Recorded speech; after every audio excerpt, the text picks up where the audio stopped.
Works every time. I know. Literally did not do anything different. I just turned off OBS and turned it back on. But now we're live. Okay. Ooh, let me... I feel like my music might actually be a little bit loud.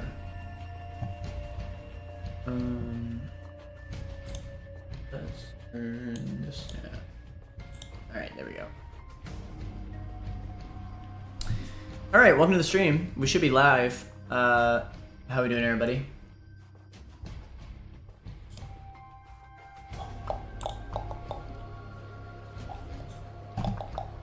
Let's see. Let me make sure. We are all good.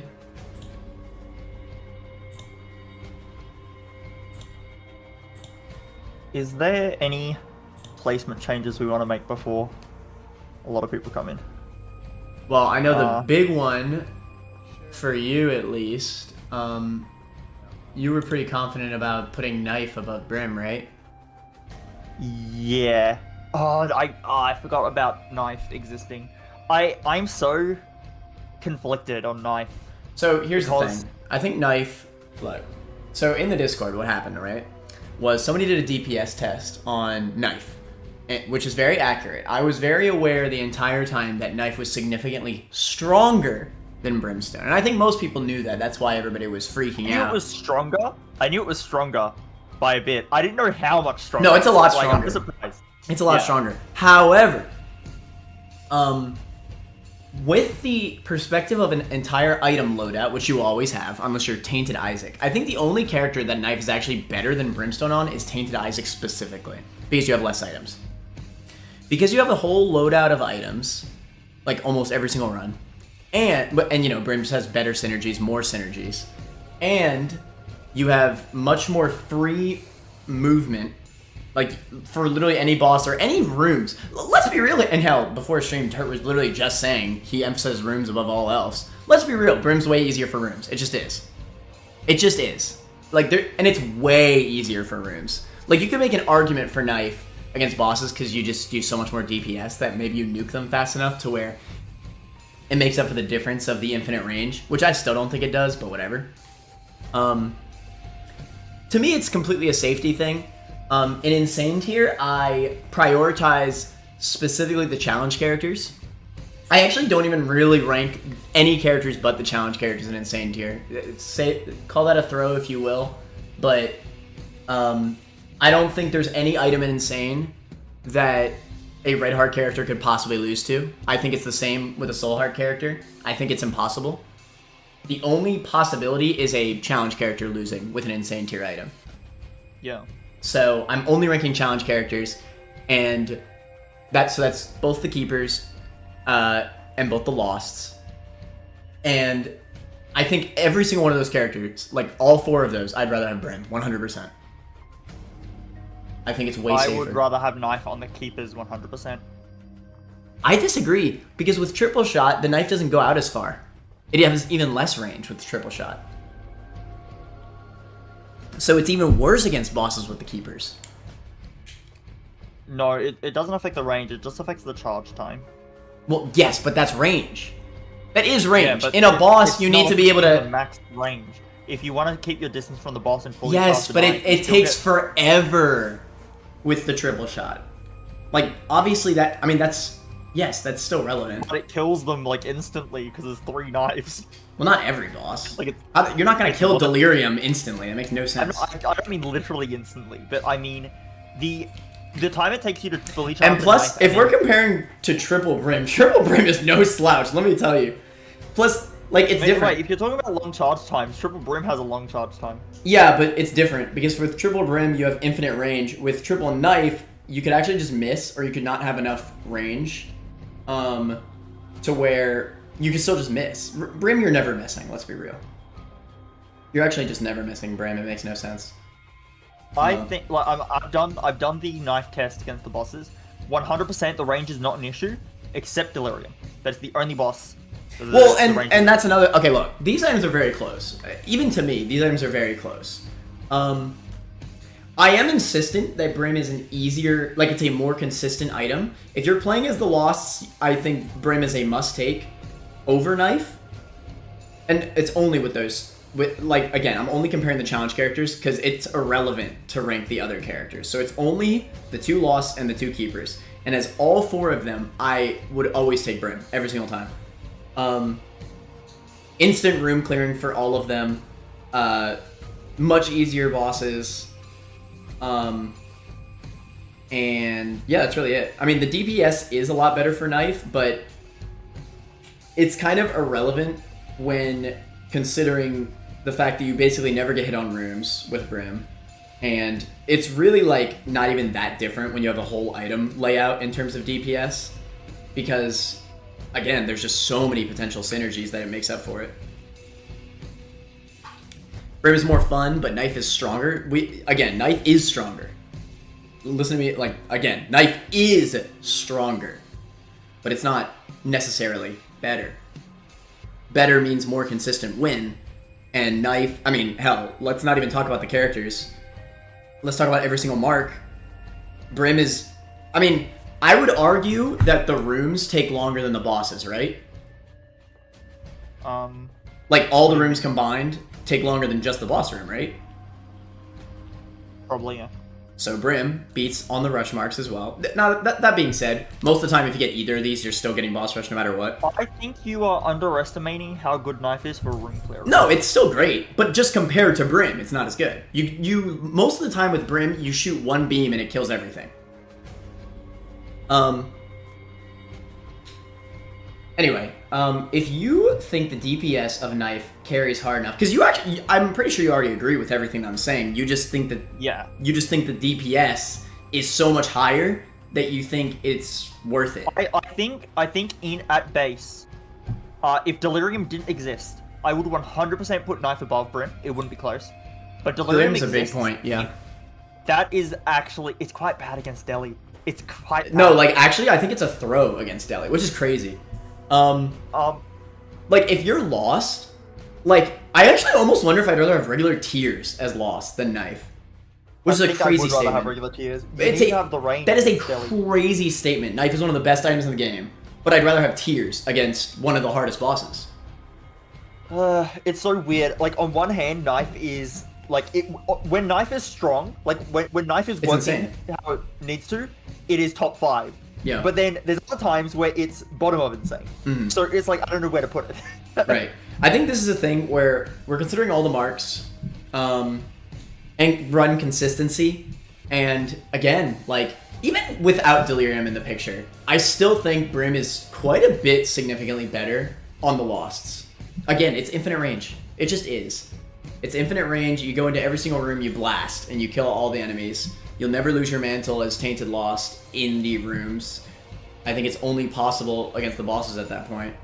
And even then, later into the game, you're going to have so many synergies and item loadout that that combine with Brim that really makes up for it. I think Mega Satan Brim is significantly better than Knife as well. Actually, no, you know what?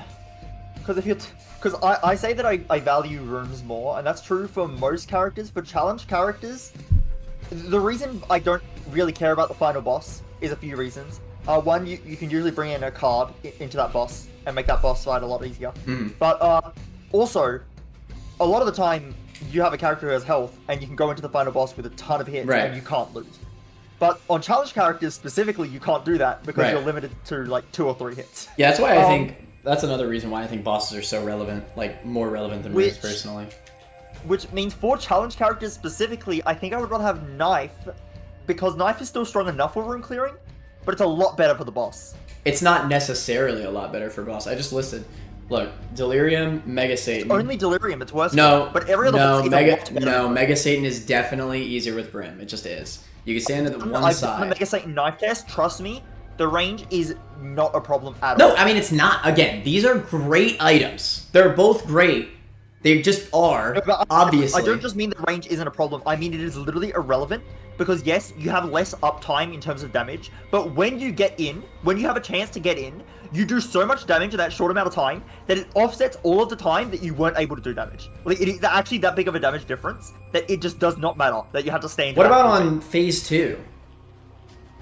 Same thing. I don't think that's true. My DPS with knife was higher, and I wasn't being super risky. I was standing back if the attacks were like in my way. I would stand back and just not shoot. It's just And, like, it just really wait. is though. It's just like a lack of like needing to even try with Brim. You actually just stand still and focus on dodging and just spam. You have to dodge for longer with Brim. The fight is harder if you have to dodge for longer. No, it's well, okay. You're right, but at the same time, if you need to get closer, if you need to approach, then that is harder. I mean, again, these are hard. Yes, this is a hard comparison. I still think Brim is easier, and to me, easier means better. Like if I have an easier time winning the run, if I think I have more consistent wins against every bosses, against every boss as every challenge character in Insane Tier's case, I would go with that item, and that's Brim for me. I think it's consistently better on all the challenge characters. I think Knife is only better on Tainted Isaac, which is a point, but it's only one character, and I'm, you know. I think. And plus the Red I Heart want character, you Knife could definitely higher win both. just because.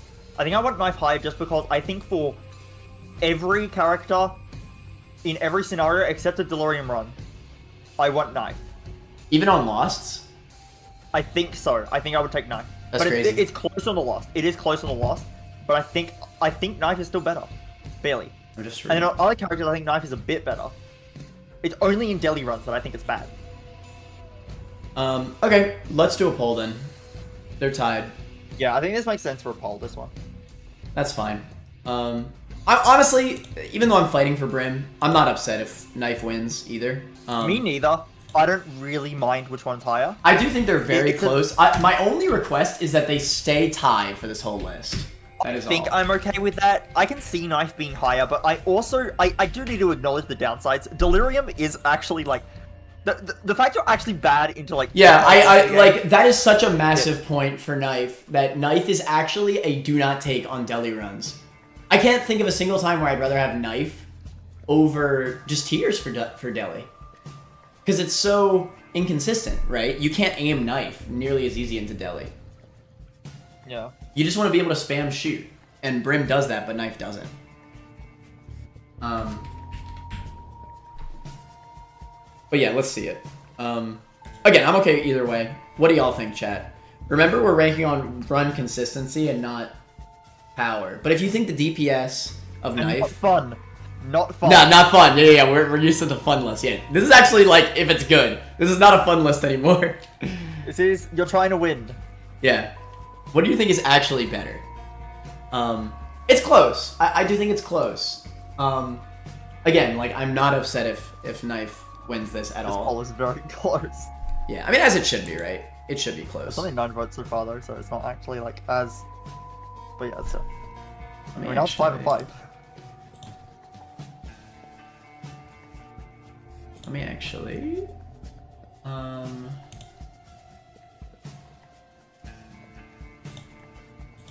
Let me advertise my stream real quick.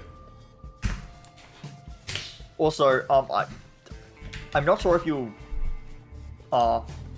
agree. You probably won't. But I was thinking about it. I think Scapular probably still stays in B+, but I think Scapular needs to go higher up in like near the top of B+ somewhere. I think, I'm starting to kind of realize something. I think the higher we get into the tiers, I just start to emphasize my percentage of the challenge characters a little bit higher. Like, and when you're getting a little bit this high, like, yeah, that's great that it's like, it has so much better fit on Soul and Red Heart characters, but again, like, no benefit on the challenge characters is really relevant to me. Like, it is zero benefit. I think that's an irrelevant argument because again, Tainted Lost can't have it in his pool. The Lost has Eternal D6 as an inherent tool to re-roll it. No, okay, no. If you want to argue Tainted Lost, fine. No. Because it will still take up a roll of your ED6. If you need to choose to ED6 it... No, it does not matter. If you need to choose a roll on any character, if you need to choose to re-roll it, that means that you are denying the item. You don't want it. That's the point. That is not fair at all. Of course it counts for Lost. Tainted Lost, if you want to make that argument, fine. But I will My absolutely count issue for is that lost. you're not ranking an item, you're ranking nothing. Well, yeah, I'm ranking its one downside. I'm ranking its one downside. It has one downside. Yes, you should take account for that one downside. You rank Absolutely. it too much is the problem. Hmm. No, I mean, that being said, it's very high. It's high on the list. I mean, where did you want to put it anyway? Maybe like below Parasite, around that range somewhere. Yeah, it's crazy. I would never have it above the damage ups. Damage is just so consistent. I think even late in the game, I think late game, I still pick up damage up even as a Soul Heart character than Scapular. I think so. I could see it if I want to min-max. That's the other thing. Like for Soul and Red Heart characters, there's no need to min-max that hard. Yes, you can do it, but like, it's just not necessary. I think in general, I don't really agree with giving more weighting to challenge characters as you get further up the list, because I think it should, like, I think we should be ranking the items based on just in general how much are they helping. And yes, when you get to insane tier, they're all kind of auto wins, but they're still different degrees of auto win. You know what I mean? There's still different degrees of that. And just ignoring that and putting it and saying that it's all equal feels a bit wrong to me. Cause yeah, I don't know. To me, it's all about consistency. And if I can consistently pick up an item and it is leading to more wins than the item, like as all characters, if it's leading to more wins, then I'm gonna pick the item that has more wins. That's really the end of it. And when I look at all the damage ups, I think I get way more wins with those damage ups than I do out of Scapular. Do you use Scapular? Of course. Scapular. What? Of course. But it doesn't work on challenge characters, and I spend most of my runs on the challenge characters.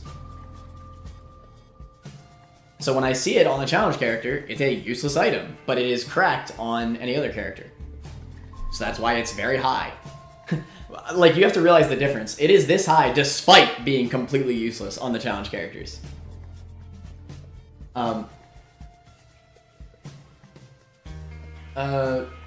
But yeah, if you want, I'm willing to put it like below nail. You want to just do that? I still think I'd put it. Was like... I'd still put it below. Probably Babylon. If you're putting it there and I'm putting it below Parasite, you take the middle, which is not below nail. That's a bit higher. All the damage ups count as one item.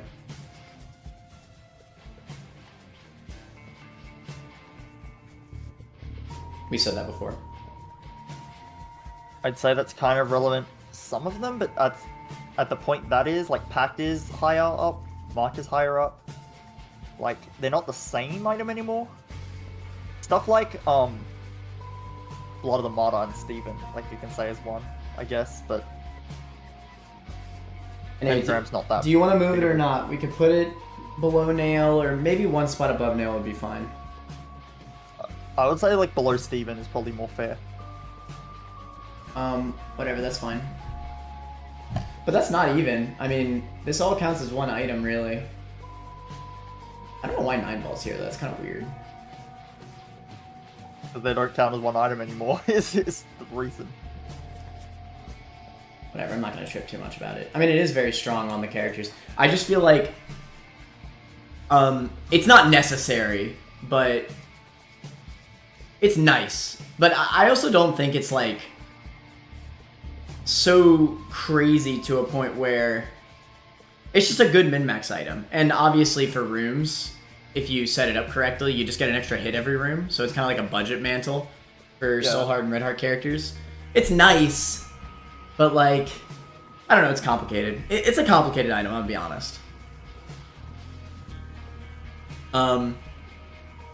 Alright, so we're gonna end the brim versus knife pull in, So here's the problem, Manna. Okay, no, someone extra voted knife. When it was, just a second ago, when it was 21 votes, 52% knife, my vote mattered there, and without my vote, it would have been tied. But now someone else voted knife, so now knife is winning by 1 vote. Well, my vote's Brim. I didn't vote. Oh wait, did you vote? Oh, you voted. Oh shoot. Right. No, that's what I'm saying. Before it was 21 votes, and it was 52% knife.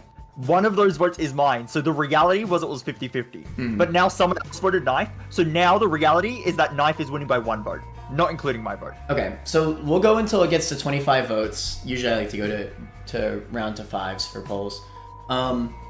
Everybody try to vote for Brim knife. If you haven't voted, make sure to vote.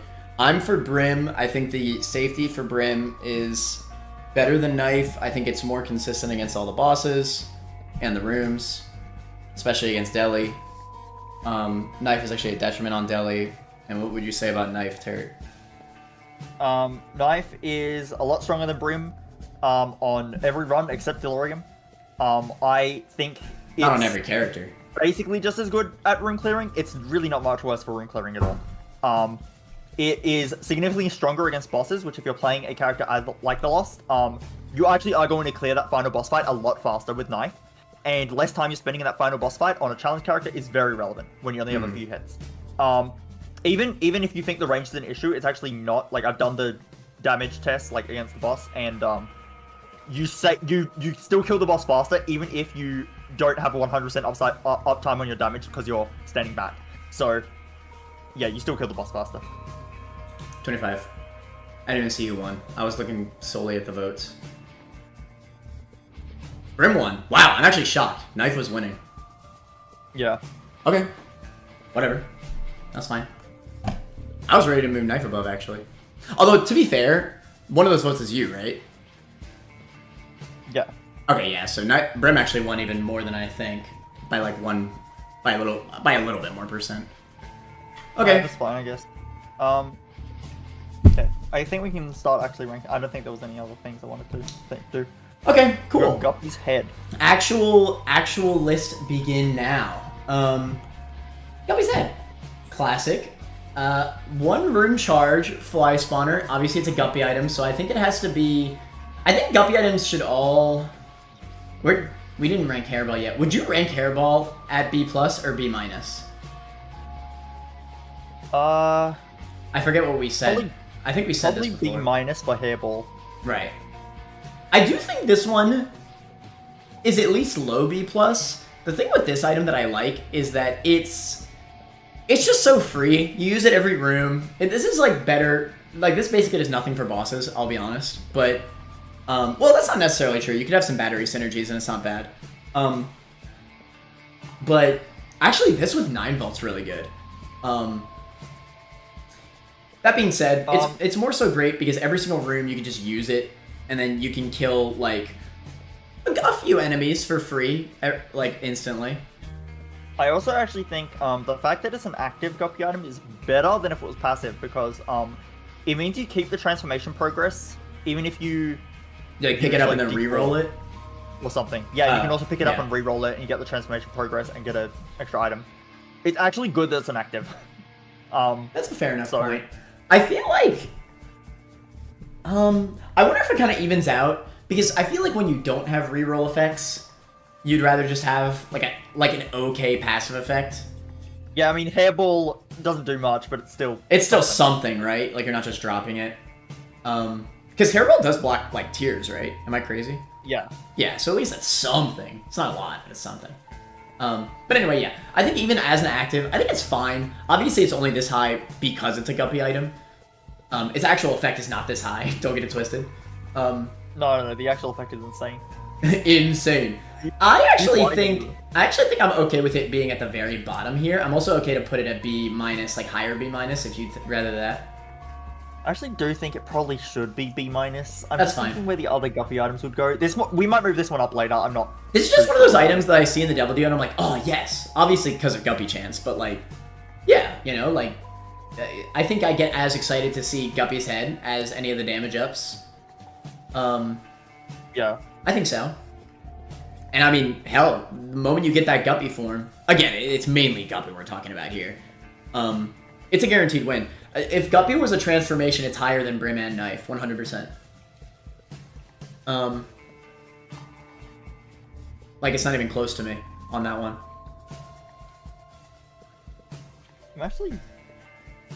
I'm not actually sure. Anyway, it would be insane tier though. Guppy would be an insane tier for sure. I definitely think it's But above Brim and Knife. How can you not think that? It's so free. It's just so. Brim and Knife. It's actually so much extra DPS though. How much are blue flies times 2 your damage, right? Times 2 your damage. You spawn them, I think, 2/3 of the time. Bro.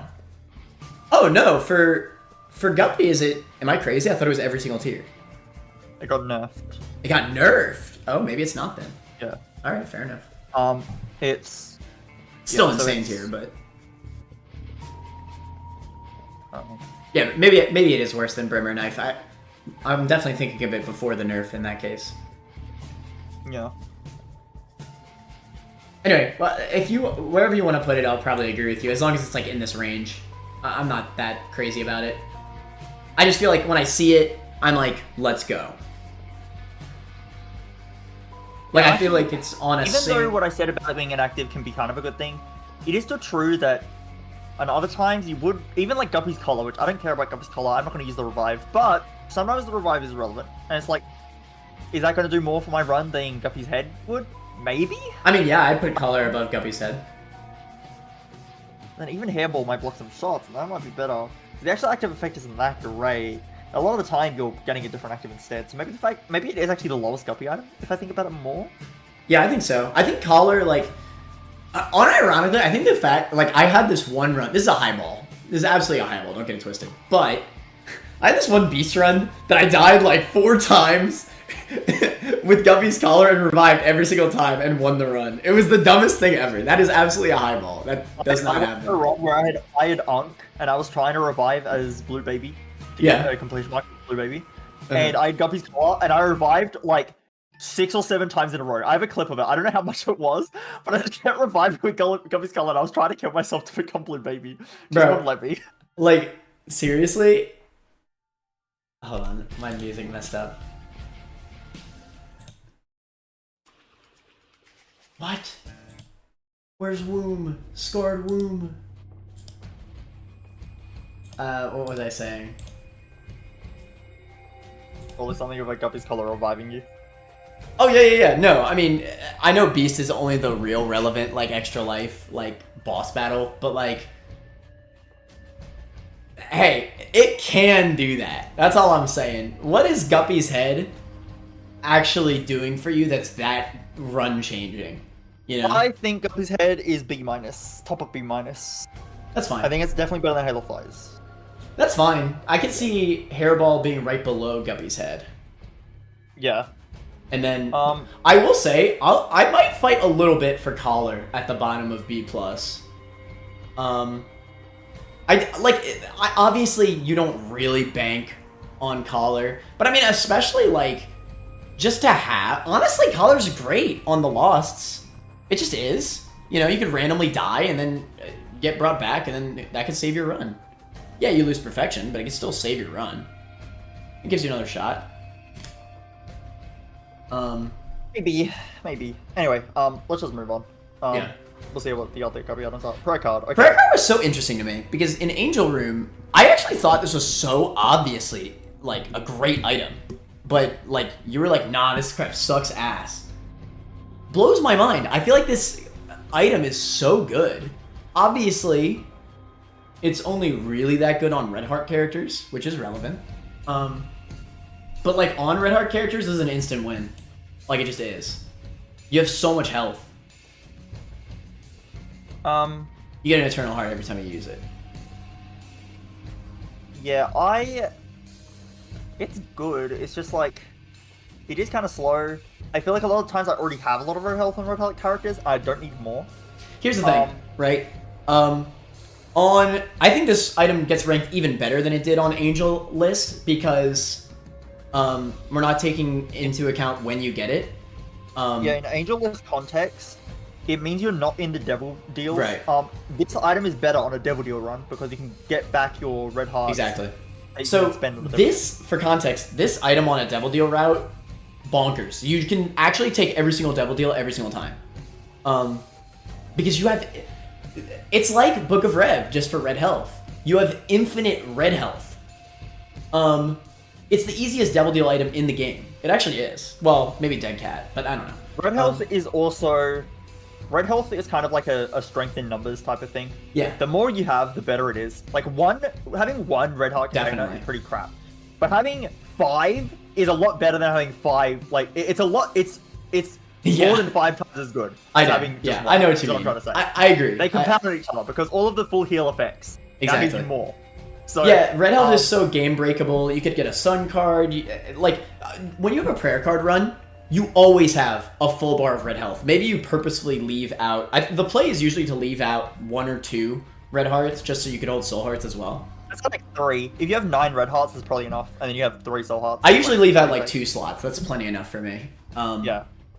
So that gives you plenty of room to min-max, plenty of health to heal when you have a sun card, or anything like that. When you have a prayer card run, I basically see it as, this is a full health run. I never have consistent full bars of red health other than prayer card runs.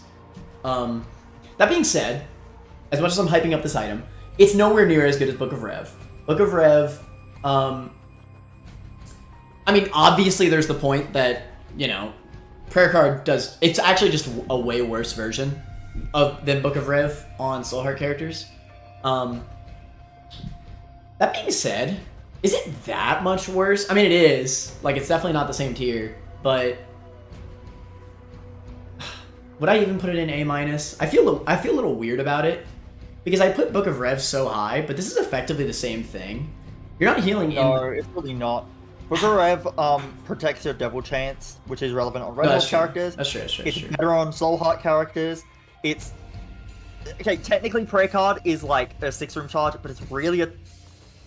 It's kind of like a 12-room charge in a way, unless you're going to the next... It's like, it's awkward, because... Well, no, if you have soul hearts, you can just use it.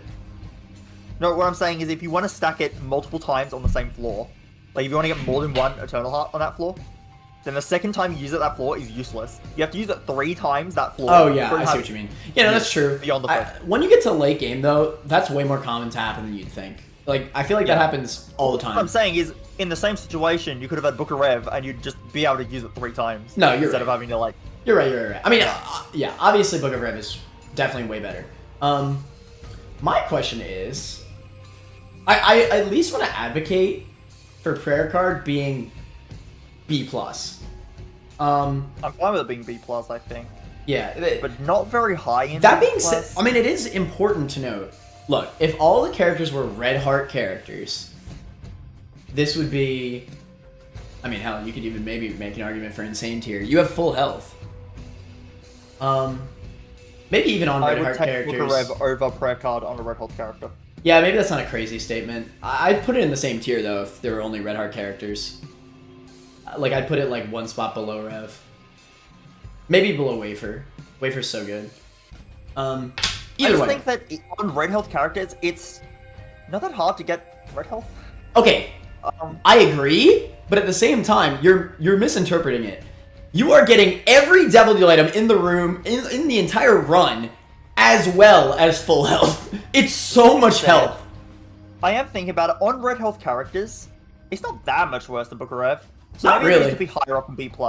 Yeah. I don't think it's A tier, but I can see, like... I don't think so. Top of B+, if you want to put it that high.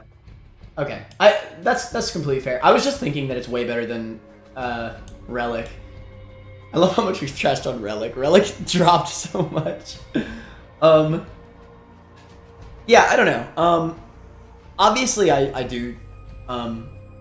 If there's anybody who emphasizes the other than the Red Heart characters, it's me. But on Red Heart characters, this is just one of those instant win items. It actually is. Like, this is one of those actives I save the entire run. You just get infinite health, it feels like. I don't consider it an instant win. I do think Book of Rev is like quite close to an instant win because, again, you're keeping your devil deal chance, and that's relevant. I mean, Eternal Hearts keep your devil. Eternal Hearts still like give you 1 extra hit of devil deal If you're chance. relying on prayer card to keep your devil deal chance, you're in a bit of trouble. Well, no, I'm just saying, like, it's still technically an extra hit. In late game, it's the same extra hit that you get out of Book of Rev. Because it's one hit. It's the same as one soul That being heart. said, I'm actually wondering, maybe this is A-. Am I just sleeping on it? I think maybe... I'm not against it being top of B plus either. If you really want it to be top of B plus, I'm not going to fight it, because I think it's fine. Because here's the thing. For your standards, because you factor in the like challenge characters more than I do. For your standards, B plus would make sense. I wonder if I'm underrating it on red health characters. Because if I'm underrating it on red health characters. Yeah, no, then I'm shocked. Needs to be higher. I have to say, on Angel List, I was in shock that you ranked it as low as you did, because I mean, you care about red health so much. Again, on red heart characters, I do not think it's that crazy to have it right next to Book of Red. In the Angel pool, you're probably on a red health run already, and just from my experience, I already have way more red health than I need. That's probably true. So the prayer card's doing That's probably true. You always want to be double deal if you're running prayer card. Alright, if we're not taking Angel Deal context, then this is better because I'm not going to have as much red health. But remember, you're going to have 10 hearts. Hell, let me tell you, one of the craziest things is prayer card on Ascent. Prayer card on Ascent, you just get max health, and guess what? If you do get hit by the freaking tainted enemies or whatever, you heal right with the bed. There you go.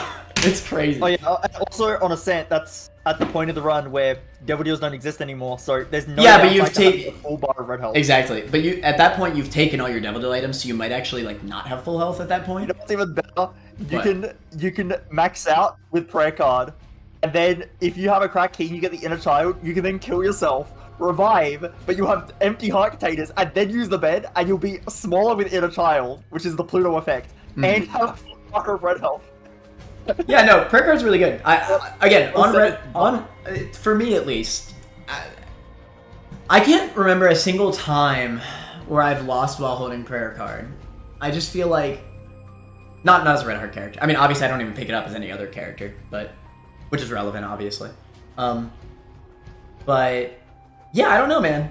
I do think prayer card's good enough to be A-, but if you want to have it at top of B+. I will actually say I do play my Soul Heart challenge where I've not been taking devil deals as often because I've got a Soul Heart cap, and that's why I keep getting runs that already have a lot of red hearts. And I do think that it's very possible that that's why I'm underrating prayer card. Too Wiggly makes a good point. Even if you have more red health than you need by the end, but prayer card can give you that sooner, which helps you take sacrifice rooms earlier. Very good point. Having red health sooner means you can play more blood donos, you can play sac rooms, and you can transfer out with with IV bag. You just do more red health min-max stuff sooner. Yeah, maybe I'm throwing. Maybe it is A-. I still think that on red health characters, I would rather have Book of Rev. But no, I think that's fair. I could absolutely see that argument. But I do think it's the same tier, and I think they're right next to each other. Or prayer card's right below Wafer. But I do think they're deserving of the same tier if there were only red heart characters. I'm wondering if I believe it. I mean, this is probably going at A-, from the sounds of it. I'm okay either way. I'm actually just listening to you because I think it's fine either way. Yeah, no, this is a case where, like, if I'm underrating it, I want to make sure that I'm not underrating it, Because the only that I get my placement correct. The only thing that's making me not fight for A- is because of my criteria. Yeah. But I do understand its power. Again, it is a win with red heart character. It actually just is. But it's only red health characters. It actually does. Technically, it's just worse Book of Rev by quite a lot on Soul Heart characters. But to be fair, that's not bad. Like, getting a Soul Heart every floor, that's not that bad. Realistically. Okay, you know what? I thought about it. My brain has had thoughts, okay? Maybe it goes right above Lucky Foot. Damn, that's high. That's really high. I disagree with that quite a bit. I was just thinking about it, and you're right. Oh, you're right. The red health is... Yeah, it's hard to lose. I can't believe how much I've changed Turt's mind. Y'all have to look at the Angel Deal list. My man said, Prayer Card kinda sucks. It's C tier. I feel like I was just, I think on Angel list, it's a more reasonable type. Well, true. Okay, true, but also not true. C is still way too low even on that list. Like, A is more deserving in that list. I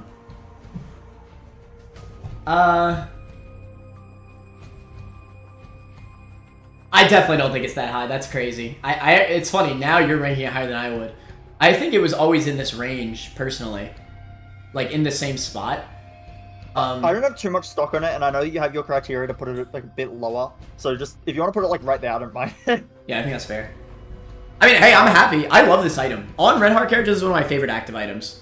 That being said, I kind of want to fight for it a little bit for Shadows to be above it. Shadows is so good on every character. Well, I hate Shadows, so. I guess so. To be fair, Prayer Card is even okay on Soul Heart characters. It's not like it's bad. It's fine on Soul Heart characters. Well, again, you said my placement's really high. That was my, like, basically Red Health character placement. So like it goes like a little bit lower, but I don't like dropping things that much just because of Red Health characters. Like, that feels bad to me. But that is why I put it that high. I mean, you did convince me. It's not that much worse than Book of Rev on Red Health characters. So. Okay, because we're kind of like in a weird spot, would you mind just doing a Shadows versus Prayer Card poll? I just want to see. Sure. Yeah, no, that's actually fine. Okay, cool. And guess what? You know what? The reason I'm so, like, whatever on this item is that, I'm just realizing that I don't really know what I'm talking about it. Like, I don't yeah, know it's crazy to me how you've barely used this item. It is just that good. I used it. No, so here's what's like what I'm struggling with. I have used it and I know it's good, but for some reason I'm not feeling it. To be fair, it's because it doesn't feel strong, right? I feel like that might just be it. I feel like I'm biased in some way. Like I feel like I have some bias here, and it's like it's hard for me to get rid of that like, right now without like doing a run with it again. So I don't really know where to put it. I'm kind of like stuck. That's why I'm a bit like whatever, but I think it's in this range. It's like wherever you put it, and like I'm fine with. All right. So if we just talked about Prayer Card for a million years. For this poll, we're debating Prayer Card Shadows here. Shadows. The reason why I think Shadows is better is because it's great on every single character. It's insane on the challenge characters. Has really good battery synergy item. It has really good synergy with the shop pool in general. You could work around your run with the shop well around it. You could even build up more money by using it on blood donos, stuff like that, yada yada. It gives challenge characters the actual opportunity to use blood donos, which is impossible for them usually. And I think all of the, like, I think most of the things you like about Shadows I've already disproven with a test. However, well, not disproven, but like shown that it's not as good as you think it is in that regard. But I will give you that even like getting the synergies is not as likely as you think. But even just having 10 seconds invincibility on the final boss is an okay item. Like, at worst, okay. So it's fine.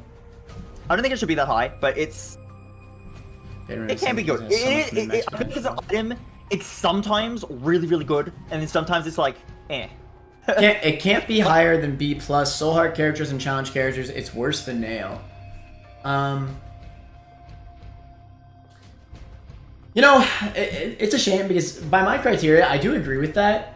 I just think it's so amazing on Red Heart characters that it almost makes up for it. But I don't know, I am a little bit conflicted because for my own criteria, it doesn't really make much sense for me to have it as high as I do. That being said, I'm not going to change my placement on it now. I do still really like this item on Red Heart characters. Like, this is probably one of my favorite actives. I mean, I'll put it this way. On Red Heart characters, I'd take Prayer Card over Shadows. I would. That being said, Shadows is not that much worse on Red Heart characters, and Shadows is great on every character, so I definitely do think it's better, but whatever. You're on the poll there. I don't want to spend too long on it. Yeah, that's fair. Alright, that's fine. We can just leave it right here then. It's close enough in the poll. That's fair enough, yeah. Okay. Prayer Card. I mean, hey, I'm happy with that discussion. I'm glad that I was able to change your mind on it. Okay. Prayer card doesn't get bookworm. True. Anyway, let me stop. And so, Notched what's your axe. favorite item?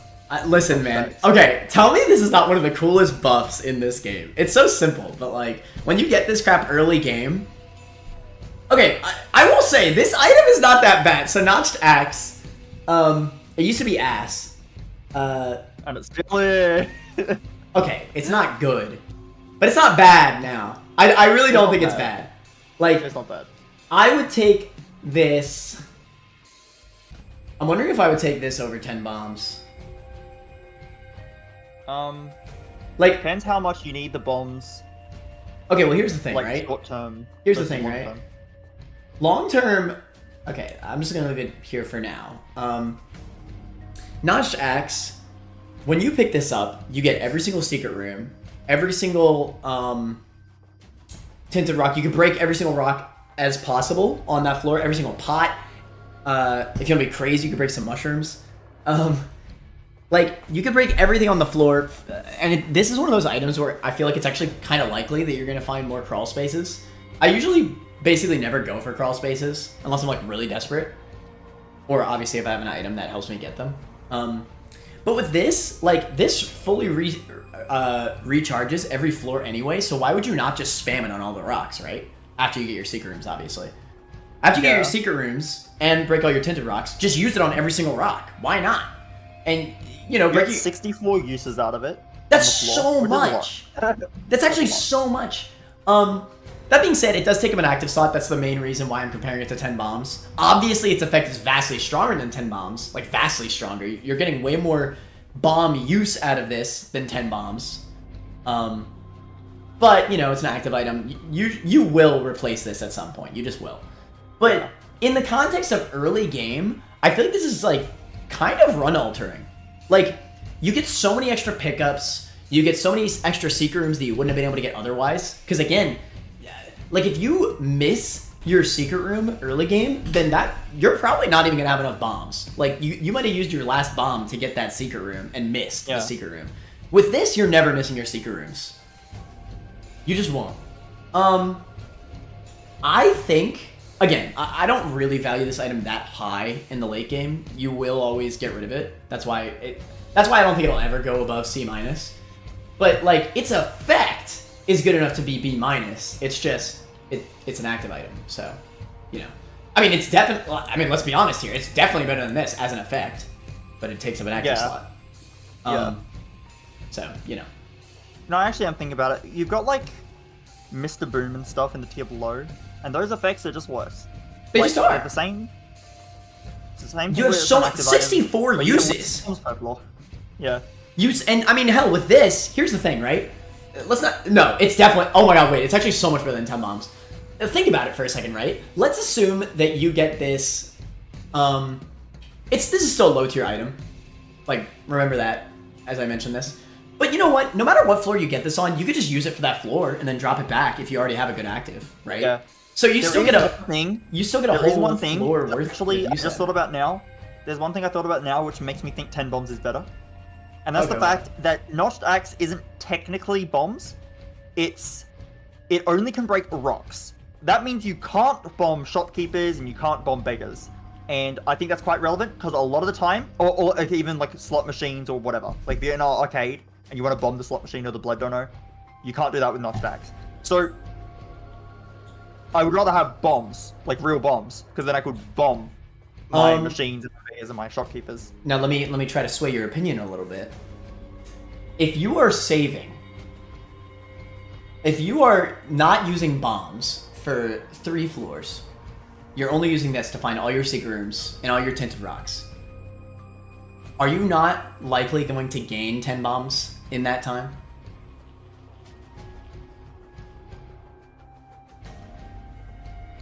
What do you mean?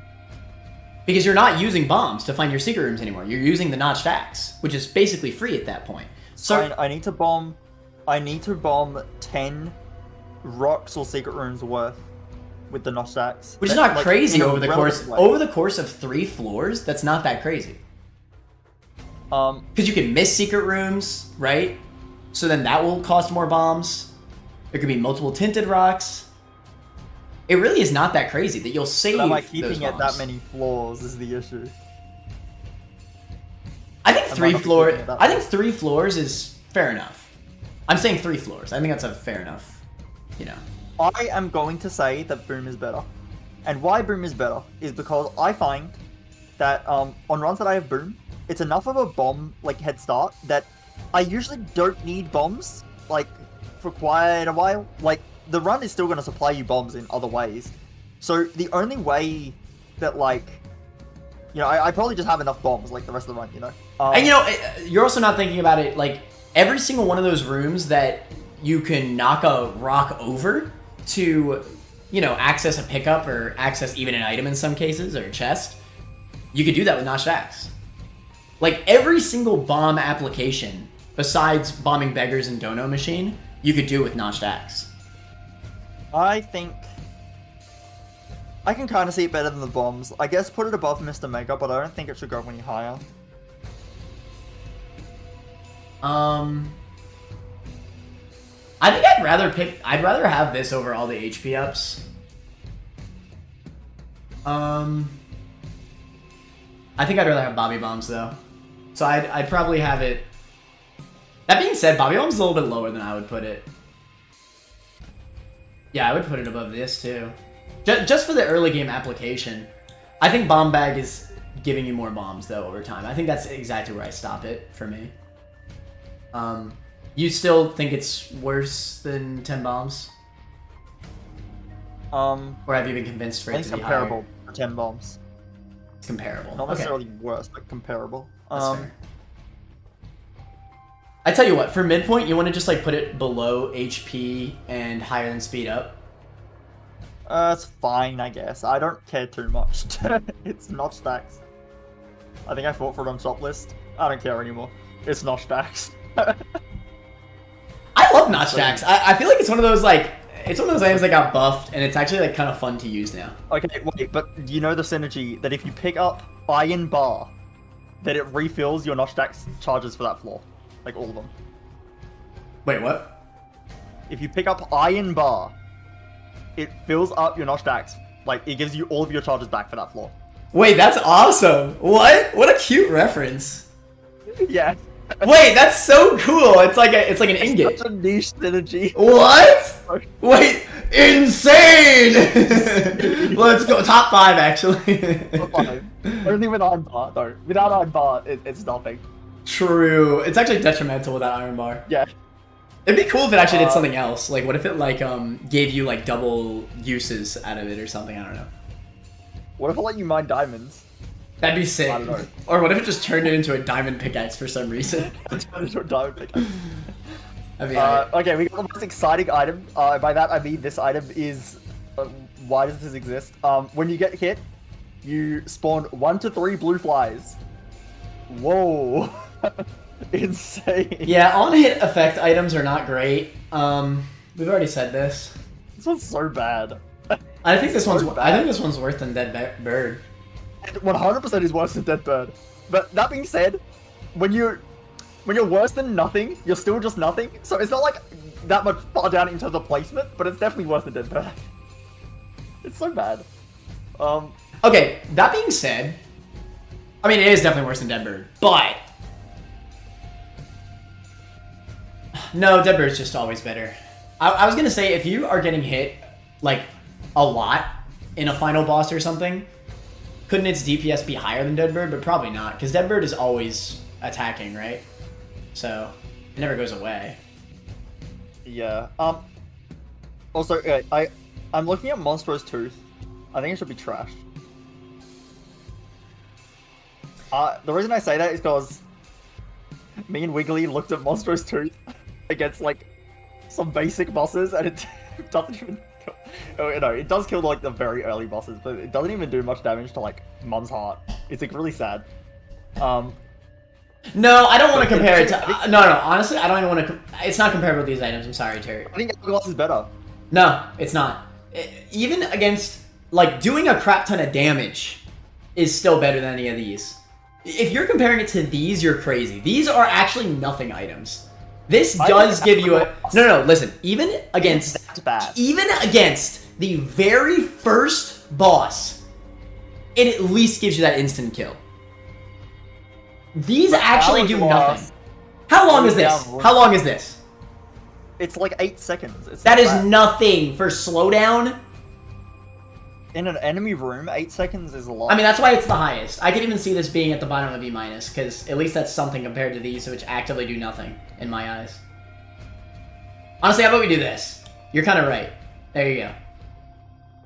Maybe, yeah. That's fine.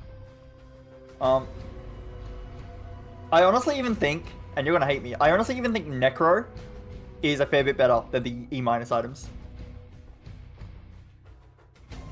It's a third bookworm. Helps you kill runes. I think Necronomicon's a little bit better than them. You're right.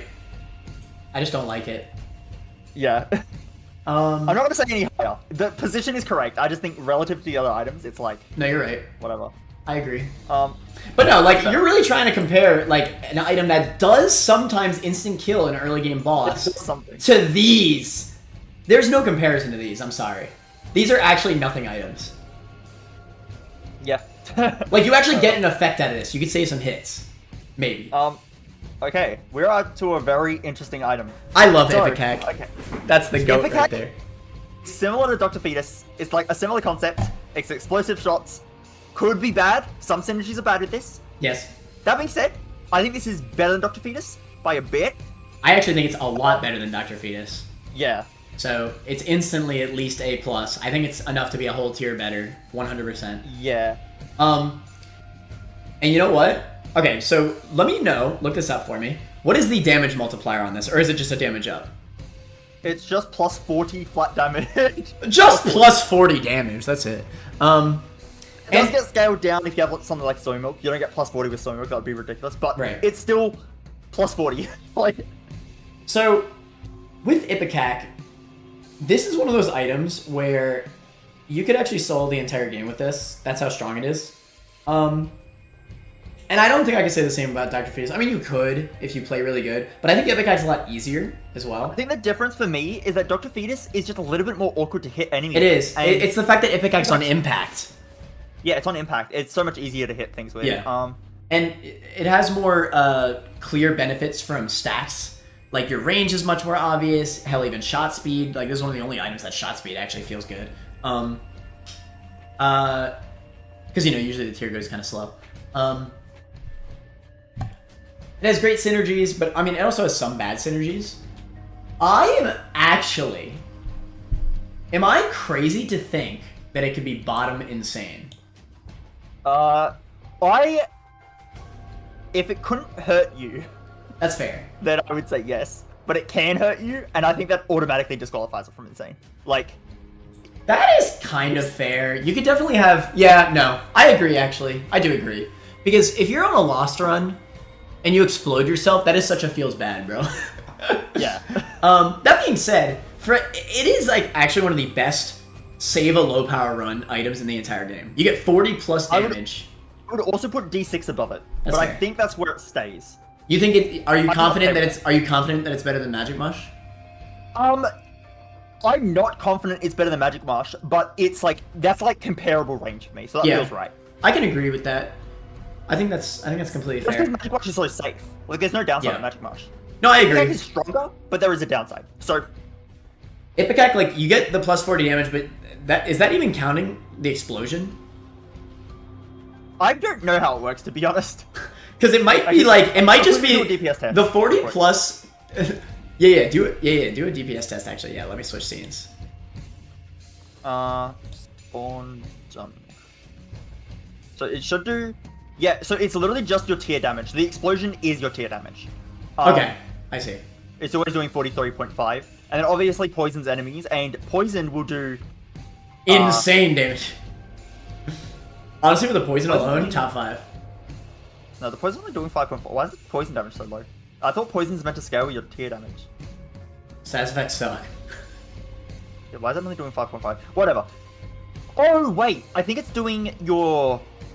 I think the poison's doing your tier damage before the plus 40. No, then it should be 3.5. I mean, I don't know. I mean, I'm not gonna chat. All you really need to see is that look at Turt's It's damage. damage. Look at Turt's damage stat right now.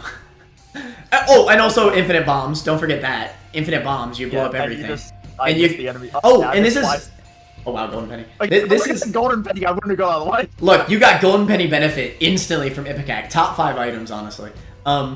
You break every single thing. Hell, when I was thinking about Notched Axe, getting all the freaking crawl spaces, this is even more true with something like Ipecac. So, because it's on impact, it's just so much easier to kill enemies. And there's like a bit of AoE on. Well, obviously there's AoE, it's an explosion. But if I have Dr. Fetus, it's like for fast-moving enemies like spiders, it's a lot more awkward than Ipecac is. Like Ipecac, you still need to be careful around spiders because a lot of small enemies will, you know, possibly get you hit if you just use it carelessly. But yeah, I mean, it's so quick. It just how did that miss? It's so quick. It just killed enemies like instantly. It does. If you hit. If you're not bad at the game. I've been very bad at it now. I mean, look, the crawl space. There you go. I literally just said. Kill me. Kill me. No, check what's in the crawl space. No. Okay. Whatever. I'm not checking the crawl space. You can't make me. I also counts for Bob transformation. Insane. Run killer. The detrimental point is valid enough. There are bad synergies with this. I think this is kind of a scary-ish item on Lost, but I think I still pick it up most of the time. I think right there feels right to me. I'm fine with it, right. but I actually do think it's higher than D6 personally, but I'm not gonna fight it. I do think, like, you have infinite bombs. I think, like, its damage alone and application on bosses and enemies, I actually think is better than Magic Mush. Like, alone, that's better than Magic Mush. But then I count the infinite bombs, and it's so easy to skip rooms with Ipecac when compared to Dr. Fetus. You just blow up the door. It's so free. And blow up every beggar and dono machine. I value the safety a lot, and if I've cursed the blind, like, if I've cursed the blind, I'm probably just not going to take items that floor with Ipecac. Like, it's just a bit scary. And Magic Mush is very safe. Ipecac also synergizes with bomb items. I don't know, should I fight? I don't think it does synergize with bomb items. It's not a real bomb, I don't think. Maybe it doesn't. Kind of weird. Might be right. How do you feel about a poll for this one? Just D6. I don't know. I think D6 is, like, definitely better than Ipecac.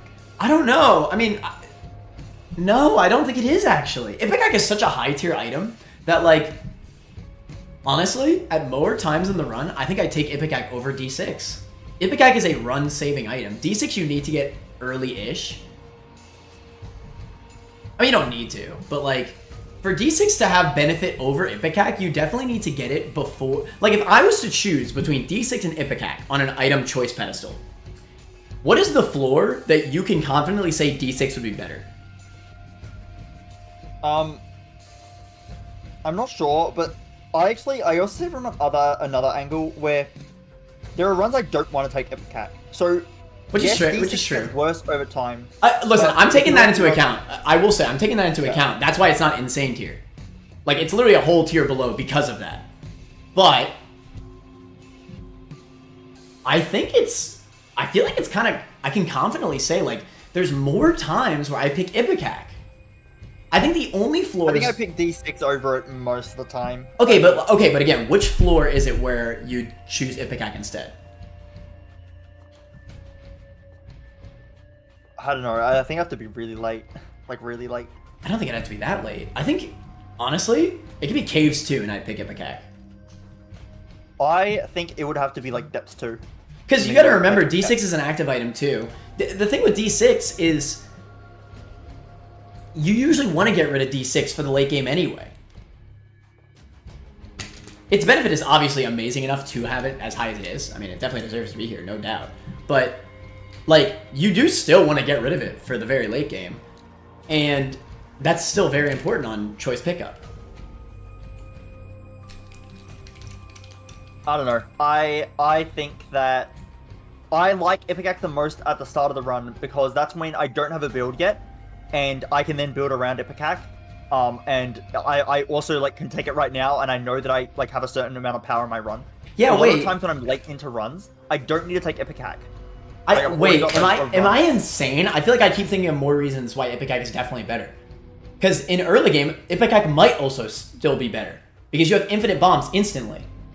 No, D6 early game is. I mean, you're right. Completely destroys it. You're right. No, you're absolutely right. But you are right. D6 is better early game, 100%. But Ipecac is still great early game. Like, it just is. Yeah, no, that's what I'm saying. I think Ipecac is better early game, and so is D6. They're like similar items in that sense. They both get worse over time, I think. For different reasons. They get worse over time for different reasons. But let's just do a poll. We're tied. Yeah, Whatever. Let's just do a poll. They're tied. I guess. I'm okay either way. I mean, they're both high tier. I do feel like, I don't know. Am I crazy? I can't believe I'm saying this because D6 is D6. But I just feel like Ipecac, like, you get this item. This is also like one of the best, like top 10 best items for rush marks. You pick up Ipecac, you're getting the rush mark. Like, you're gonna go for rush mark if you get Ipecac. Versus D6. Like, right on pickup, too. Like, Ipecac, like... I mean, there's a reason why I considered it for insane. The detrimental sides of it are still relevant. That's why it's not insane, but... Like, I think that's completely fair. But I don't know, man. I still think, like, it's... The power of it is still so significant to me. And, like, moment of pickup... Also, remember, while you're voting, remember this is not Isaac D6. Remember, you have to pick up the item in a run. I think that's definitely something that people confuse a lot. You're not starting with D6. Don't think you're starting with D6. Think you're picking D6 around caves, too. That's usually what Turt says. D6 destroying. It is. In fact, D6 is destroying so much. No, I don't want to put Ipecac below Magic Mush. Oh, no. Well, that just wouldn't make any sense. Ipecac's definitely better than Magic Mush. Again, I think the power alone of Ipecac is stronger than Magic Mush. Let alone the infinite bombs and everything else. Yeah, no. I think the thing with D6 is that everybody's considering... Because you wouldn't say it's that crazy of a difference, would you? I kind of... It's not that crazy of a difference, but I do think I'm quite confident it's better. I definitely think chat is mostly thinking of Isaac D6 and not actually picking up D6 in a run. I think there's a little bit of bias there, but I mean, it's fine. It's not that big of a deal. I don't think it's that crazy for D6 to be above anyway. Like even with correct criteria, but I just think like D6 has like a little bit too strong of a hold on us because of Isaac being a character. But yeah. I mean, I've said before, if Isaac D6 was the item, like you always start with D6, it would definitely be insane tier. But yeah, point of pickup is still important. That's fine. We'll leave it like that then. Self-damage absolutely matters on challenge characters. It definitely does. I still think a whole tier lower is still valid. That being said, on challenge characters, I still always pick up Ipecac. Like, there's never a time where I don't pick it up. I don't think. What's the negative synergy anyway? Just so I know. On Ipecac. Yeah. They did patch some out, but I would say like just in general, if you have like a lot of multi-shots, or if you have like things that like bring your shots back to you, that's true. like Cricket's Body or Compound Fracture, I think are terrible, for example. Right. You have shots that just split and all of that stuff, that's very scary. And then the same ones as Dr. Fetus, Loki's Horns and Mum's Eye can be bad with this, because if you're close to the walls. Yeah, maybe there's enough synergies where maybe I was not thinking of enough of them. Yeah. I don't think it's impossible that D6 is above it all. Far from it. I think it's fine. Yeah. That's fine. Okay, let's move on. Tooth shot. I am calculating things right now. What are you doing? Calculating the damage. Are you comparing Ipecac and Magic Mush?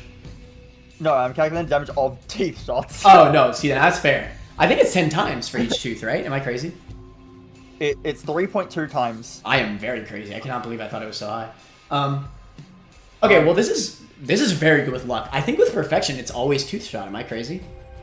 Yeah, so the way it scales is a bit weird, where it kind of scales slowly, and then... So it starts off at 10%, right? It only gets to 20% at 5 luck. But then it's already 50% at 8 luck, and it's 100% at 9 luck. Like... Yeah, this... I feel like it was definitely done specifically because of perfection. Well, this came before perfection, but I think it just happened to scale like that already. Interesting. I wonder why. Either way, I mean, this is amazing. Like, actually one of the best items on the Losts. Tell me I'm wrong. You get... It's basically a 3 times multiplier at that point. Am I wrong? Every shot is a tooth. I'm actually wondering if it's average DPS plus the existence of perfection on the challenge, well, specifically on the Losts, is enough to make it better than damage ups. Because I do actually notice it even on normal characters. You're doing damage tests, right? Are you testing on your own game? I've got a spreadsheet. Oh, okay, that's fine. Yeah, because I am curious. So I assume you're testing the base chance. Yeah. Yeah, so test that with like pentagram. Like compare that to pentagram, I should say. That's what I would like to see. I want to. Wait. Yeah, I just need to make a formula in my spreadsheet, and I hope it's right. There's no doubt. There's no doubt that Tooth is better on the Lost, but obviously we have, you know, we have other characters to consider. Like, what is more good on more characters? Well, not necessarily more characters, but in more scenarios. Because that's why I rank challenge and soul hard characters higher, like in terms of like at least I consider them higher because you're going to be playing more runs as them because you're likely going to be losing more runs as them. So, you know. Yeah. My gut is telling me that Tooth is better than damage ups because of that consideration, and obviously you can get luck ups. What's the percent chance with like 2 luck? I feel like 2 luck is fair to get in an average run. So I just need to make sure. I'm just gonna quickly check again that I've actually done the right math. Oh fuck, I'm stupid. Oh my god, I'm dumb. Never mind. Fuck me. Wait, so this is not that hard, but my brain is. Joke is also a lot easier than increasing base damage, which makes tough love even better generally. I put a top of A minus. Top of A minus? That's a little crazy, I think. No way. I don't think it's comparable to Dr. Fetus in any world.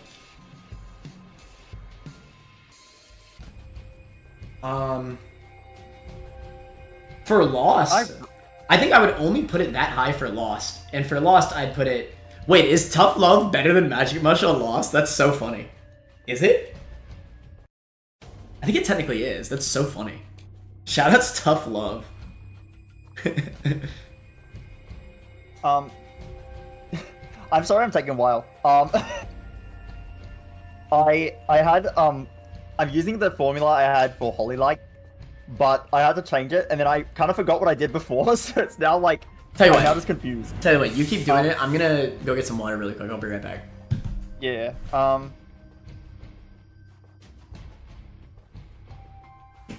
Yeah, I'm just stupid.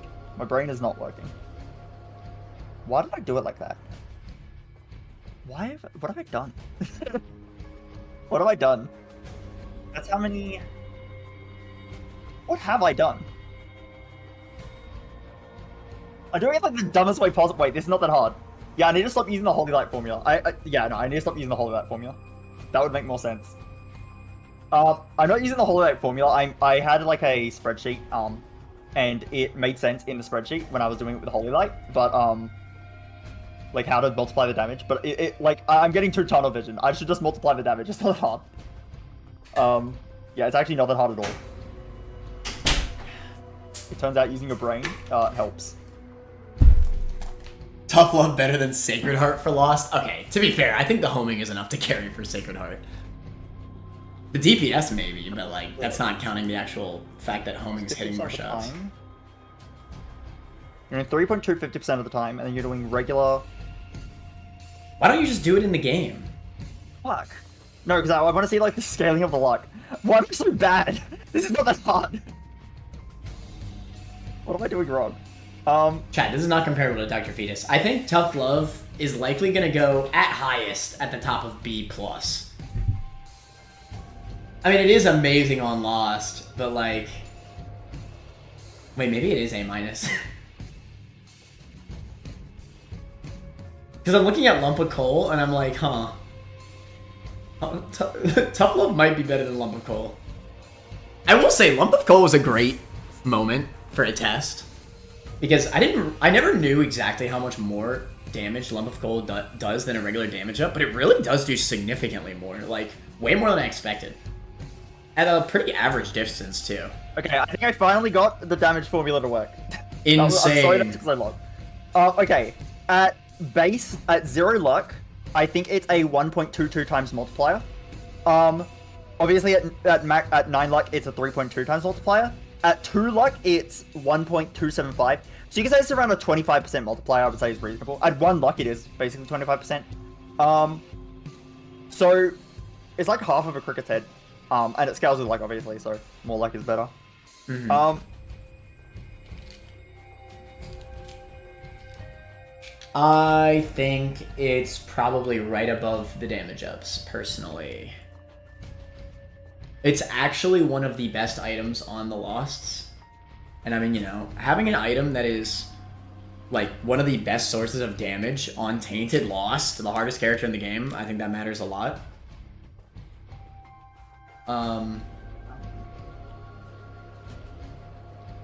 Yeah, I don't know. I think like even if its damage output on average is less than a normal damage up, I think that that consideration is just so valid. Like that's this such is a high multiplier. This is a Yeah. multiplier, which you want to keep in mind. So if you have Yeah, so in late game it you might have- even have more DPS anyway than 1 damage up. I'm gonna say it's like a 1.275. So if it's a 1.275, we will 1.275. Then let's say I have nothing there.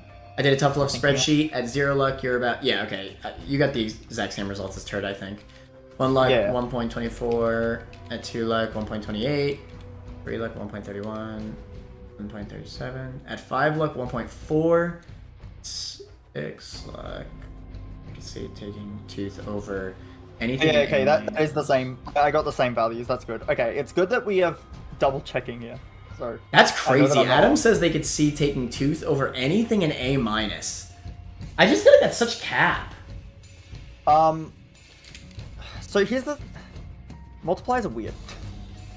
Multipliers are weird because a base damage up will give you more damage if you don't have any damage.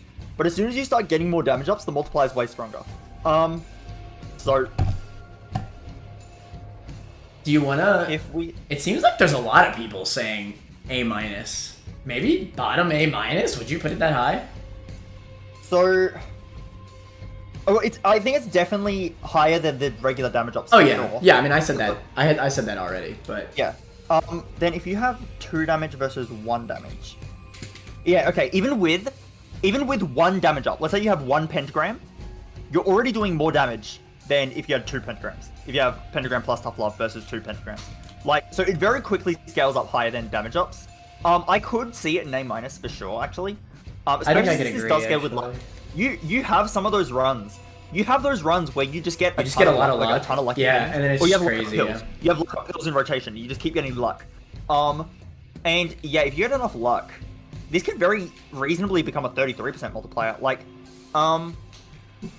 yeah, maybe it is actually just right there. yeah, that's kind of the range where I'm sitting at with it. I do think. Okay, I think Lump of Coal is a good comparison to it. Do you think Lump of Coal is more consistently giving more damage? You know what? I wanted to do the spreadsheet so I had the actual formulas, but it's been a while since we did the lump of coal test, so let's do the lump of coal test again. Well, we did like half the room. I think half the room is fair Yeah. enough. So let's compare that. Let me see. Hold on. I'll do 5 seconds like normal. All right, I'm on your screen.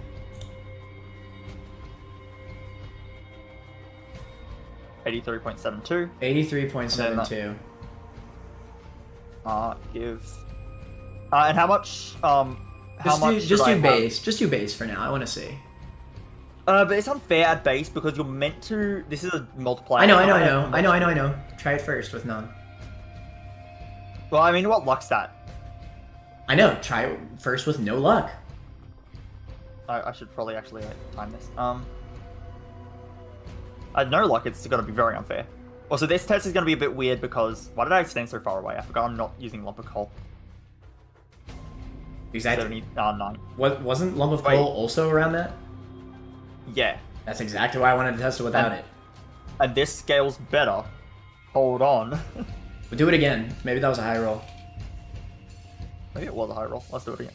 Okay.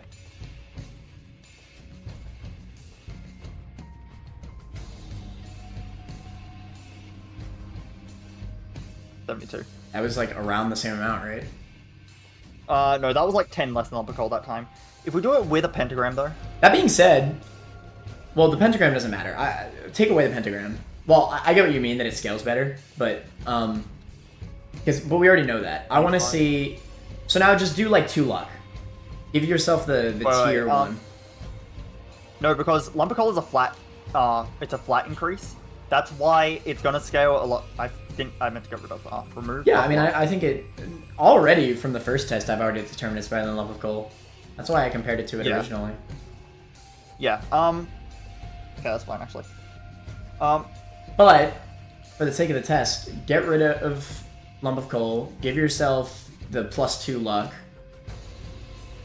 What's the one that gives you the tier effect? I know that gives you 2 luck.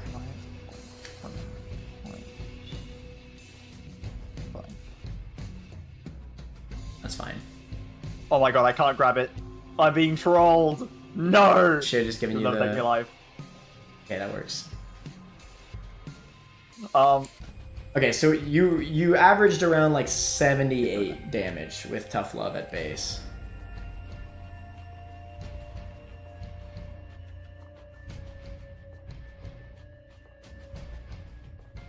It is a low roll.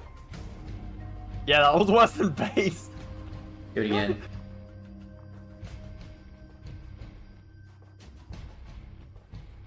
Wow. I must have like a really high roll. You must have, yeah, you must have high rolled a lot. Let's do longer. Let's do longer so it like averages out better.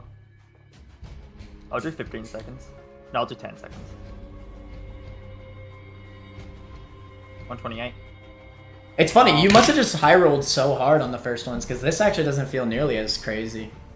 That being said, I do still think it's better than Lump of Coal because of scaling. The fact that you can high roll and still be stronger than Lump of Coal is very relevant. I think it's probably just 1 spot above Lump of Coal and no higher. I think I'm okay with that. I think I'm okay with that as well. Yeah, let's just do that. It scales better. It has, obviously it has insane potential as Losts. Let's just do that. You could also low roll at base luck and just like, you know, not get it as often as you need it to be better. Yeah. I think that is fine. Okay. Oh, a classic, the Mulligan. So, it's a 1 in 6 chance that your tiers spawn a fly, and flies do 2 times your damage. So it's basically a 1 in 6 chance that you do 3 times damage on a tier. So it's like, it's pretty good. Pretty solid. Would I say that's better than a damage up? I don't think so. So this is basically Tough Love in disguise. Like, the multiplier is better than Tough Love. Is it really? Really. Yeah, it's, I would say, about the same as Tough Love, when Tough Love has 3 or 4 luck. Really? Yeah. Yeah, this is one of those things where the item doesn't feel as strong as Tough Love, because when you see the tooth come out, your brain goes ooga booga, and then you get excited about it. With this, it's just a blue fly, so it's not nearly as exciting. Yeah, like, you can just do the math on this. 1 in 6 chance of your tier spawning a blue fly, and the blue fly does 2 times your damage. So every tier that spawns a blue fly is basically doing triple damage. Yeah. So it's, yeah. It comes out about 1.3 multiplier, 1.3 times multiplier, 1.33.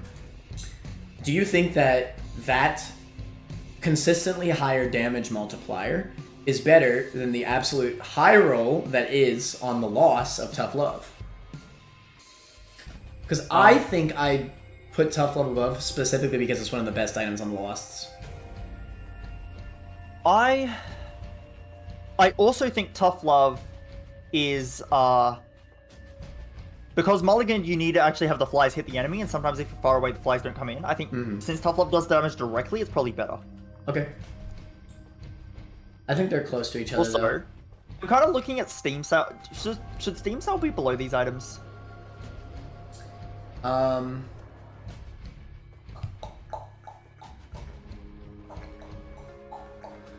I'm looking at I'm looking at Lucky Foot and PhD as well.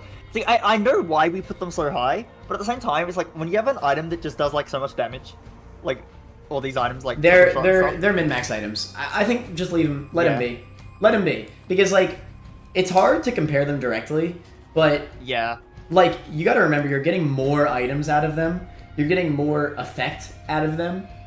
I do think that like I think it's fair enough to say that these items, Luckfoot and Steam Sale, lead to more wins than Tough Love and Mulligan. I think I can say that. I feel like I feel confident about that even. Especially Luckfoot. Steam Sale is a little closer, but Luckfoot definitely. I mean, Luckfoot you get so much benefit, it's crazy. Yeah. Yeah. Let's just move it on. Let's just move on. We've already talked about these items. They're in a good spot. Oh, Tech 2. I think maybe Steam Sale could go lower, maybe, but that's fine. If it does, I don't even think it'd be that much lower to a point where I don't even think it would matter that much. Tech 2. I like Tech 2. So let me know, do you like Tech 2 better than Tech 1? Tech 1's probably better, but this is an item that got... I think in After Plus, it used to be bad, right? Like, kind of bad. It's debatable. There's always... Listen. I think people take too much emphasis on flat DPS and don't consider the actual benefits of ease of use. Tech 2, you just hold the shoot button. It's that easy. You actually just hold the shoot button. And it has crazy synergies, better synergies than Tech 1 even. I am a Tech 2 enjoyer over Tech 1, personally, but I think they're close. I'd actually like to see a DPS test on that. I just did one. Here, let me see. Switch over, I kinda wanna see it. Although, I don't think I timed it very well. So I'll do base tiers again. Hold on. This is base tiers. I'm wondering, I feel like, can you do stats as well? Because I want to see how it ends up in an end game scenario. I just want a comparison with how normal tiers work. 49, okay. Give technology 2.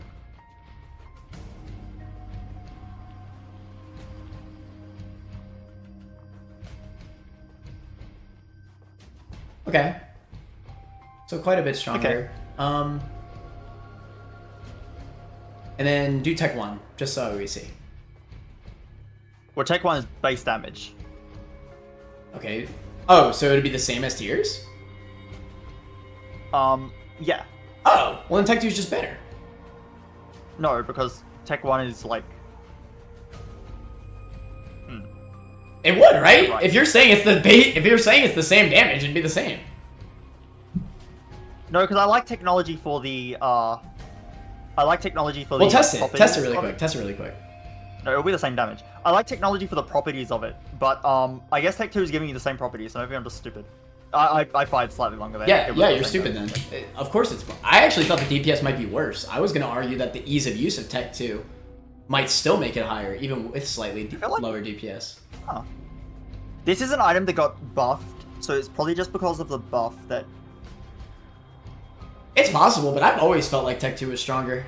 This is one of those cases where I feel like my feel is pretty useful here, because I always felt like Tech 2 was... See, no, it used to give you... Yeah, okay, I remember now. It used to give you a damage multiplier down. Yeah, no, now it's just a damage down, yeah. No, now it's not even a damage down, it's just tier rate. Wait, really? It's just tier rate down? Yeah, you just fire out of one tier less. Wait. Which I think was... I think the old Tech 2 you also fired out of one tier less. But you also had a damage down. Wait. But they got rid of the damage down. That is such a massive buff. What the hell? Yeah. Okay, no wonder. No, that makes sense. So I was still stuck in like after plus brain, that I didn't realize that obviously it's better than tech now. Well, that's so much better. I mean, you did, and that was at base. Hold on. Actually, go back to the test because I think the scale's better too. I think give yourself like 10 damage, and then test between tech and tech 2. That's good enough. I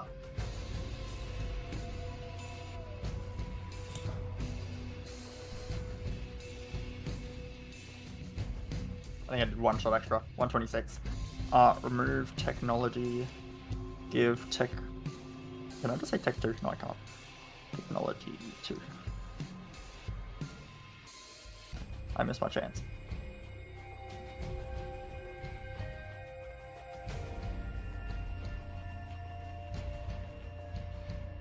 I also went slightly longer there. How much more damage? I didn't even see. It's definitely a multiplier of some sort. How much damage was the first time? How much damage was the first time? Like for tech. Like 120. Yeah. So it scales a little bit better. Right. Yeah. Okay, great. You know what? For ease of use, I think it's better than Dr. Fetus. Am I crazy? Unless you think it's comparable enough that it's just right above tech. So the thing with tech is that it's not extra damage, but the properties are just really good. It's piercing and it's infinite range and everything. Tech 2 is giving all of that and a damage multiplier. Yeah. Is that A+? Isn't Cricket's head? Wait, hold on. Wait, I'm cooking. Hold on. Let's do a Cricket's head test. I'm not against it. I mean, it's infinite range. I've always loved tech 2, but I've always thought I was biased for it. Maybe I wasn't. Maybe I was just cooking. I've always loved tech 2. 167. I'm now going to remove technology 2. And then give Cricket's head. Cricket's head. Well, it was 167, right?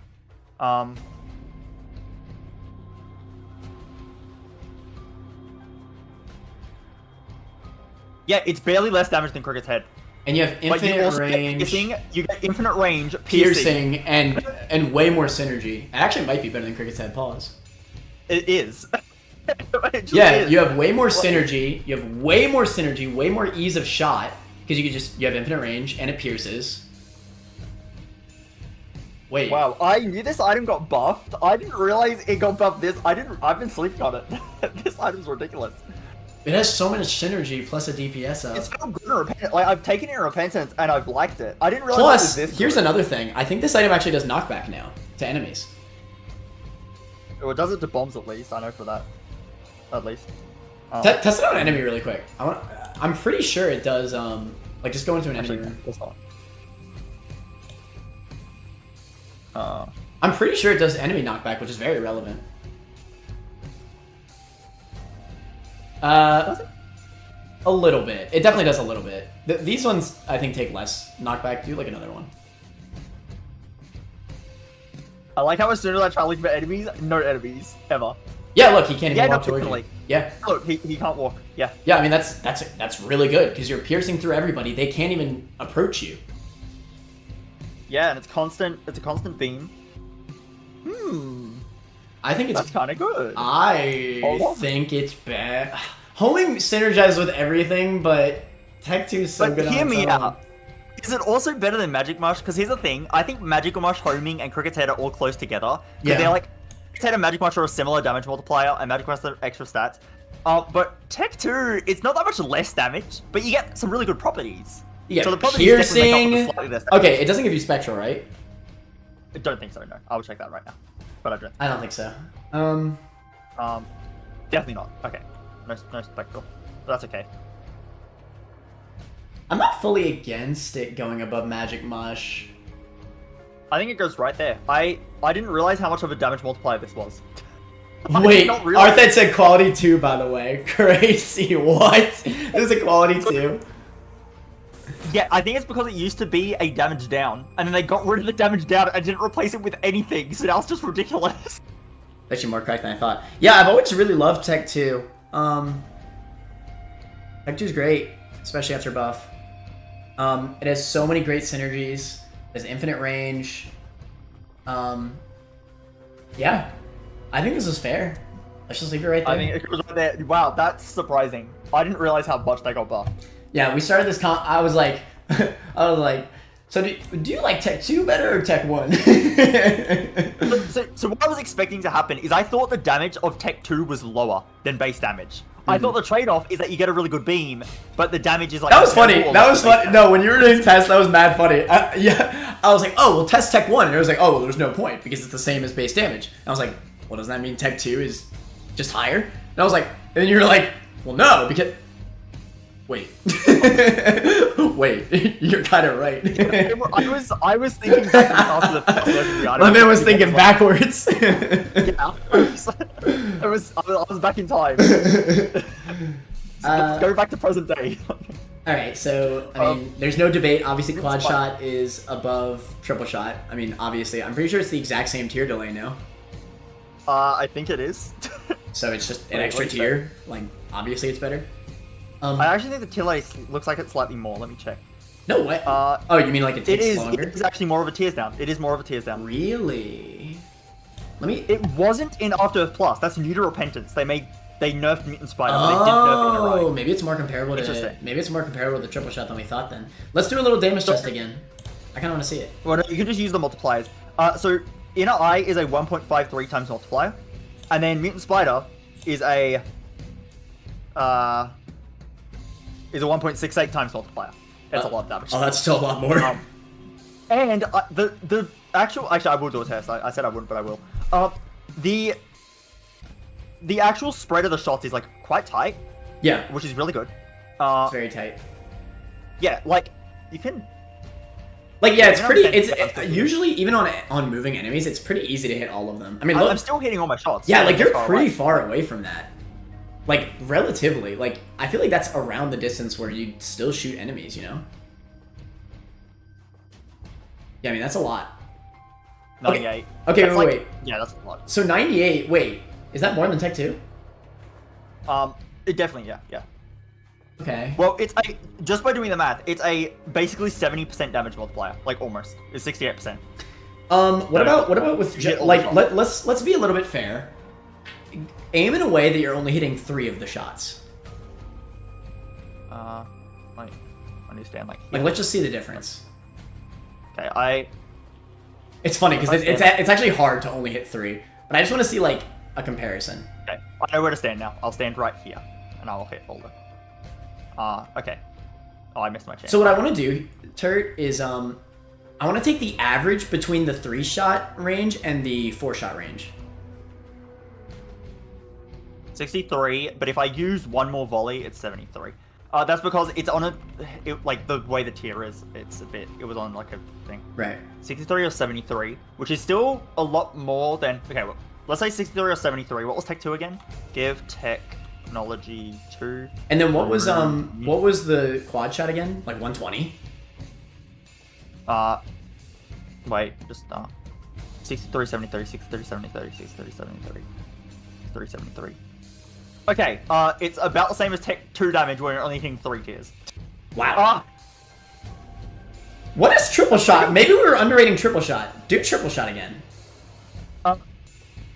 Remove technology. Because that, I mean, obviously, Tech 2 has piercing. Like, I'm not trying to compare directly to Tech 2, but like, that DPS is quite a bit more.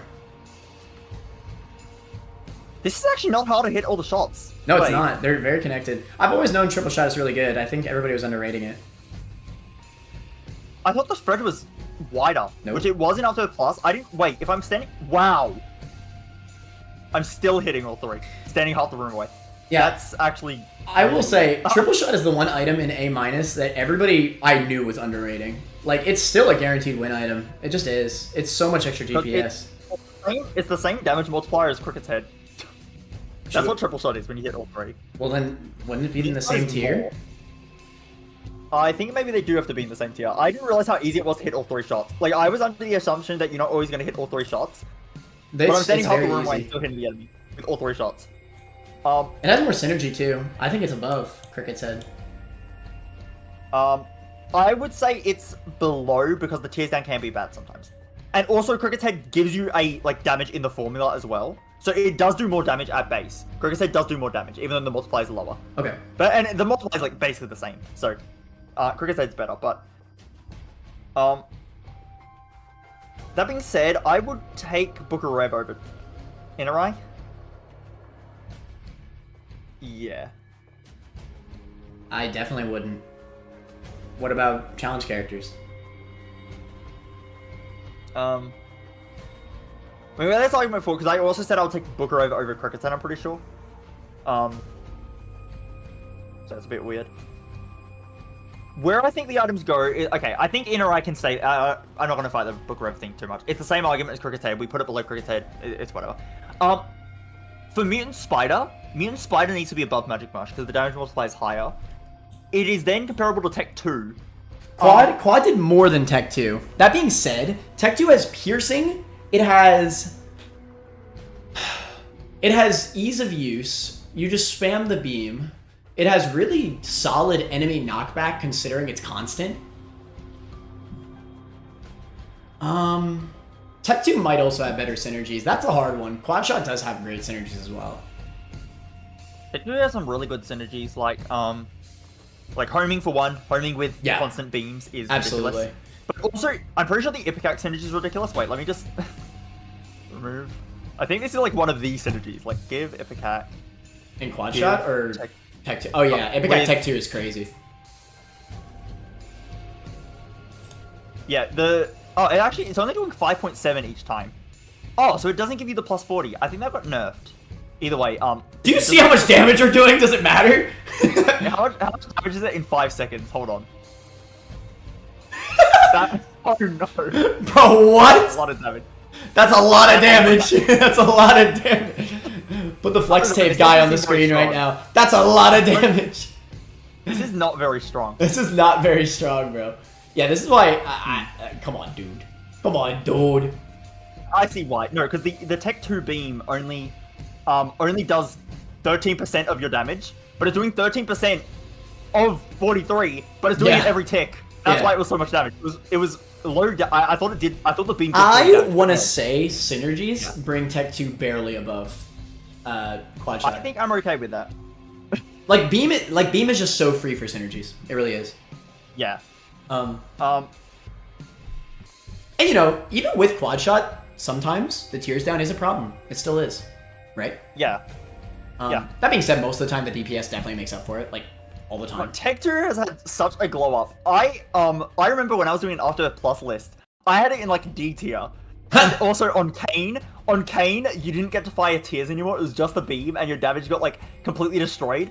Like, there were so many weird things in Tech 2 that make it bad, and then that might be the biggest buff I've seen. Tech 2 is great. Tech 2 is fantastic. It's actually one of my favorite items. What happened? That's crazy. That's awesome. Yeah. Yeah. Yeah. Okay. And also, I'm glad that we were able to move Triple Shot up, because I actually always felt like it was lower than it should have been. But because, Ooga Booga, later man only goes off experience, he's not valid. Whatever, man. I was right. But yeah. I didn't use the experience argument for that one. No, I just mean in general. I just mean in general. I think I just said that damage multiplier won't actually be that high because you're not going to hit all 3 shots. And then I just realized, no, you'll hit all 3 shots. Yeah, you will. You'll hit all 3 and again, shots. still like crazy synergies and all that. Okay. Insane chemical peel. Chemical peel is actually, it's okay. It's a okay item. It is so inoffensive. It's just okay. Compared to Pentagram, what is the damage up? Worse, I'm now realizing, because I mean, I know it's worse, but I want to know the difference. Well, okay, so if you just give Pentagram and how much damage it goes up by 1.69, but this is all your tiers. Chemical peel, it goes up by 2, but only on half your tiers. So it's worse than Pentagram. Wait, I'm sorry. Can you say the numbers again? For some reason, I blanked out. Okay.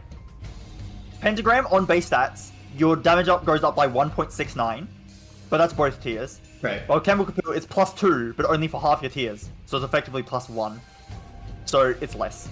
Your Chemical peel damage would be 4.5 instead of 5.19, basically. Okay. But the fact that Chemical peel doesn't use the damage formula is a good thing because it means when you have more damage, like if I give myself another pentagram, this one's only plus 1.26. Wait, I want the. Wait, you're testing? To go away. Let me hold on. Oh, yeah. I'm testing. Okay, so at around your third pentagram, chemical peel's the same. Or technically the pentagram is slightly better than chemical peel at 3. As soon as you go 4 pentagrams, chemical peel's now better. Like for sure. Really? So late game, chemical peel's better than a damage up? Yes. Yes. But it is and the third one is like extremely close. I'd say the second damage up is still like a little bit better, like it's still like enough better. The third one is basically identical. And then from 4th onwards, it's chemical peel's better. How interesting. Also, I believe, let me actually check with soy milk. I believe it's crazy with soy milk. Hold on. Like, because it's flat damage, right? Give chemical peel. Give soy milk. Born dummy. Yeah, no, it's actually adding +2 damage. It's ignoring the soy milk damage down. It's just +2. See how my normal tiers are doing 0.7, my chemical peel tiers are doing 2.7? Wow. That's crazy if you have a high tier rate. Yeah. So, there's synergies like that. Although, there's also the other end that if you have really high, really low fire rate, then chemical peel is worse. So it scales well with fire rate, and it's better when you have, a lot of damage ups already, like later in the run. Wow. Does that make it better than damage ups? I would say it's very comparable to them. I would say that it's either right, I'd say it's like next to Steven somewhere. Like I'd say. All right, I want to say. Here's the thing. I mean, I can't argue that it's better at late game. I want to say that the early instant benefit of damage is more relevant than the difference that chemical peel makes late game. I agree. I think you're going to save more hits in the early game with the instant higher damage than you would with chemical peel. Yeah. And I don't think the difference is that massive in the late game to make chemical peel better. Yeah. So I think right there is fair. Oh, I just realized on my stream you can't see it. It's right here. If anything... No, it going further down doesn't... Actually, it could go further down. I think Steven is definitely better most of the time. I don't know, like, that soy milk synergy is crazy, but... I wonder how many times are you gonna get, like, the good chemical peel synergies? I didn't realize chemical peel was, like, a synergy item. That's so funny. This is such an irrelevant item to me. I didn't realize it'd be this high.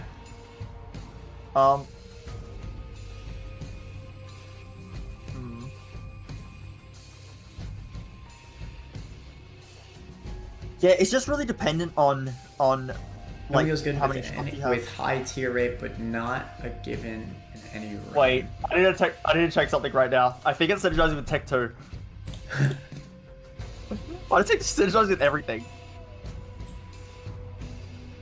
Oh my god, the laser is doing 2.5 damage.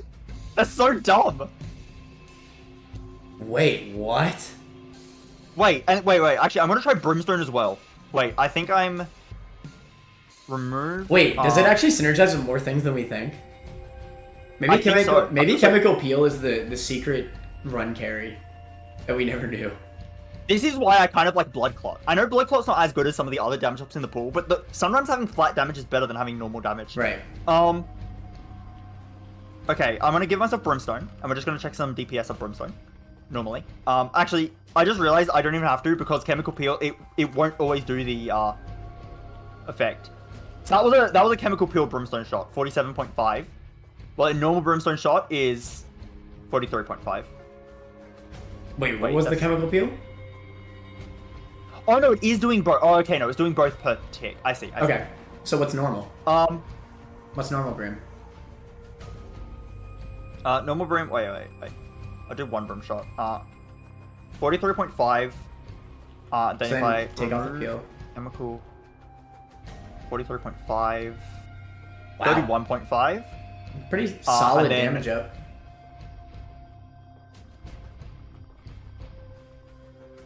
Okay, so Yeah, it's about the same as pentagram with brim. So it's not. It doesn't synergize with brim in any special way. It does with stuff that has like a constant like effect. Interesting. Like the tech. I am okay to just leave it right there, unless you think it should go higher or lower. I think it has enough synergies. I can't. Oh wait, I'm stupid. Wait, hold on. Yeah, I think it has enough. I think it has enough of a chance to synergize that it's close to them. But then on average, it's worse than Steven. So I think right there is probably okay. Like, yeah. Okay, cool. The popper. Insane. Insane. This is damage up now.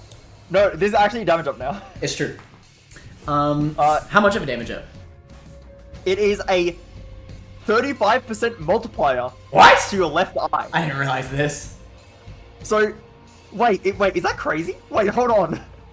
Hold on. That's so dumb. Hold on. Wait. The amount of tests we've done.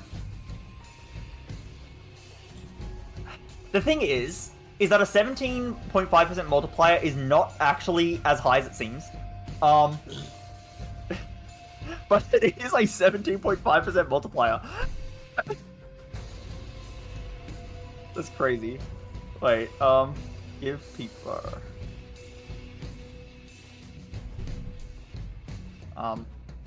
Plus you got that peeper. Insane. Please don't hit the guy. No, he's gonna hit the guy. No. Okay, but that's part of the DPS. Include it. No. Include it. No, he's gonna hit the guy again. Don't you That's dare. fine. It's included. 7.5.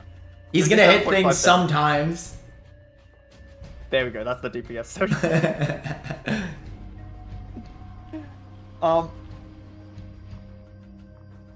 The thing is, like, so what's crazy? Just like give yourself pentagram, right? You go up to 5.19, and before you had 3.5. Like the first pentagram you pick up is a like almost a 50% multiplier. The first pentagram. Which is why this being a 17.5 when you're at base is not much. When does it get to the point where having the peeper multiplier starts like really mattering?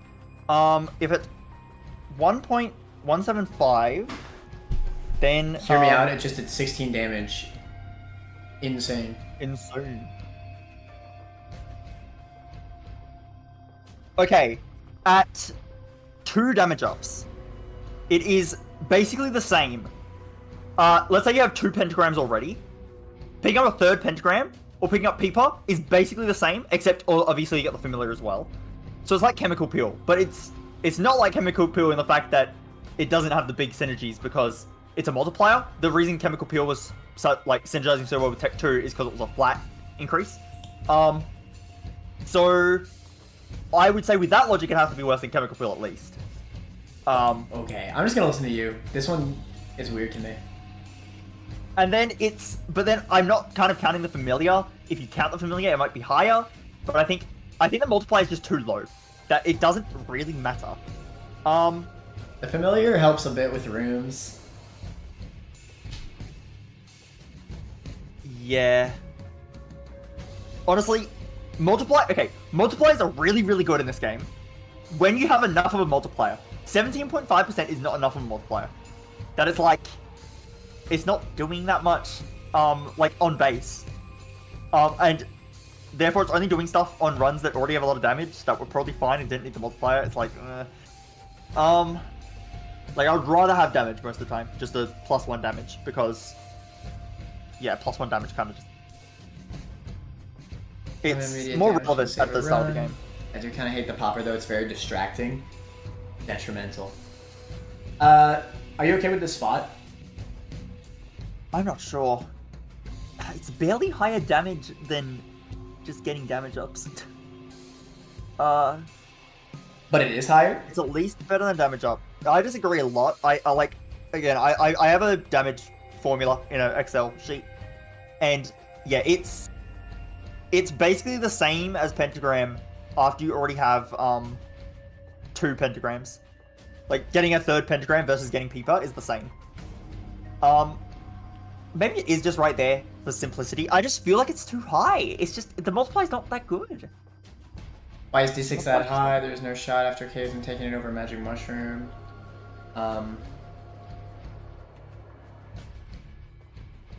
I just think its height carries it above magic mushroom. I do think D6 is worse than quad shot personally, but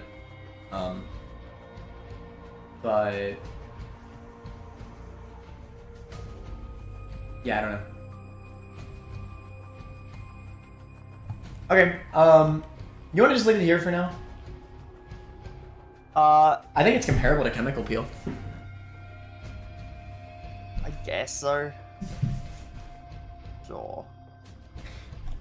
Sure. Let's just move on then. Habit, one of the most fun min-max items. Charge items are great. This one's great. It's a self-hit effect. Self-hit min-max items are vastly better than self-hit deal damage items. Yeah, because you can use these in non-active rooms, like on a curse room door, and you get benefit. You can use this on a blood dono. You can use this with, well, it doesn't do anything for IV bag, but if you have backpack IV bag, pause. Insane. Yeah, this is also really good on tainted characters for their pocket actives.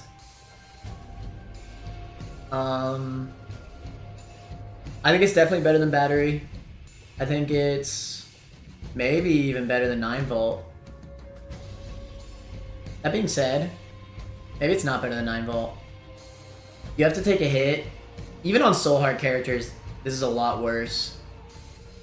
Because you don't want to lose soul hearts. It's still nice on soul heart characters, but 9 volt, really like 9 volt for 2-room charge battle actives and the passively recharging stuff like glass cannon. Yeah.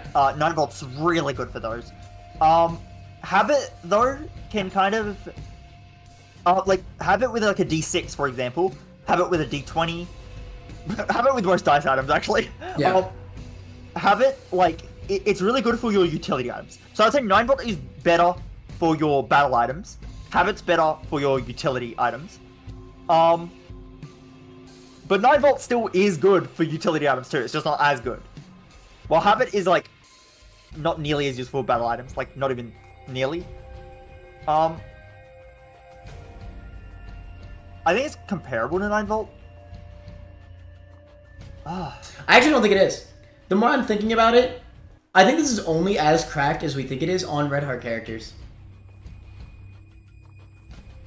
I mean, it is cracked on Red Heart characters, it absolutely is. But, like, not in the same way that Prayer Card is cracked. Like, Prayer Card is another level, I feel like. Because, like, you just have infinite health with Prayer Card. With Habit, you need to have a solid active to make use of it. There's some actives that this isn't even that cracked with. And on top of that, it does nothing, literally nothing for challenge characters, and it's just okay on Soul Heart characters. Like, it's fine. I think I'd rather have the Prayer Card on Soul Heart characters, honestly. Which is funny because it's an active item.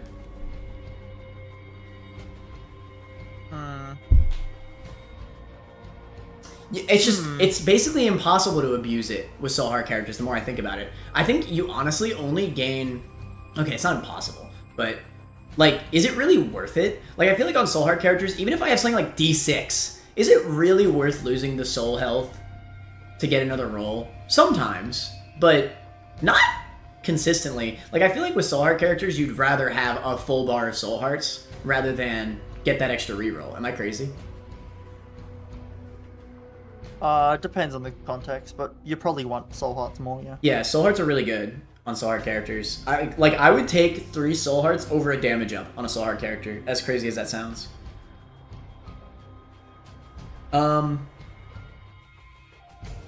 That's why the Blue Baby buff for Devil Deals was so massive. That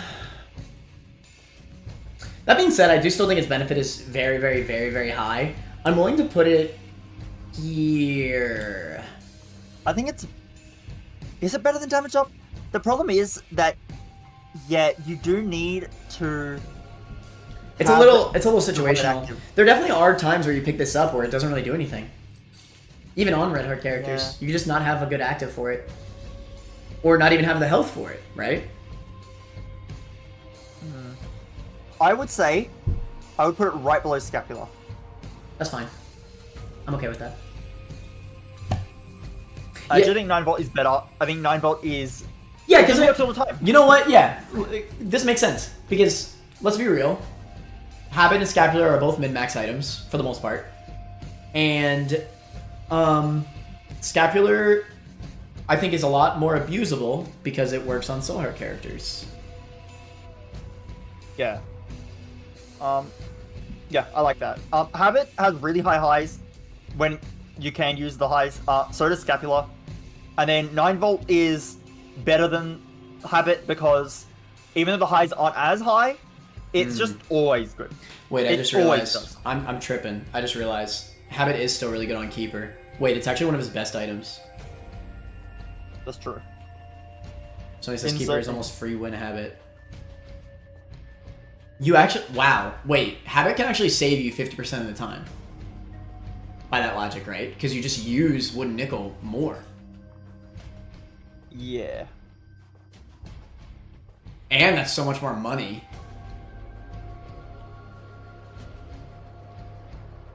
That is a lot of money. That's so much money. Wait, this might actually be... how easy it will be to play a sack room. Like... Wait. I think that alone makes it above Scapular. Sure. I'm looking at Peeper, and Peeper feels wrong. Can we put Peeper, like, just a few places lower? Put it wherever you want, bro. I don't care. I really don't care about Peeper. Put Peeper below at least Scapular, maybe also Guppy's tail. Yeah, no, definitely put it below Guppy's tail as well. That's fine. Whatever. You can put it wherever you want. I don't care. We're putting it further down. We're putting it further down. Fuck Peeper. I hate it. Put it 2 spots lower. There. All right. Are you happy? What about Guppy's paw as well? If I put it in detrimental. Put it in detrimental.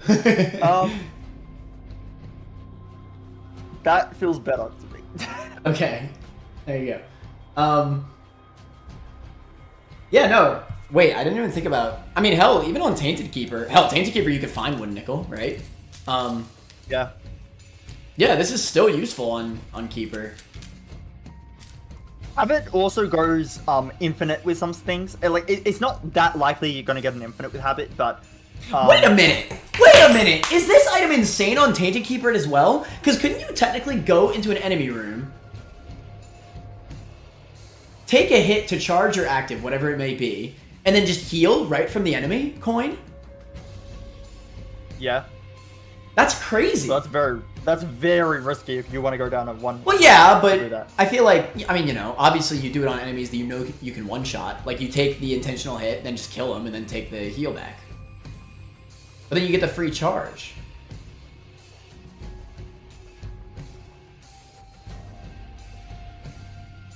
I feel like it's really good on both keepers for a different reason.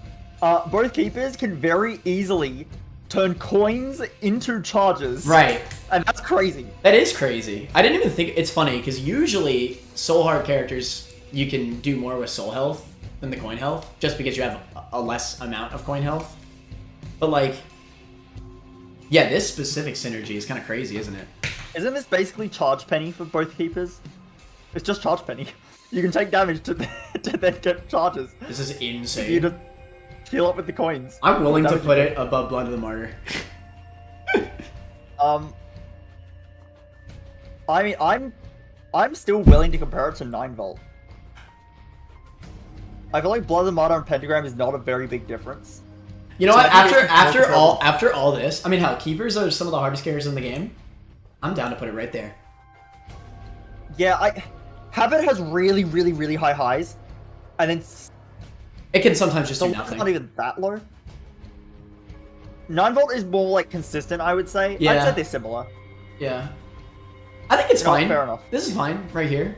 Yeah. Yeah. I like this. The Keeper argument really got to me, because yeah, this actually might be one of their best items in the game. That's crazy.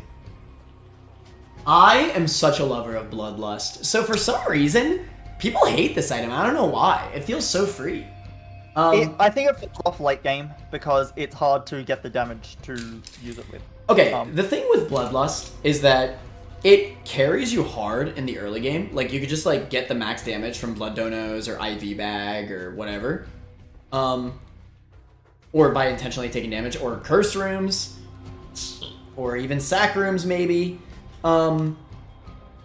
There's so many ways to get the max damage up to a point where you'll get to such a high damage with Bloodlust that you'll never take damage ever again on that floor. Like, I think that's fair. Yeah. Like, you get so much damage for the early game. I do agree that it falls off late game, but not, like, fully falls off. Like, it's still good. So my argument for Bloodlust, because we were comparing this a lot in the Secret Room list, I think. Some list. No, it was Devil Deal, I think. Devil list. Yeah. Devil list. In Devil Deal list, to... What's the other one called? Bloody... It's Bloody Lust, or is it... Wait, what's the difference? Lusty Blood. Lusty Blood is the one on enemy kills. Right. So Lusty Blood is, new Samson. I don't know. I feel like it's so obviously better than Bloody Lust. To me, I thought it was crazy you thought Bloody Lust was better. Here's the thing with this item. Even though it might fall off a little bit late game, it's still good. On any character other than the Lost, hell, it's even good on Keepers. On any character other than the Lost, this item, you just take hits, even by accident. You don't need to purposely use it. Taking accidental hits, how much damage does this give you at max? So I just went in game right now to test something, and I didn't know this for the Devil list. I thought it used the formula. It doesn't use the formula. It's flat. Yeah. It always will give you +6. Yeah. Like if I get myself pentagram, you didn't know that? pentagram's still gonna go up by 1.6. Wait, you actually didn't know that? How did I know this and you didn't? I don't know. Well, maybe I just love the item more, so I use it more. I thought it used the damage formula, meaning it plateaued, but it doesn't plateau at all because it doesn't use the damage formula. It's flat. Yeah, it's always +6 damage. It's a lot of damage. So you need to take 6 hits late floor, but if you take 6 hits, you have +6 damage. If you take... It's 6... Okay, realistically, right? In a final boss scenario, here is my argument against Lusty Blood. In a final boss scenario, let's say you have max health, right? You have Book of Rev or whatever, and you have full soul hearts on a soul heart character even. Let's just... Soul heart character, full soul hearts. You take 6 hits, you have +6 damage for the remainder of the fight. Hello? Hello? Like, let's talk Mega Satan, right? You go into Mega Satan door, you have full health. You take 6 hits, but you're slowly getting damage up. It's not like you have to wait until half your bar is to get 6 damage. Every time you get hit, you're getting a damage up, which will, you don't need to self-damage for it to be good. Over time, you're gonna get damage up. You just will. I just want to address a question someone said in chat. If it doesn't use the formula, how does it work with soy milk? So, it's a difference with Chemical Peel doesn't add to your damage stat, but it adds to the tier. Bloody Lust does add to your damage stat, it just doesn't use the damage formula. And Pentagram adds to your damage stat, but it uses a damage formula that makes it get worse the more you have. So, there's like 3 different things. Pentagram will get worse the more you have, and goes on the number. Bloody Lust will not get worse the more damage that you have, but it still adds to the formula. Chemical Peel just adds to the tier, and that's why it's crazy with Soy Milk, because Soy Milk will affect this damage with Bloody Lust. Like, if I get myself Soy Milk, my damage is now gone. That being said, 2 damage with Soy Milk, and that's all you have, that's kind of good. I do have a Pentagram, but yeah, still. But yeah, yeah, I've always really loved Bloodlust. I mean, there's a reason why I ranked Samson so high on a character tier list. I think it's just a great item, even into the late game. Like, it doesn't really fall off, is my argument. Like, it's still solid even when you're not trying to use it. Like, remember, you've saved so many hits in the early game due to min-maxing and gaining benefit. You basically never take damage to enemies. That's my thing. In the early game, you never take damage. This item is ridiculous. Like, early game, it is better than Cricket's Head. The only damage you take in early game is self-hit. The things you want to take damage to, like Sack Room or Curse Room or Blood Dono. And everything else, you just sweep through, because you just one-shot everything. So you don't take unintentional hits, which means you also get your devil deals very easily because you have so much damage. Yeah. So yeah, It does suck that you need to reapply it every floor. Well, yeah, but if you...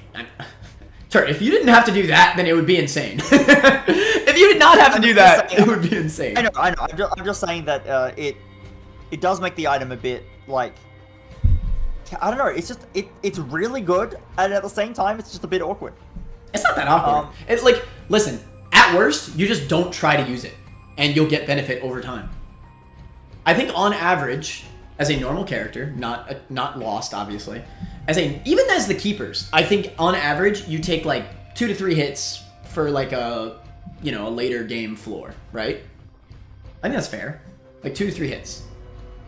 And you just get some free damage up, like 4 free. And against a final boss, you'll take more. I would say maybe, well, depending on the run. Obviously, you could have like a nuke run, but I think on average, like for a soul heart character, you might take like 6 hits, and guess what? You're getting more damage over those 6 hits. There you go. Yeah, so you're only getting like actually good damage on the last few hits, but like the first hit you take only doesn't give you much damage, but the last hit you take gives you a lot of damage. Like, you really need to take like 4+ hits for it to actually be good. You don't need to, though. It's just like, it's a passive thing.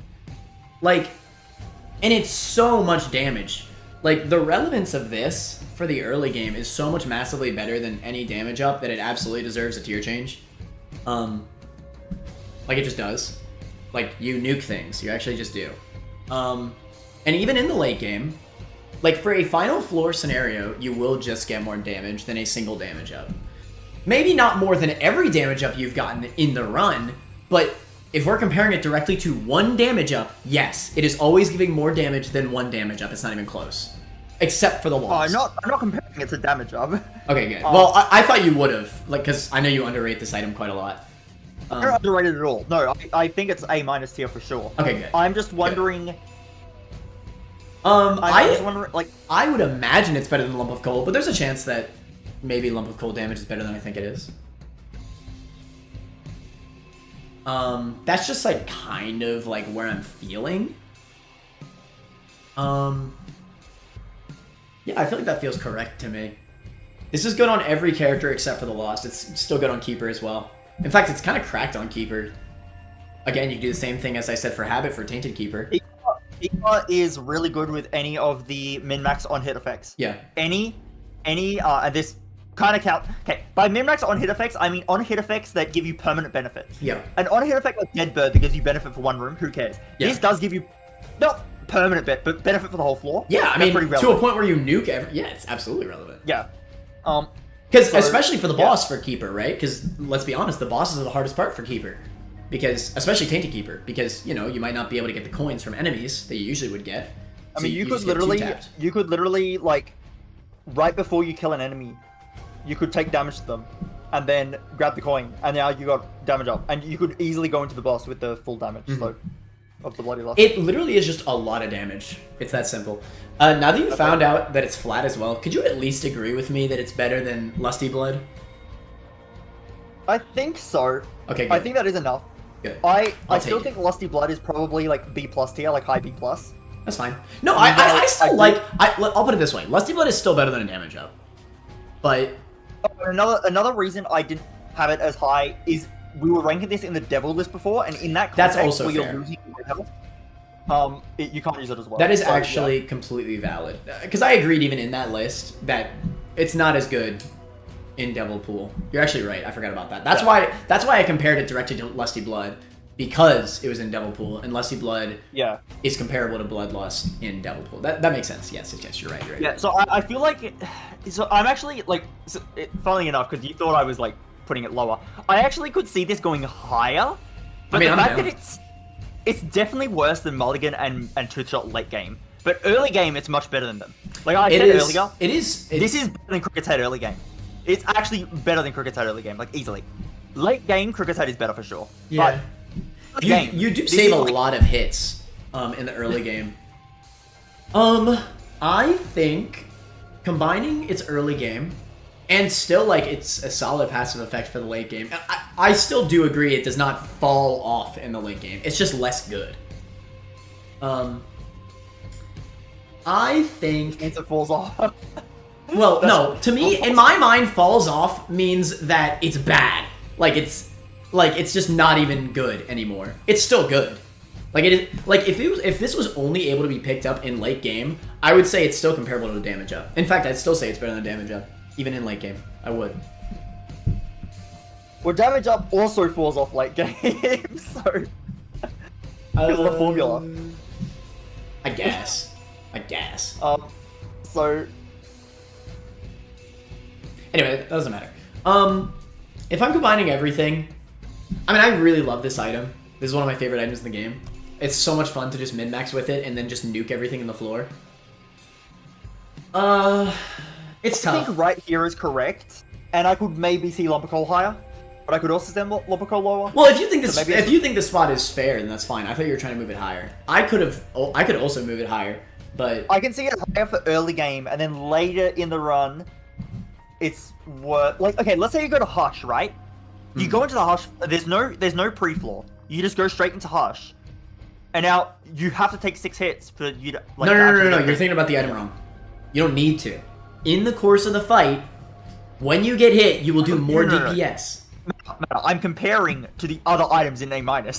Correct. The items in A-, I have Mulligan, and it's instantly giving me 33% damage in the Hush fight. But with Bloody Lust, I need to take damage before I'm getting the... In the Hush fight, on average, I get hit on Hush more than most of the bosses.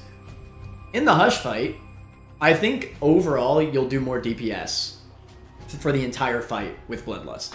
I think so. It depends on the run, obviously. It depends on the context, but I think so. Like, I think there's more damage tanking in the Hush fight more than other bosses. So, you know, you're going to take more hits and you'll get more damage. The fact that it is flat actually does quite a lot for me because it doesn't... I thought with the formula it was really bad. So, okay, the advantage of flat damage... Actually, this is a great item in that it's getting all of the benefits of flat damage without any of the negatives. The normal negative of flat damage is that it's bad at the start of the run. Normally, at the start of the run, a regular damage up, like a pentagram, is better than flat damage. But that's not true for Bloody Lust. Bloody Lust, in fact, is incredibly good at the start of the run because of how much flat damage it gives you. So it completely offsets any weakness flat damage has in early game, and in fact, it's one of the strongest. Like I was saying before, Bloody Lust early game Samson is so easy. You're not gonna like this, but I absolutely think it's better than piercing. But I think you definitely disagree with that. I think I like my piercing quite a lot. Like, the thing is, in rooms, like all the way up until womb, the extra damage is gonna do better even against hordes than piercing. I think that's actually fair. You have so much more damage. Not in womb. Well, no, I said up to womb. Oh, I guess. And it's way better against bosses. Like, I mean, it just is. It's more DPS. So this just feels good early game. The only flat time damage is better late game. I think the only time I take piercing over Bloody Lust is if I'm the Lost. That is the only time.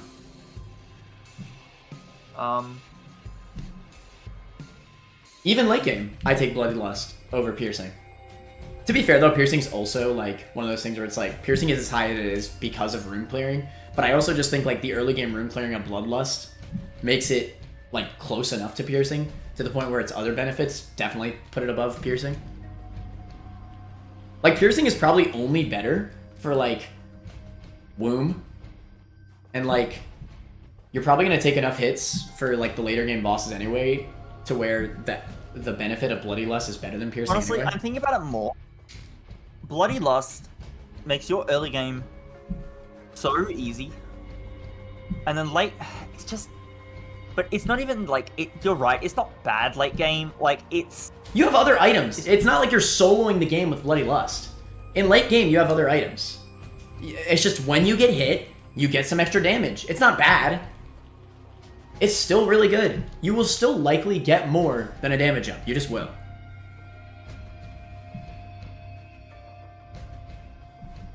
Hmm. But anyway, if you want to leave it here, I'm not upset about it. But I do think I'd put it above Steam Sale personally.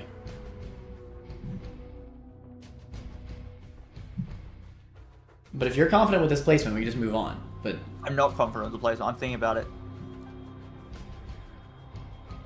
I can see it higher. Like, I can even see it higher than piercing, like you were saying. I could see it. I'm just... I don't know how much weighting to give the end game for this item. The thing is, when we're ranking items, I think we don't... Like, end game needs to be considered with a full set of items. Yes, Bloodlust isn't carrying by itself. I almost even wonder if the early game is more relevant than the late game for consideration. Because that early game is when you're getting this item with less synergy. So how well does this item stack up by itself? And by itself, this item is cracked in the early game. Whereas in the late game, you're going to have other items to do, you know, to put in the work before you get hit.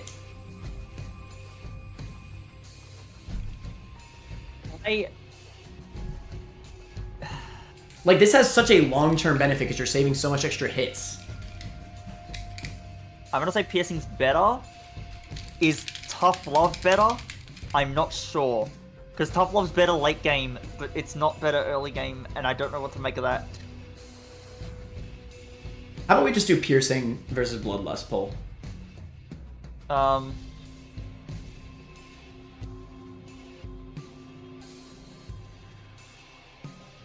Because I still think I still think bloodlust is better than Steam Sale. But if you're, you know, if you think that piercing's better, then I think the poll that's correct is piercing versus bloodlust. Sure. All right. Let's see. That being said, piercing is... A lot of people don't like piercing. Like, I think a better poll in terms of like actual placement would be bloodlust versus tough love. Because a lot of people don't like piercing as much as I do. So I feel like piercing might lose to bloodlust, but tough love might not. Like, you know what I mean? Well, then that means piercing also has to go below tough love. Let's just do this poll. Let's do... Okay, well, look. Hear me out. Let's do this poll first. And if Cupid's loses by a lot, then we'll also do Cupid's versus tough love. Piercing is not going below anything else. Okay, well then let's just do Cupid's versus bloodlust. And if bloodlust loses, then we can also do tough love versus bloodlust.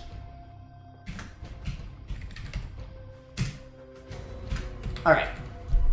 Boom. There you go. There we go. I don't think it's that. I don't think it's that like crazy for either as well. I think both are good in different ways.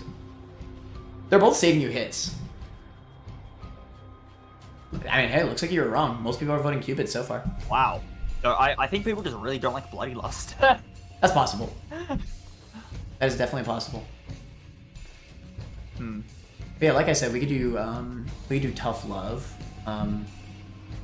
poll as well.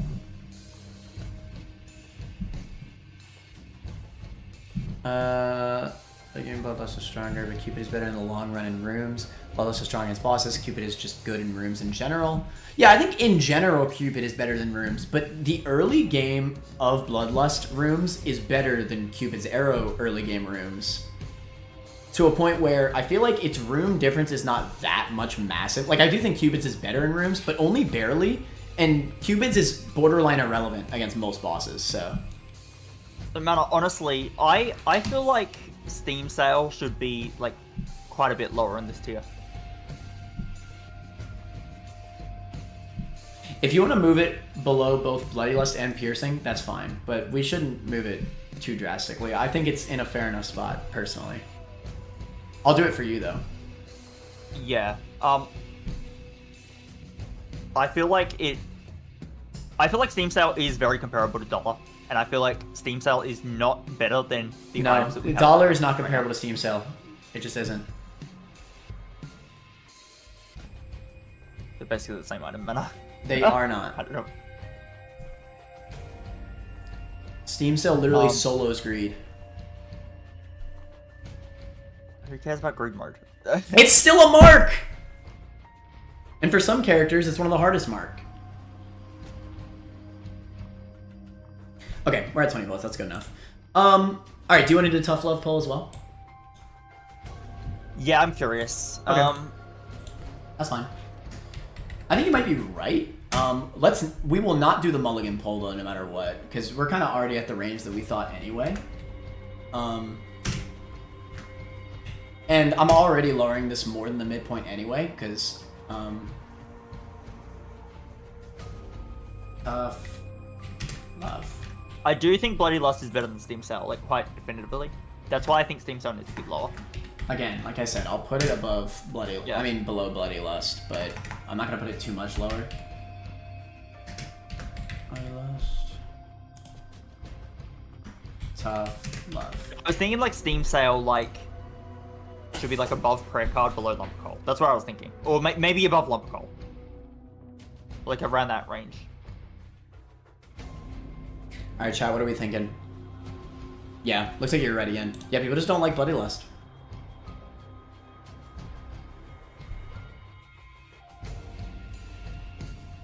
I think it's a min-max thing. I think like average knowledge might not be as like on hit effect like crazy as like crazy common as we think it is. I personally think it's very easy to do on hit effect min-maxing.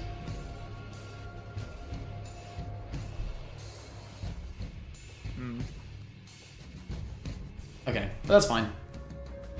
We will put it below then. And you know what? Just for you, we could do this as well. I feel like Mulligan and Tough Love are too similar though. Like that's, I feel like those items were like joined. They're very similar multipliers. So like I feel like that's correct. Like that looks correct to me. That's fine. Whatever. Okay. Let's move on. I'm just glad that Bloody Lust is in a solid tier for it. But then I look at stuff like PhD and Lucky Foot, and I really like those items, but are they really better than, like, Bloody Lust? Yes. Like, you know what I mean? I'm getting thrown off right now. Yes. They just are. They have so much long-term effects. Can we do, just for curiosity's sake, can we do Mulligan versus PhD? PhD's gonna win. I don't even think I need to do that poll, but I mean, we can if you really want. I just want to see how much it wins by. There's no way people like Mulligan more than PhD.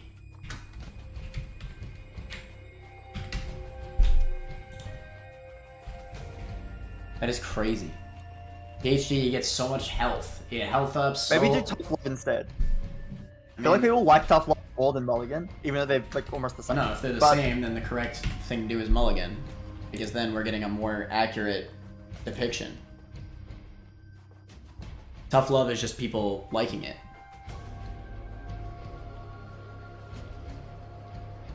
Okay, that's fine then. I feel better about that. I just wanted to see like how much it won by, and it is quite a lot.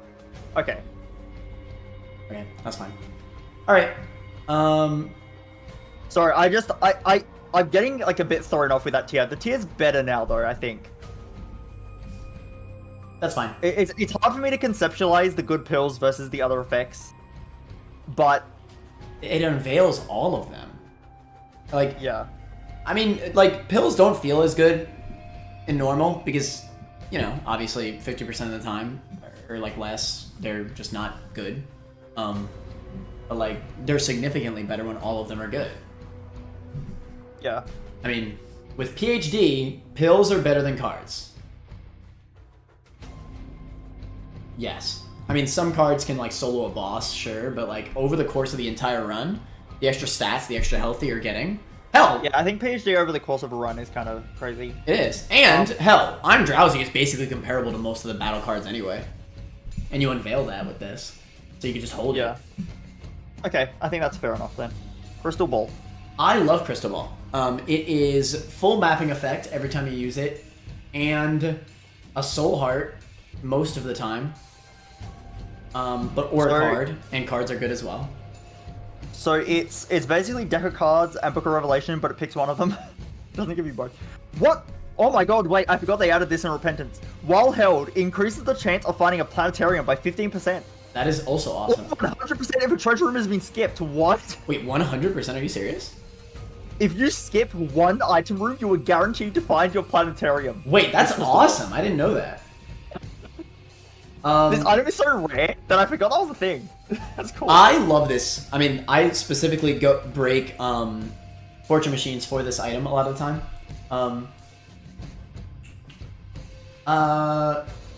I mean, the full map is great for rush marks. It's just a lot of soul hearts. I actually am not even that... No, never mind. I'm tripping. I was going to put it in the same tier as Rev, but that's wrong. Rev is just so consistent soul health. Yeah. That being said, is it, like, not that much worse? Like, you get full map, extra planetarium that you might not have gotten otherwise. And again, the map is great for rush marks. Or, I mean, hell, does it tell you where your secret room is? Or does it not? Your regular secret room, yeah, it's a world card. It's a world card. Bro, what? And then you spawn more cards. Hell, this is technically still useful on Lost. You get full mapping effect, and you can get freaking holy cards out of it. Yeah. Is this technically the second best reusable item for Tainted Lost? Being half as good as deck of cards is quite a like, that's a lot worse than deck of cards. But what item is better on Tainted It's Lost? God Generation. Maybe Book of Shadows. Is that it? I don't know. I'm just saying. Like, that's the hardest character in the game. Any way to get more holy cards is kind of cracked. I think its benefit is comparable. You know what's funny? It feels similar to Lucky Foot and PhD.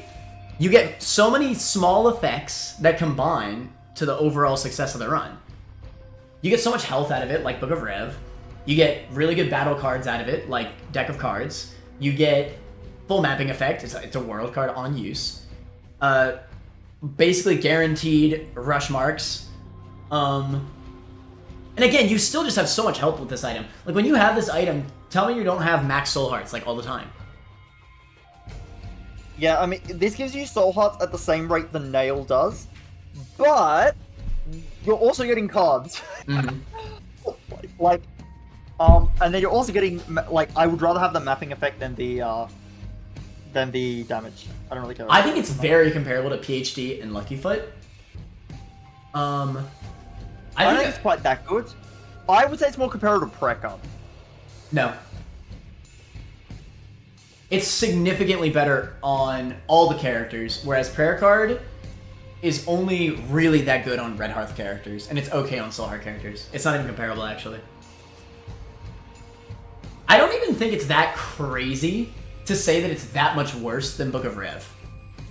I would put this above Steam Sale, below Belated Lust. I don't think it's PhD level. I'm actually wondering if I'd take this over Lucky Foot. Because you just get so much health.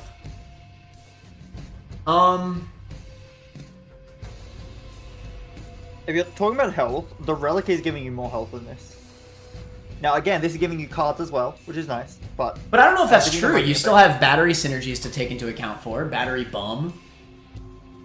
Like, it still has all the same synergies that Book of Rev has. The Habit. 9 Volt will just give you, you know, more charges in general. No, I think Relic is... I think with synergies, you definitely still get more soul health. You get the Hierophant card.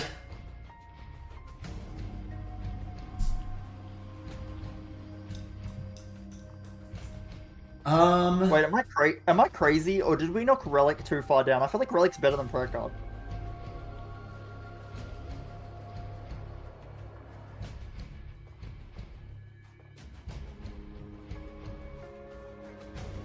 Do you think Relic should be better than Prayer Card? Maybe. It's just, you gotta clear a lot of rooms. Like, in late game, you don't even want to clear that many rooms. Like, in the rooms you're clearing late game, like, you're probably just gonna lose more health than you're actually gonna gain out of it.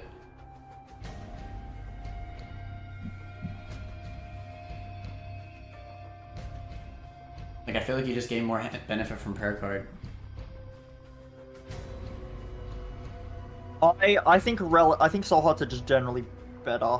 I mean, they are, And but you don't get them as you don't get them as often as you get the Eternal Hearts from prayer card.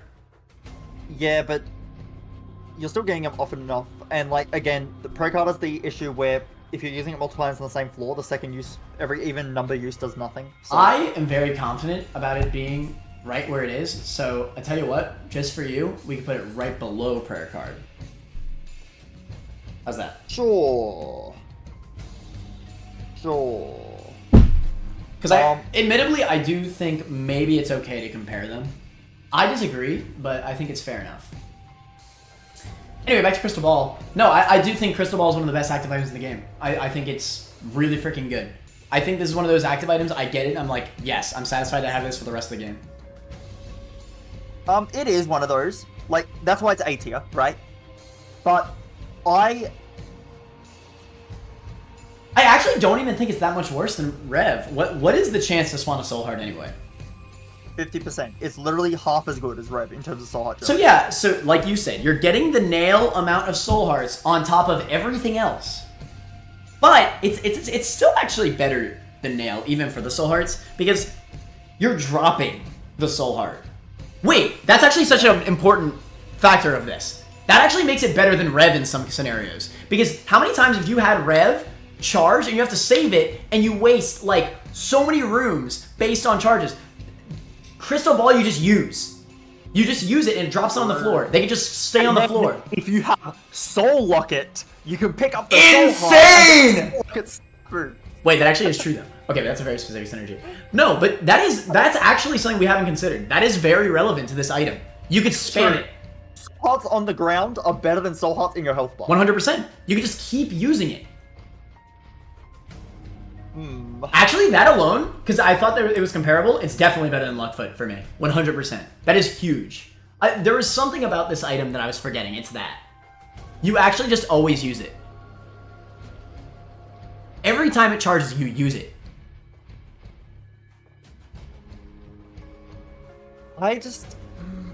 The cards are really good though. They are. Like I'm thinking like. And because you get so many, and because you get so many of the cards, you can just use a card for every single boss fight. I keep thinking of this as just like, oh, well, in terms of Soul Heart generation, Relic's better. But it's not just Soul Heart generation. It's Soul Heart generation, it's card generation, it's full map effects, so guaranteed rush marks, guaranteed secret room, and in late game, that's really good. Planetarium chance. Plus the planetarium, it's absolutely better than Luckfoot. Hello? And you get so much health out of it. Because you're dropping it on the floor? I changed my mind, it's here.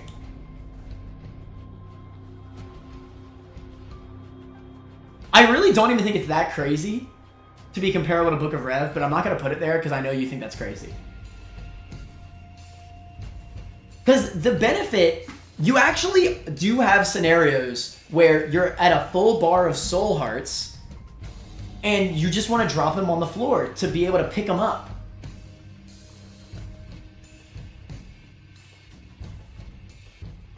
I can see it being comparable to Lucky Foot the more I think about it. But it also feels wrong. If you think that, I'm okay with putting it back here. But I actually think this is my spot. But for the sake of our list, we could put it here. This is also good on every character. I think it is here! Wait! Because I don't even think it's that far away from Rev. I actually still think it's kind of comparable. Because let's think about it, right? How many times have you had Book of Rev and you're at max Soul Hearts and you're just like, whatever. I mean, obviously max Soul Hearts is great. Like, it's game winning. That's why it's an A+. But guess what? You have Crystal Ball. When you're at that max Soul Hearts, guess what? You're also getting cards. You also got that extra planetarium chance. If you're the Lost, you have the freaking benefit of the mapping effect, which obviously you're probably going to get a better active than this anyway, but I'm just saying, it's more useful than Book of Rev if we're comparing the two. It just is. You get the planetarium, you get the... Hell, wait a minute! Dropping soul hearts as the lost is not even that terrible. Because you can freaking like D20 or something. I don't freaking know. Or GB bug or whatever. I mean, it's better than just spawning nothing, right? And again, on Tainted Lost, more holy cards. 50% of the time, you're doing deck of cards, right?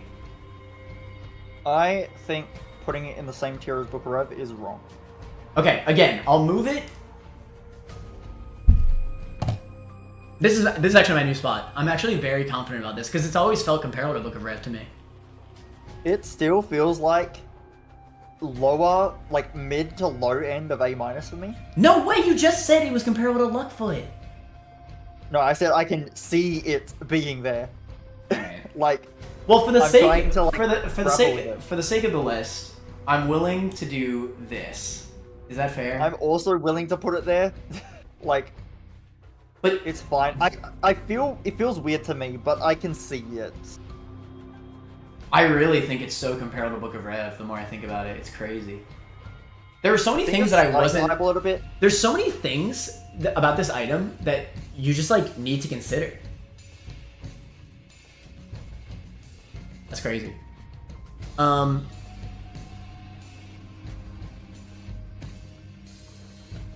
Are Crystal and D6 in the same tier? They're not. It's fine where it is. It's fine where it is.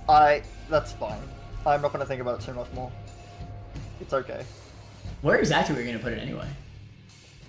I still think it's like lower end of this tier. That makes no sense. How can you think about Mid to low end. How like, could you disregard max soul hearts, card generation, full mapping effect, extra planetarium? Yeah, I would put it the middle of this tier. Oh, you said lower end.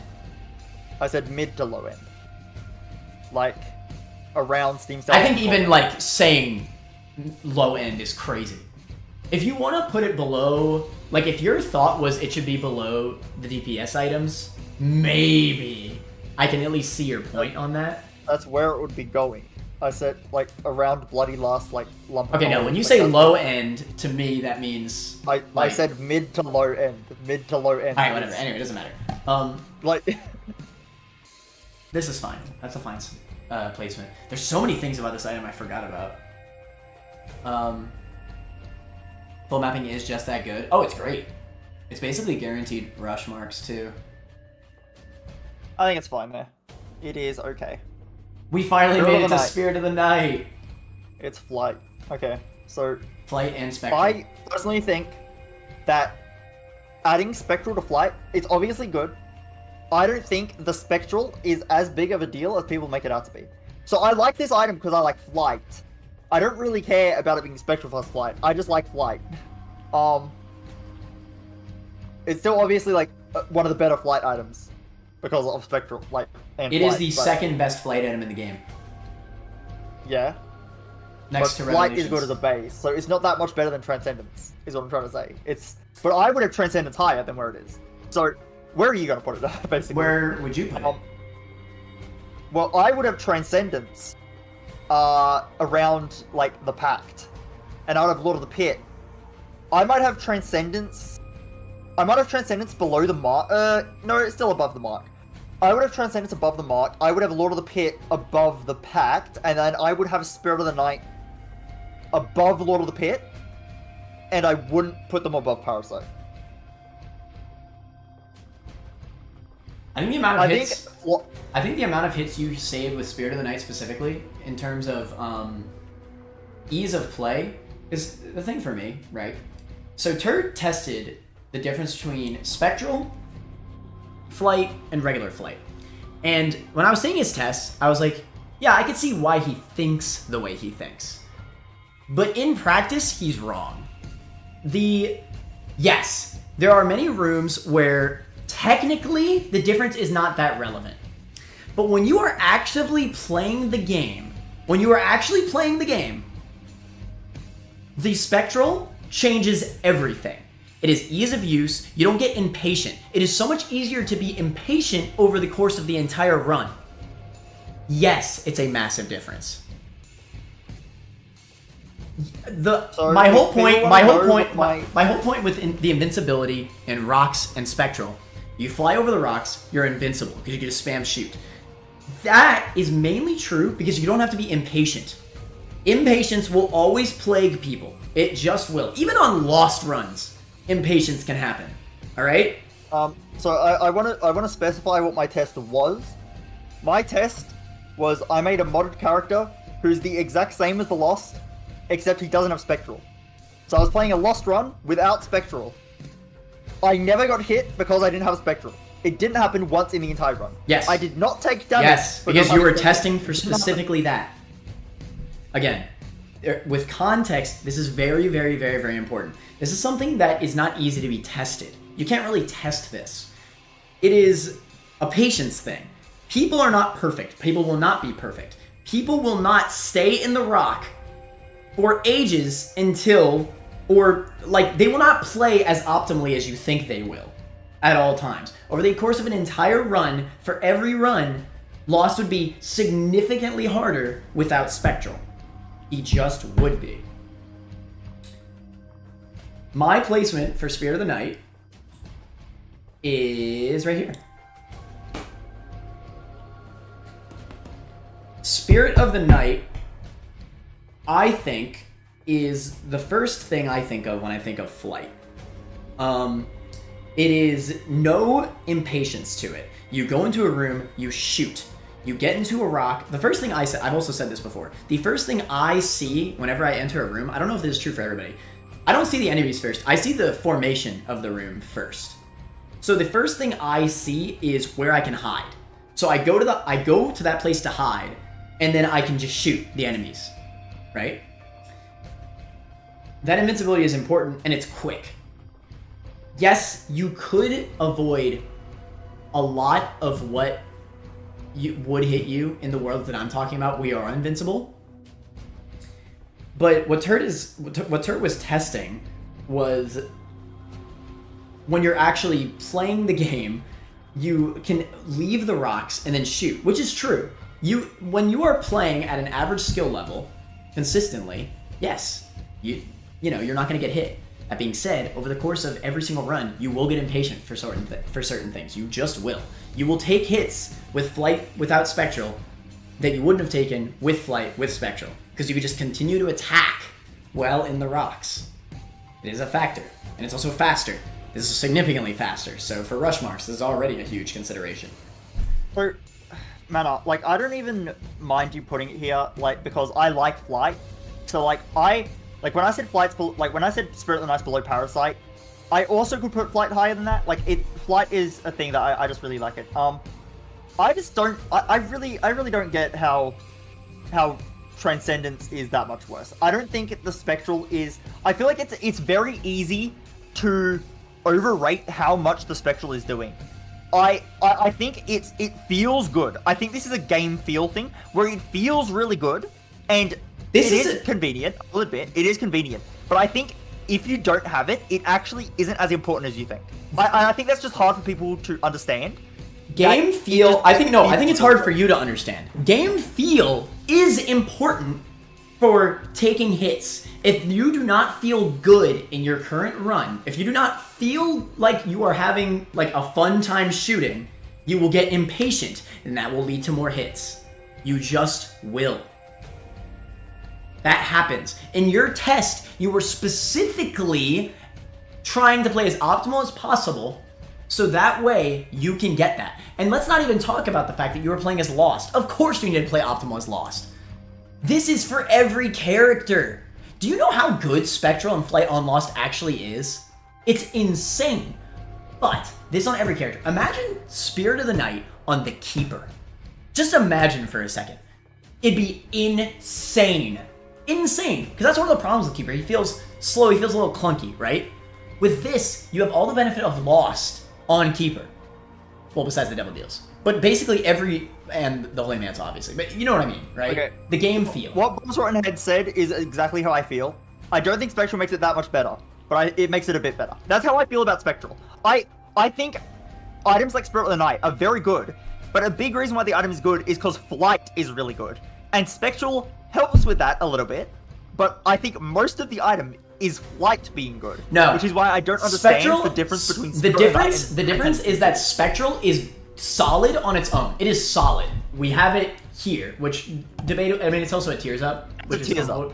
Listen. Without the tears up, I would put Spectral probably C-. I would put it high C+. It's still useful. You go into a room, you shoot all the enemies without worry. You just shoot, right? You don't even need to aim as much with Spectral. It's still nice. It is a solid item stacked on top of Flight, even without the fact that we're considering that with Flight and Spectral, it's significantly better. It is multiplicative. Like, you must see that, right? It is a it is a synergy, technically, or it's a combo, whatever. You fly into the rocks, and you shoot through them, and any enemies that do contact damage, they can't reach you. You just shoot them for free. And that's part of the game. Everyone's going to hate me. Everyone's going to hate me. And I risk making everyone think my opinion is invalid by saying this. But I actually think Spectral on its own is a bigger increase to your kit than adding Spectral to Flight. That makes no sense. Let me explain. If you don't have Flight, let's say you're in you're in a room where there's like rocks separating you and the enemies. If you are base Isaac, you have to walk around the rocks and shoot the enemies. So you have to go into their range. If you have just Spectral, you can shoot through the rocks and you have complete safety on fighting the enemies. If you have just Flight, you can fly over the rocks, and as the enemy shoots you, go back over the rock and you won't get hit. So in both scenarios, with just Flight and just Spectral, you can fight the room safely. So having both isn't really making you that much safer relative to what both items gave you from base. No. Does that make sense? Okay. I get what you're trying to say, you're just wrong. The combo is still so much stronger. Okay, no. Okay, someone just said there's no harm in having the Flight. I'm not saying... No. I still think... No, I get what you're saying. I get what you're saying, but I still think you're wrong. The combo is still stronger than the additive bonus of both individually. But I'm going to... Now, this is not to change the placement. I'm just curious. I want to make a poll based on... do you think the difference of spirit...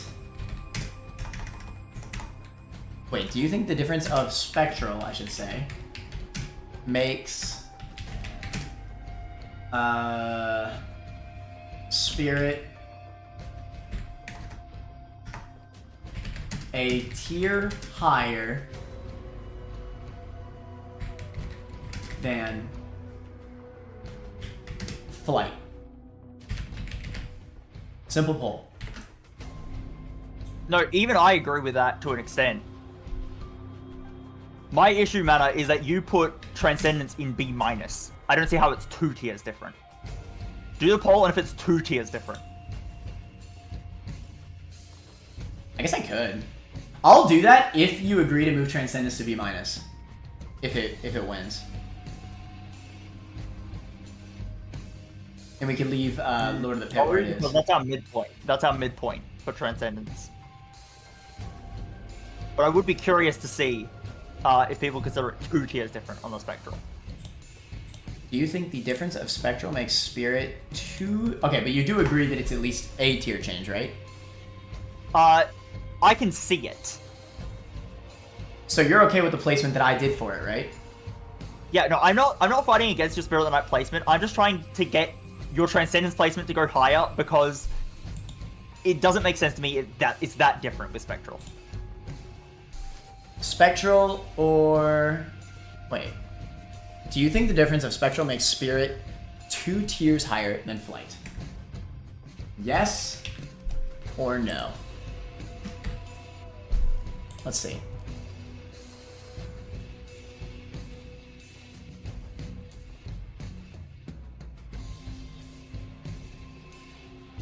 Another reason why I'm pretty, like, there's a chance that maybe I have a little bit of bias about it, but not too much bias. I've played Rebirth Lost. Rebirth Lost had no Spectral. It was just Flight. And I know how tough that was and how easy it was to get impatient over all of your marks. Impatience is so relevant. It just is. It was just so easy to just like think, I don't even want to deal with this anymore, so I'm gonna run out the rock and then get hit by something stupid. It happens. I don't know. I played a run with the loss. You played one run. That's exactly my point. You played one run. Over the course of 100 runs, you will get impatient. You just will. That's how the brain works. You're not always going to be playing perfectly and focused on what you're doing. The ease of play is what makes you not get impatient, because you're having fun. Why would you stop doing it? If it's annoying, you're not going to keep doing it. Here's what I think. I'm actually okay with you putting Spirit on the Night there, because I do really like Flight as well, right? I think, considering a lot of people agree that it's not 2 tiers different, I feel like Transcendence should go a bit higher in the tier it's in. Maybe a little bit, but I mean, the difference isn't that much. It would have to be like 80% or something for me to think that I'm wrong. Clearly, there's still a lot of people that agree with me. But I mean, maybe a little bit. I mean, where did you want to move it anyway? If you move, like, Transcendence and Lord of the Pit to, maybe around where, like, the mark is. No, that's way too high. Let's do this. A new midpoint. I actually think the speed on Lord of the Pit is, like, a little bit relevant. What, you want to make like, this? I'm okay with this. How about that? I like that better. Okay. I'm okay with that. There you go. Look, you got a little bit of benefit. You got a little bit of benefit. There you go, Turt. Actually, wait, no. Lord of the Pit has to be higher than growth hormones, just, like, logically speaking. Because if Transcendence is above damage, then Flight and, like, it's the same. Yeah. Okay. Yeah. I get it. Alright, that's fine. I'm okay with that. At least we made a logical midpoint. I do actually think, because I would also put Spirit of the Night a bit lower in the tier it's in. I do really like Flight. I don't think it's the ease of play, man. That will always be relevant to me. You will never Relic. There will never be a point where, and also, like, we're getting to a point where challenge characters are also very important to consider here, and obviously this does nothing for the loss, which is important, for sure. But, it is massive on the keepers, like one of his best items. Because you get all of the protective abilities of Lost playstyle on the keepers, which is insane. I still think I would leave it where it is. Maybe... Do I actually value its safety more than Lump? I feel like what makes more sense, if it is going to be a tier higher, I think Spirit of the Night should be below Relic. But I'm okay with it being in the tier. I think it's slightly too high in the tier. I think I'd take Steam Sale over it. I would take Spirit over Lump of Coal. But yeah, I think I'd pick Steam Sale more often. Maybe. That one's tough. Obviously, it depends on the run for that one. That one's tough. I do think I'd take Bloodlust for sure, though. So yeah. And you said below Relic, right? Well, below Relic is kind of my, like, I'm giving it to you, because I actually, like, again, I don't think I can agree enough that Spectral, like, okay, I don't think it's egregious to think that Spectral is a tier above Flight. I don't think Spectral is enough of a benefit, so I would put Spirit, like, top of B+. No. I would put it bottom A-. It's hard. Hard to disagree. Shadows can get you so much. I'd absolutely rate Spirit of the Night above Book of Shadows. Shadows can get you a lot. Something like Money Equals Power versus Spirit of the Night is, like, comparable to me, I feel. Chat, just so you know, Shadows is a lot higher for me. It got lower because of Turt. Just in case you think it's too low. Okay. let's just, well, want to just do here then.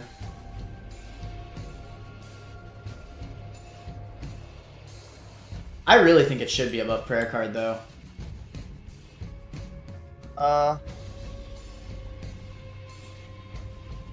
If it goes below prayer card and doesn't go below relic, it will feel wrong to me. Like, because they're similar effects. Let's just leave it here then.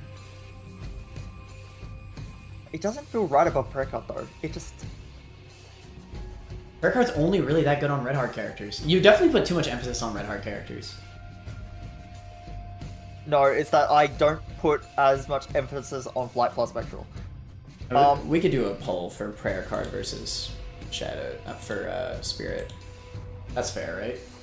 Do Relic versus Spirit of the Night. That's the one I'm mostly concerned about. Relic versus Spirit of the Night. So Spirit of the Night for character specifications. Spirit of the Night is not good on Azazel or the Losts, but it's insane on the Keepers, or really just any character. Relic is great on Soul Heart characters. I doubt there will be another Book of Shadows argument. Again, I would have it lower. But I think both me and Mana are happy enough where we've compromised on it. So I don't think we're going to change it. No, I think it's fine.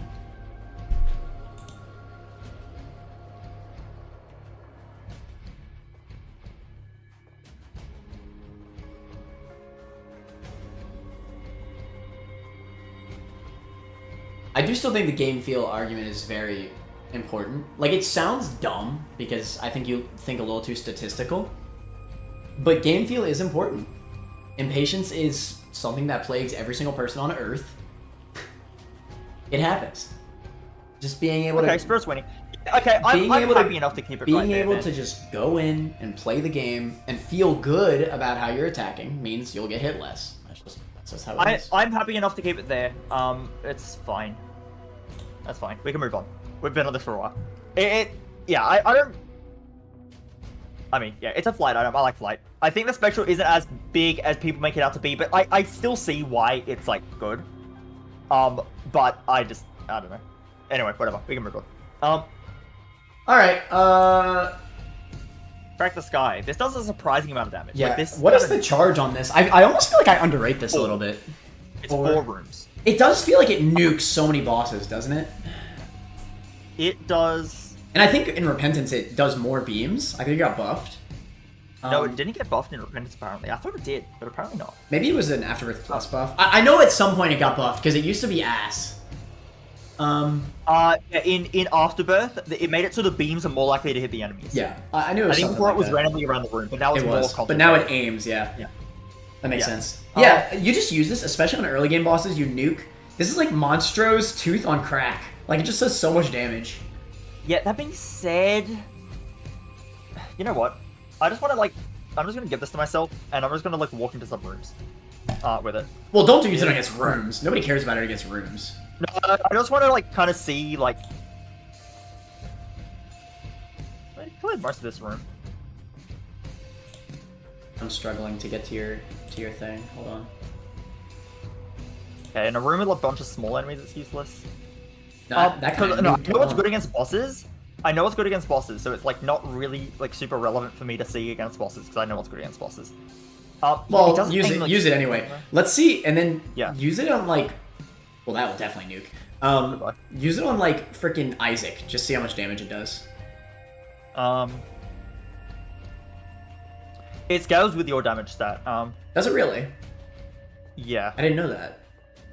So then do it at base, but then give yourself some damage. That's already pretty solid at no damage, and you're saying it also stacks with damage?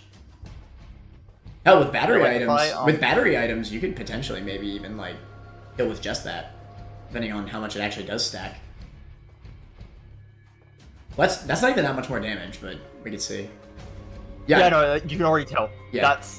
So do 10 damage. I generally think at this point in the game, 10 damage is fair. I want to debug it. Debug it. Yeah, I mean... It just is a lot of damage. Like, that's a good and, like, you know, you don't need to spam it. Like, it's not like you only need to kill with this. You're doing that much percentage of his health, and then you're attacking him like normal. I don't think this is impactful enough, to be honest. You know, for an active slot. You might be right actually, but it does just do a lot of damage. I don't think it's bad. I think it's about as good as I thought it was originally, which is fine. Obviously it's definitely nowhere near as good as Deck of Cards. Wait, let me test something. I'm gonna test Pink and Shears. Pink and Shears. I'm wondering if I think it's as good as Monster Manual. Yeah, look at this. No, Practice way better. With a full item loadout, you're gonna gain much more benefit from the instant damage than the overall damage of this. Like, yes, this will do more damage with no items, obviously, because the fight's taking much longer. But with... Does that go stale? I don't think it does. Yeah. No, that's not a fair test at all. You're gonna have a full item loadout. With a full item loadout, 100% crack is way better, because you just want to do all your damage instantly, and then that way you're killing the boss quicker. Yeah. That being said... I don't know. I think it's... Okay, Okay, here's a better question. Because Monster Manual does help with the entire floor, so it probably is still better. Oh, but... Right, we were talking about the shears. Wait, are the shears too high? No, because the shears is also flight. True. Good point. Okay, maybe this is more comparable than I think it is. Maybe it's right here. I do like the Monster Manual for the entire floor. And obviously you could high roll with Incubus. I actually think the Crack the Sky is a tier lower. I think it's comparable to Belial. You actually might be right. I actually think I might agree with that. And Belial is Devil Chance, so I think, yeah. Yeah, that actually sounds about right. That being said, I'd rather have the quarter than this. Yeah.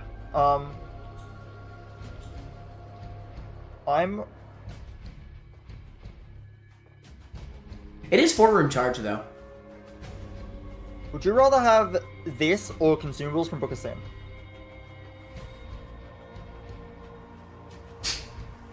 I mean, you know I love Book of Sin. The thing is with Book of Sin is that I am so aware that Book of Sin's only good in the early game. But in the early game, it's pretty damn good. You get so many consumables. I also think Crack the Sky falls off later in the game, though. Like, it feels very C tier to me. Yeah, you know damage, what? but... You know what?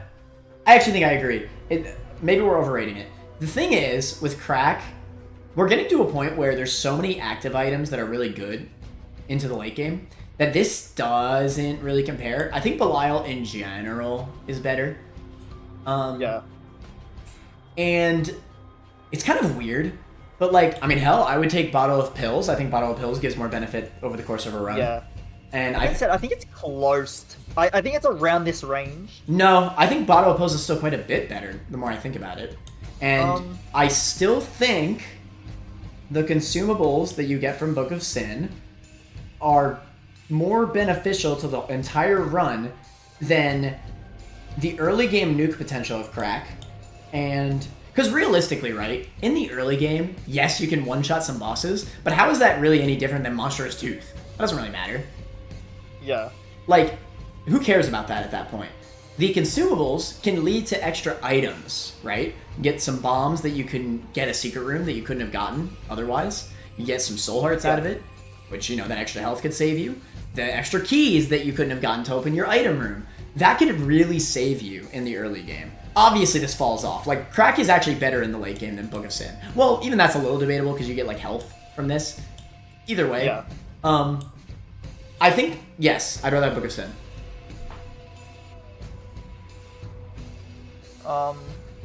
Crack is just... It's a little bit of damage against a boss. Which is nice, but when I compare it to every other active... Yeah, I don't think it's as good. Plus, isn't Belial a 3-room charge? Pause. Yeah. Yeah, no, it's definitely way worse than Belial. In my head, for some I reason, could- I thought Belial was 6 from charge. I don't know why. I could see Crack in the tier below, but maybe not. I could kind of see it too. Um, Crack does just fall might be off. like- It actually does just kind of fall off.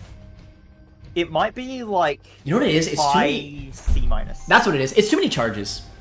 It's actually too many charges. I think if you could use it more in rooms, it would help a lot. Yeah. Because it wasn't terrible for rooms. I mean, the beams would... I mean, I was using it in Cellar where there's a bunch of small spiders, so it wasn't that great there. But if you have, like, more concentrated group of enemies, it actually can kill enemies for you. Quite well. So... Are we ranking this too highly? It actually, the more I talk about it, doesn't it just feel like an upgraded Monstrous Tooth? Kinda. Like, is that really that good? It's taking up your active slot.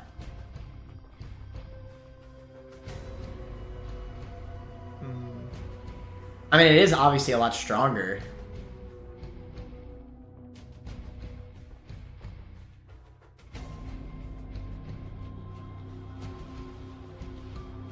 It is actually pretty... The fact that it scales with your damage is... It is, okay, but, and I'd say against Isaac, like that Isaac test, Crack the Sky is probably comparable to Book of Belial.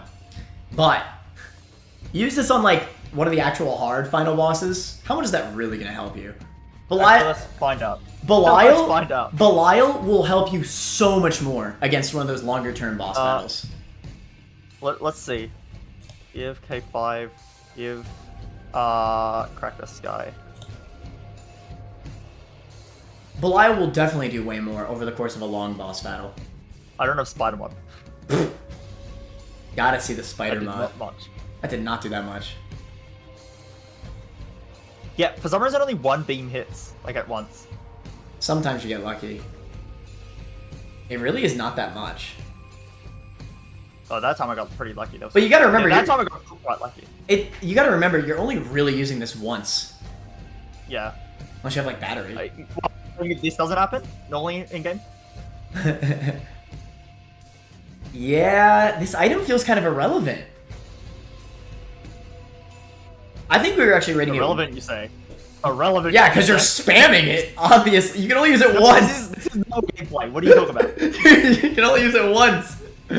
I get this synergy. I get this energy every time. The debug, whatever the frick, item. Yeah. Infinite item charge. Infinite item still charges. alive. How many times do I use this and she's still alive? That's actually pretty so bad. Wait, you've used this so Wait. many times. I stopped using it. All of these are queued up. It can't do it too fast. Oh, that's so- funny. That's actually mad funny. Yeah, I've actually been convinced we're overrating this item way too much. I think it's definitely better than Shoop. Also, another reason we had picking shears where it is because in boss rush and stuff, you get multiple of them. True. That's true. Yeah. Getting multiple of these though, and that doesn't really matter that much. It's just okay. When is my thing gonna end? How many times did I spam this? It's still going. That's It's fine. not ending. I definitely think it's above Shoop. That should be obvious. But I actually think it might just be right there because Shoop has way more. Like you can actually use Shoop in rooms. Shoop, I think, is better because of rooms. Fair enough, actually. I see it. It's so much less charge. And Doctor's Remote is a bomb. Doctor's Pause. Remote better. His balls are on head. Wait a second. The balls are on head fans. Wait, hold on. Wait, legitimately? Wait, Bob's Rotten Head is a bomb. Wait a second. I'm doing another test. Give Bob's Rotten Head. And this time I'm doing a real Bob's Rotten Head test. I'm not going to kill myself with it for no. Oh my god. Mana. What? Are you on my screen right It's now? still going? I I think. moved to Cathedral. I thought after leaving the room it would stop, but it's not. It's not stopping. Bro, what the hell? I literally went to do an Isaac test and I went to Cathedral. I think it and must be it's still- bugged. It has to be bugged. No way. Look, I changed room. Oh, it stopped. Okay, never mind. We're good. Isn't it kind of like... No, it's definitely quite a bit less damage, but I think the bomb utility is enough to maybe Wait, make it better. it's not that much less damage though, is the thing. Yeah, and for less charge too. No, wait. Give Crack the Sky. Wait, did I do more? I was right there. Hold on. I think you low rolled Crack the Sky, but yeah, you might be right. Yeah, you definitely low rolled Crack the Sky. But either way, no, you're right. You're right. Listen, even if it is close, that doesn't even matter to me because I value Brob's Rotten Head more for the actual bomb. Yeah. So yeah, let's put it below Mr. Boom. Well, then it also goes below the. Oh yeah. I think it goes in D-. This is so dumb. We were ranking it so high before. I wasn't ranking it there. You're the one who placed it there. I never. Yeah, but you didn't fight it. I didn't fight it until I realized. I know, me too. I actually think it's right there. Yeah, I think this feels fair. We did it, guys. We know how to rank an item. We did it. Wait, is it lower though? Because it's just the same as Bob's Rotten Head, but without the bombs. Wait, but isn't Unicorn? Wait. Hold on. How much does Unicorn do to Isaac? I already think Unicorn. Okay, look. If we're putting it, no, I think Crack the Sky is way more useful than Sister Maggie and Brother Bobby. I could see Unicorn being above Crack the Sky. No, it does a lot less. I'm dead.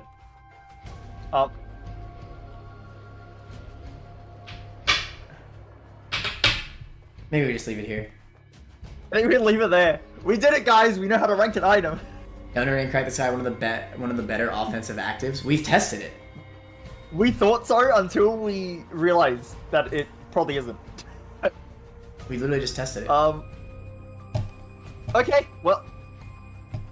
That is hilarious. We were having. I think Brother Bobby and Sister Maggie are better though, because I like Brother Bobby and Sister Maggie. Onk. Wait, no, I'm being serious. I actually do. I do think the familiars are better. That also means that Unicorn would have to go above. No. Because I think Unicorn is better than Brother Bobby and Sister Maggie. What? But you're wrong, though. I think you're wrong. Cancels out. I think you haven't seen how good Brother Bobby and Sister Maggie are. No, I've seen it. I've seen your many tests. Okay. Have you considered mana? That Sister Maggie does more damage than Brother Bobby. So, I'll allow this. You put Game Kid and Unicorn between Brother Bobby and Sister Maggie. That is disgusting. I would never do that. But Sister Maggie does like a fair bit more DPS. Not like a lot. How about we just do this and move on? Invincibility gives you use on blood donut machines. It's probably more than Crack the Sky is giving you. Yeah, okay. Ugh. Okay, we need to specify it right now. Okay, so we are, if we were ranking completion marks, then this item is trash because you die with it and then you can't get the completion mark as the character you're going for. We're not going to do that because that's really, really boring to rank it that way. It's obvious that it's like E tier or trash. It's like what's the point? So we're going to rank this as if you're just trying to win by any means, and reviving his blue baby is a way like to continue your run. That being said, it's one of the worst revival items. So yeah, it's definitely way worse than the 1-up. I mean, it spawns you as a character that can only have soul hearts. It's hard to not think of this item for the completion marks because like it's actually just a never take. Yeah, this isn't like Judas Shadow or after Lazarus got buffed, even Lazrags, where they revive you as good characters. This revives you as a bad character. So, not great. And Lazrags also has the benefit that it revives you inside the same room, but this doesn't. Yeah, I mean, I agree with what you said. We should rank it based on not transforming into the character. It's just, it's so annoying because this is just one of those items you never pick up. Yeah. But I mean, it's hard to take my mind out of how bad this item usually is. Just think, it's a revive item that makes you a worse character. I mean, I guess it can save a run. It could save a run, but it probably won't. 1-up is good because it actually full heals you. Most revive items, just on base, are not very good. Yeah, because revive items without the min-max effect of something like 1-up. The fact that 1-up literally lets you keep all of your heart containers is so wild to me. And it fully heals them. Like, you can have a full bar of red health. Like, think about this for a second. 1-up on a full bar of health means that if you die to delirium, then you can retry. It's like you have glowing hourglass. Yeah. Then also you could use it on a sack room and get a full heal. Yeah. Like, but Unk revives you with 3 hearts. So you're fighting delirium, you die. Well, if you died on however many hearts you had before, I think you're dying again. It's Blue Baby on 3 hearts. Yeah. And then if you die earlier in your run, so if you die at the end of the run, kind of useless. And if you die earlier in the run, well, now you're Blue Baby, so now you're a worse character, probably. Yeah. Okay, so we're not, Chad, just so you know, we're not considering the actual ability to gain completion marks for this item, but we are ranking the fact that you turn into Blue Baby. So for the rest of that run, you cannot have red health, you know, all of Blue Baby's negatives, right? A thing I want to, if we're going to rank it as if you're trying to win by any means, and I ask that we assume, let's literally assume you're Eden. Because I think most often, people are using these revive items to win, like, an Eden streak run. I think that's the best metric. Because otherwise, if we allow any character, it could technically be that you're the Lost, and you revive into a way better character being Blue Baby. And then that would kind of, like, make our placement, like, really weird. So let's just assume we're Eden. Is that fair? That's fine. I think if you're on an Eden streak, you become a worse character. You'd rather be Eden. So, yeah. Not great. I mean, okay, final question about this. Does this life item take priority over something like Dead Cat? No. No, it doesn't. So it's the last life. Yeah. That takes effect. Okay, that actually makes it better than I thought it was.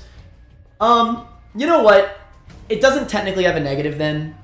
Not really. If you die, then you technically will always get a second chance. Yeah, it's just not a very good second chance. It's just not that useful. Yeah, I think I'd rather have the 10 bombs, but I mean...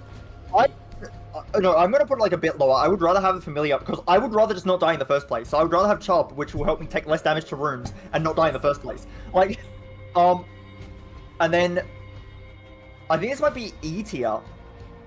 It's just, you revive as a bad character. So, okay. Min-max items like, well, not min-max. Other revive items like Judas' Shadow. You can intentionally kill yourself with them, so that you can become a better character. So you get min-max value out of them. You get no min-max value out of this item. You don't want to intentionally die with it. What if you want the cheaper Devil Deal items? Insane! Top 5. Top 5, honestly. It makes you a different character.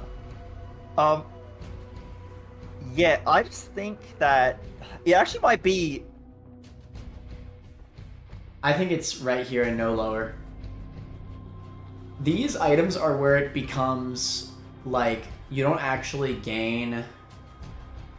I think this is bottom of E+. I think I'd rather have Necronomicon. But think about it, like, in terms of, like, the poop, for the most part, you'd rather have any other active item. Whereas this, you just pick it up and have it. I actually think... I think it's, at most, bottom of E+, behind Necronomicon, and it might be an E-. Like, isn't Deadbird kind of better than this? No. Alright, that's fine. Let's do that. But okay, Necronomicon is 1/3 bookworm. That's more impactful than the Revive is. Like, it actually is. I'm not even kidding. Well, that's fine, but I put it here. So I'm giving you a lot of credit putting it here. I guess. Alright. Why is it above Poop, though? Like, what? Because you can just pick this up, and on an Eden streak, like you said, if you're trying to win by any means possible, there could be a situation where you're at 1 heart, a Devil Deal spawns, and Brimstone's in it. You could just take Brimstone, die, and guess what? I would absolutely say Brimstone is worth turning into Blue Baby. 100%. 100%. You know what? You are right. That's a very niche scenario. But it happens, and that saves the run. If you're at 1 heart, then that niche scenario can save the entire Eden streak. You're on an Eden streak of like 300. Okay. In that case, I still think Scatola is better because of the Beelzebub transformation, but I think maybe it goes below Scatola then, but above Dead Sea Scrolls. All right, fine. That's like the middle of the tier that we were placing it on opposite ends of the. That makes sense. Okay, I like that. It happens. Stuff like that happens. Yeah. No, that's a good point. That's a good point. Anyway, we can go to the next one. Celtic Cross. This is. Let's get the exact numbers. The base chance of it activating is 20%. It's Book of Shadows, so you get a 7-second shield. I love this item. No, Book of Shadows is 10 seconds. This is a Polaroid shield. It's 7 seconds. It's a Polaroid shield. No, wait. Polaroid is 5 seconds. It's between Polaroid and Book of Shadows. I forget exactly how this activates again. How does it activate? On hit. On hit. It's an on-hit combat item, but it's one of the better ones. Also, it works on Blood Donos pretty well. It works amazing on Blood Donos. What's the chance? 20% at base. Mm-hmm. And it scales very slowly. It's 100% at 27 luck. So let's just say 20%. I mean, even the base 20%, this is noticeable when you're using Blood Donos. You get so much Blood Dono benefit out of this. I mean, I'll instantly just right away say it's better than Book of Shadows. I think it is. It's a passive item. You don't need to hold an active. It doesn't have battery synergy, which is important. But I think the only thing that maybe might put Shadows above it is the fact that Shadows is insane on the Lost, and Lost actually can't gain benefit from Celtic Cross. But on every other character besides specifically the Losts, I think Celtic Cross is just better. You get hit 20% of the time on any room. You don't have to activate the item. On any room, after you get hit, you just get a 7-second shield. On an enemy room, you're just clearing the entire room for free. On Blood Donos, you get so much money out of it. Like so many extra hits off of it. Same with Devil Beggars. And you get it multiple times. And yeah, it stacks with Polaroid too. I definitely think it's good. It's better enough than Shadows on the characters other than the Losts that it should be above it. Mana. I feel like you've lost it. I feel like something went wrong. No, I don't think this is a bum friend scenario. But I don't see how in any reality it's better than Book of Shadows, and I'm not even the one who likes Book of Shadows. But I can say for certain that Book of Shadows is way better than this item. Like, that's crazy. It's not even comparable. Yeah, maybe it's not actually. I value the Blood Dono so much, but now I'm thinking about it. Shadows, you get invincibility without actually getting hit. The whole point of Shadows, like, and this is, you convinced me with this as well. Like, I raised my placement of Shadows a bit because of this. The whole benefit of Shadows is that it helps against, like, the final boss, and you don't take damage in the first place. Like, yeah. And then you can sometimes get battery synergies and get multiple shields. Well, Celtic Cross, it's only helping you, like, okay, let's say you're a challenge character. Well, if you're lost or tainted lost, it doesn't appear for tainted lost. But if you're lost, you can't use it because you'll die. Keeper, you probably won't have it activate while you're alive because you don't have that many hits in you. So it's only useful on characters with health that don't really need a shield because they usually have health. So it's only really good for the Blood Dono value. That's really it. And the Blood Dono value is not that good. So I'm about to test it now, actually, if you want to swap to my screen. I don't know how much the shield gives, so that's why I'm going to do this. Oh, well, this happens all the time just by accident. Like, so I'm just trying to do it. I just want to see how many hits I get with the shield up. This was 0 luck, too. Yeah. I'm getting unlucky. It's a 20%. It should have okay. 1. That's really unlucky. God damn it. That's annoying. Isn't it the same amount of time as Shadows? Might actually. So wouldn't it be 8? Wait. Give void. No, that's not the void I wanted. Give void. I think it's the same amount of time as Shadows now. This is 10 seconds. Oh, Shadows is longer too. Spawn 5 point. I don't know. Blood donor. Blood donation. Okay. Let's try this again. I need to heal up. Okay. Yeah, maybe you're right, actually. Maybe I was overrating it. Oh my god, just let me... I just want to test... I just want the shield to work. Oh my god! This is silly. Why can't my luck with blood donors be like this when I've got like spin down dice? I've got spin down dice looking for blood bag. This never happens. Oh my god! Stop it! What the fuck? Please just activate the shield. 1, 2, 3, 4, 5. Okay, That looks like 5. It might have been 6. If it didn't blow up. It's like 5 or 6 coins. Yeah, so the good thing about... I do think it's Blood Dono effect, as much as I hype up Shadows, I think it's Blood Dono effect's better than Shadows. Well, maybe not. No, maybe not, actually, just because you could use Shadows on the Lost, and that's huge. Because most of the time, you're usually able to use the Blood Dono anyway. Okay, it's specifically better on Red Heart characters, I think. On any other character, Shadows is better, because you don't want to lose your Soul Hearts on Soul Heart characters. You don't want to lose... I mean, you basically can't do it on challenge characters. On Red Heart characters, I think it's better, because you're usually okay with using your Red Hearts anyway on a Blood Dono. So Celtic Cross basically just means you can guaranteed break it, because you're going to get at least one shield, and that one shield will probably be enough to give you the difference that you needed for it. You don't need to rely on getting more charges for Shadows, which, you know, you might have already cleared too many rooms. Celtic will probably just activate on its own. I see this. Are you ever getting more coins from this, from Blood Donors, than the quarter's giving you? Are you ever, from the extra hits on Blood Donors, is it ever going to be more than 25 cents? I don't think so. No, but you're not counting Blood Dono, Devil Beggar, and literally all the hits you save on bosses. And, hell, in enemy rooms, I'd say the shield lasts long enough to where you just get a free clear of the enemy room after taking a hit, if it activates. If it activates. Yeah, but I mean, 20% of the time, it's not bad. That's base chance. That's 5 hits.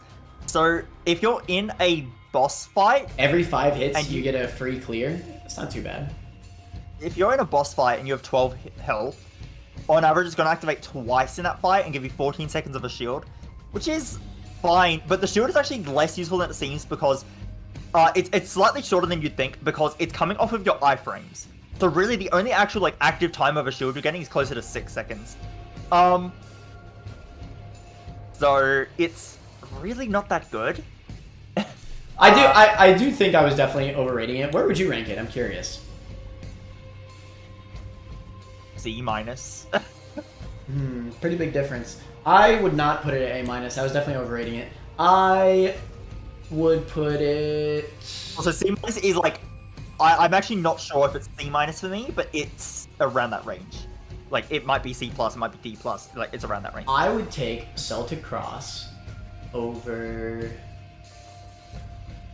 Xander's great on the Keeper, and Tainted Keeper. It's really not. It is. What do you mean? On Tainted Keeper, if you get the shield, then you could run towards the coin that spawns much easier. Hello? That's true, I guess. It's just, it is literally amazing on that character. I don't value... Okay, I actually don't value this shield in bosses much at all, because it's happening at a time where you're less likely to take damage again. Like, you're most likely going to take damage... Like, with Book of Shadows, sometimes I'm fighting, and I know that I'm kind of getting cornered. Like, I'm in the corner, and the shots are around me, and I'm like, I might take damage here, and I can use Book of Shadows and prevent the hit before it happens. With Celtic Cross, if I'm in that situation where I'm in the corner, and I already got hit, I can probably just use my iframes to get out of the corner. I don't need the shield. So I don't think this shield blocks nearly the same amount of hits in a boss fight that Book of Shadows would. I think in, like, actual rooms and boss fights, the shield is not that great. And then, I think, and then I think with Blood Donos, it's just a lot less than the quarter's going to get you, like, outright. So I think it has to be lower than the quarter. Don't forget the Devil Beggars, though. The Devil Beggars are still huge. I will put it here. That's my spot. Much lower than where I originally had it, but I feel like, and that is a more reasonable spot. I still think it needs to go lower though.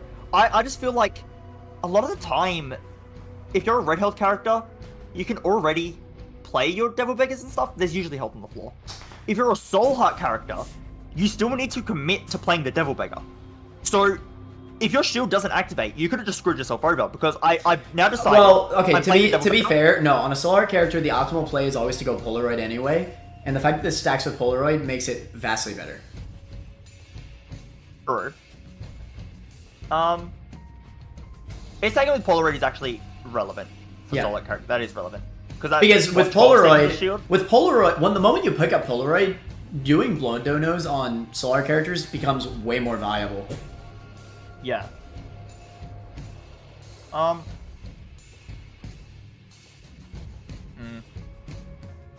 Okay, well, I guess if I'm putting it in like C- range and you're putting it there, it goes in C+ somewhere.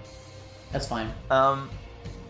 I don't know where exactly I would put it though. I just kind of said C- as like an approximate. I don't actually know. I just think the item's nice. You know, I notice it. Like, when it shows up and I get a free room clear, it's nice. You're probably right about the bosses. It's not that cracked against bosses. But in rooms, like, if I get hit, you know, it's nice. I'm not going to hit again. I just clear the room. Oh, actually, wait.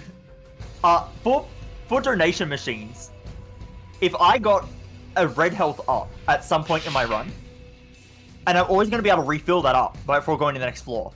So that extra heart container, and like whenever I have a full health pill or a sun card or whatever, that extra heart container is going to give me, I would say, about as much blood dono value as the Celtic Cross will. Probably less, to be fair. But the HP up is more adaptable anyway, because you can also use devil currency and everything. So I think I would actually take... No, I think it's comparable to HP up. I think it's a shame. I actually feel like Blood Bag is a little too low. Like, I think Blood Bag should be in B- because of all of its benefit from getting it out of a blood dono machine. But I don't think you weight it that high. We shouldn't be weighting the context of it. No, context matters for spawnable items. That's what I've said a million times. Spawnable items, if you can consistently get them, like Blood Bag. I'm not sure if we did a chat poll or if it was just obvious that chat agreed. I don't remember. I think we did a chat poll, but I just remember that chat thought you had it too high, and then we put it there like after either doing a poll or asking chat or something.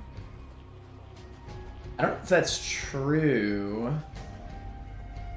I'm not sure if we did a poll, but I do remember, like for sure, that chat seemed to think you had it like too high before. Wait, maybe I do kind of remember that. Like, chat was like, "Oh, you're ranking a blood dono instead of I think I do remember something like that."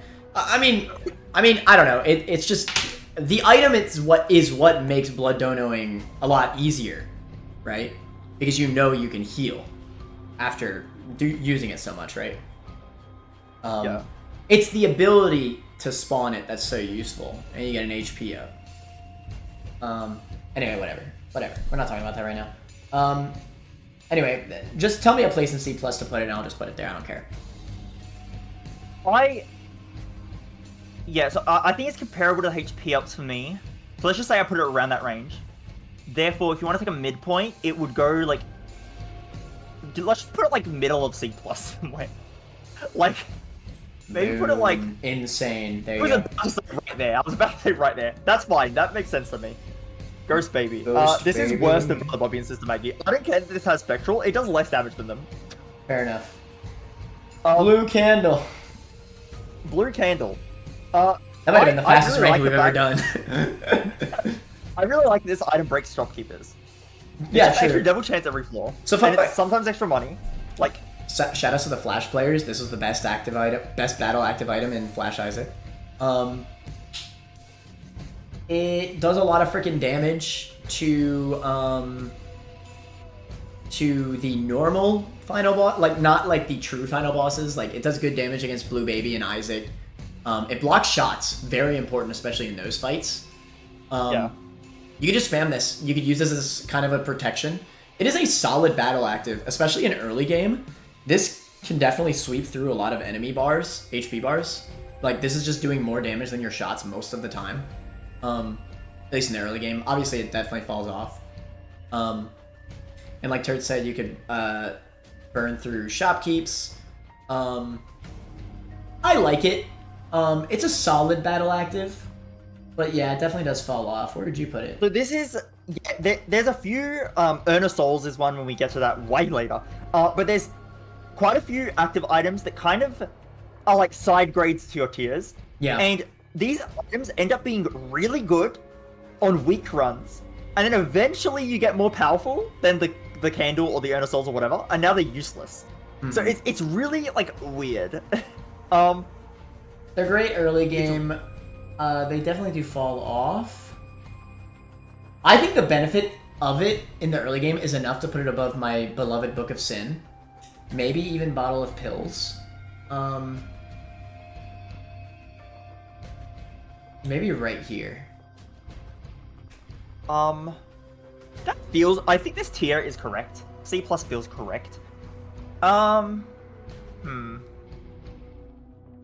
you know, you burn every shopkeep without using a bomb. I can see it. I think, on some runs, I would rather have the Bottle of Pills. And in some runs, I'd rather have this, even, like, just you get, like, I think extra they're comparable. burns. But then also, like, earlier in the run, I would rather have the candle, because it does more damage, but then I might not need the damage later. I think that placement feels right to me. This is a hard item to rank. It's a very different item than Bottle of Pills. Like, they're completely different what they do, but... This item just feels so much weaker than it did in Flash Isaac. In Flash Isaac, this was like one of the best. I think that makes sense for that placement. Cat 09 Tails. Also, speaking of Flash Isaac, this used to be the worst item in the Binding of Isaac Flash. It was just shot speed. Oh my god, it was just shot speed, and then they buffed it to damage up. Shot speed. That's actually crazy. I forgot this item was just shot speed. It's been damaged. Wait, where did it get the damage up? Was that Repentance? It was Rebirth. It was Rebirth. Makes sense. Rebirth came out and buffed the worst item in a Binding of Isaac. It's been damage up for so long that I forgot that it used to not be damage up. That's crazy. Maybe I'm just a boomer. All I'm talking about is the olden days. Anyway, it's quite simple. It's +1 damage, which is like normal stuff, but then it's shot speed is like the worst whatever benefit. Yeah. If they were gonna meme it, they should have made it like infinite shot speed. Like no, like shot speed's bad though, because it starts having too much knockback or unpredictable knockback. I don't like having too much shot speed. That's the one stat I don't want to have too much of. It's shot speed. Only shot speed. I don't care about having too high like speed or anything. Shot speed though, bad. If you have too much. Anyway. It has to be like, it's better than Steven. It's good to have shot speed. I actually think that Blood of the Martyrs occasional... No. To be fair, some runs do need shot speed. Is the damage the same as Steven? Yes. Okay, then let's just do this. Yeah, some runs need the shot speed, so it's better than Blood of the Martyr, even though Blood of the Martyr can sometimes give you a damage multiplier. Some runs need shot speed. If you're like a Ludo run, or you're a Proptosis run, or something, you want the shot speed. Yeah, Ludo runs especially, wow. Forgot about that. Yeah. So I think that's fair enough. D20. Okay, this is going to be the last time we do today, like, for sure. Unless you don't want to do it. Do you think we have time to do D20? I'd rather end with Epic Fetus. So that way we start with Polyphemus. I like that. Sure. Okay. Okay. D20. Okay, so Mana thinks it's very good. He thinks it's a little bit worse than D6. Like right behind D6. You know what? You know what? I've changed my mind. Test. I've changed my mind. What? I think it's right below Tech 1. That's a lot more reasonable. That's a lot more reasonable. I already feel like a lot better about that. That's a lot more of a reasonable placement. Well, we started putting a lot of really high power items in this tier. Originally I was going to say it was lower end A+. And you know what? These items are all like guaranteed win items. Whereas D20, I think D20 can single-handedly carry a run as the worst character in the game, potentially. But, you know, you need a high roll with it. And it gives you a ton of benefit as Red Heart characters, but like who cares? Because Red Heart characters are going to win anyway. And soul heart characters, I mean, it's fine, right? It's kind of a high roll item, but it is potentially, if you get lucky enough, the strongest game break item in the game. I actually don't even think there is a game break item in this game that is stronger than D20. It is infinite items if you get it going, but you have to high roll. Yeah, you do need to get it going. So I actually agree with that. But I just think it's really hard to pull it off. So I actually did about 4 hours of tests. It actually might be closer to 5 over today and last night. So I have data. Because Mana, I gave it a Mana stream last night, and I said, "Do you just want to compromise Top of B+? I really don't want to have to test it." And he didn't want to make the compromise, so I tested it. I tested it. I did too much tests. Anyway, Mana was saying that if you get a arcade that has a shell game and a blood donation machine, and then you get the IV bag from the blood donation machine, that you basically get your infinite. And you know what? I actually agree. I tested it, Mana. You do actually get the infinite. It's a little bit awkward, and you do need a lot of money already. Like, if you don't have enough to already play the shell game, then it probably isn't. But, my strategy I found is you want 2 rooms. You want to use, you want to basically, like, create a second room so that when you D20 on a single room, if you don't get the battery, you have the other room as a battery backup, and then you can, like, basically have the rooms cover each other. Right. And that's infinite. Like, I did a test, and I picked up, like 10 chest, like, I got to the point where I had, like, 10 of the chest items, and I'm like, this is going quite comfortably, and I know that this would continue on, exhaust the pool, and I'd get every item in the game. Yes. So that actually did happen. So you actually are right. I think you are underestimating how much of the benefit was literally just IV bag plus shell game. Like, you didn't really need D20. IV bag plus shell game is what gave you, like, all of the consumables in the first place, and even without D20, you'd still be in a good position. Wait.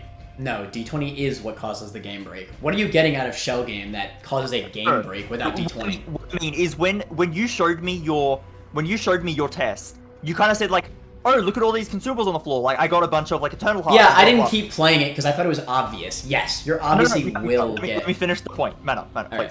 Right. When you were doing that, you're like, oh, look at all the, like, I got a bunch of bombs now, and I got a bunch of, like, all of this stuff. Items, yes. You're not going to get chest items without D20, obviously. But a lot of the other stuff, like the soul hearts you got and stuff, is actually just IV bag plus shell game. Like, you actually don't need the D20.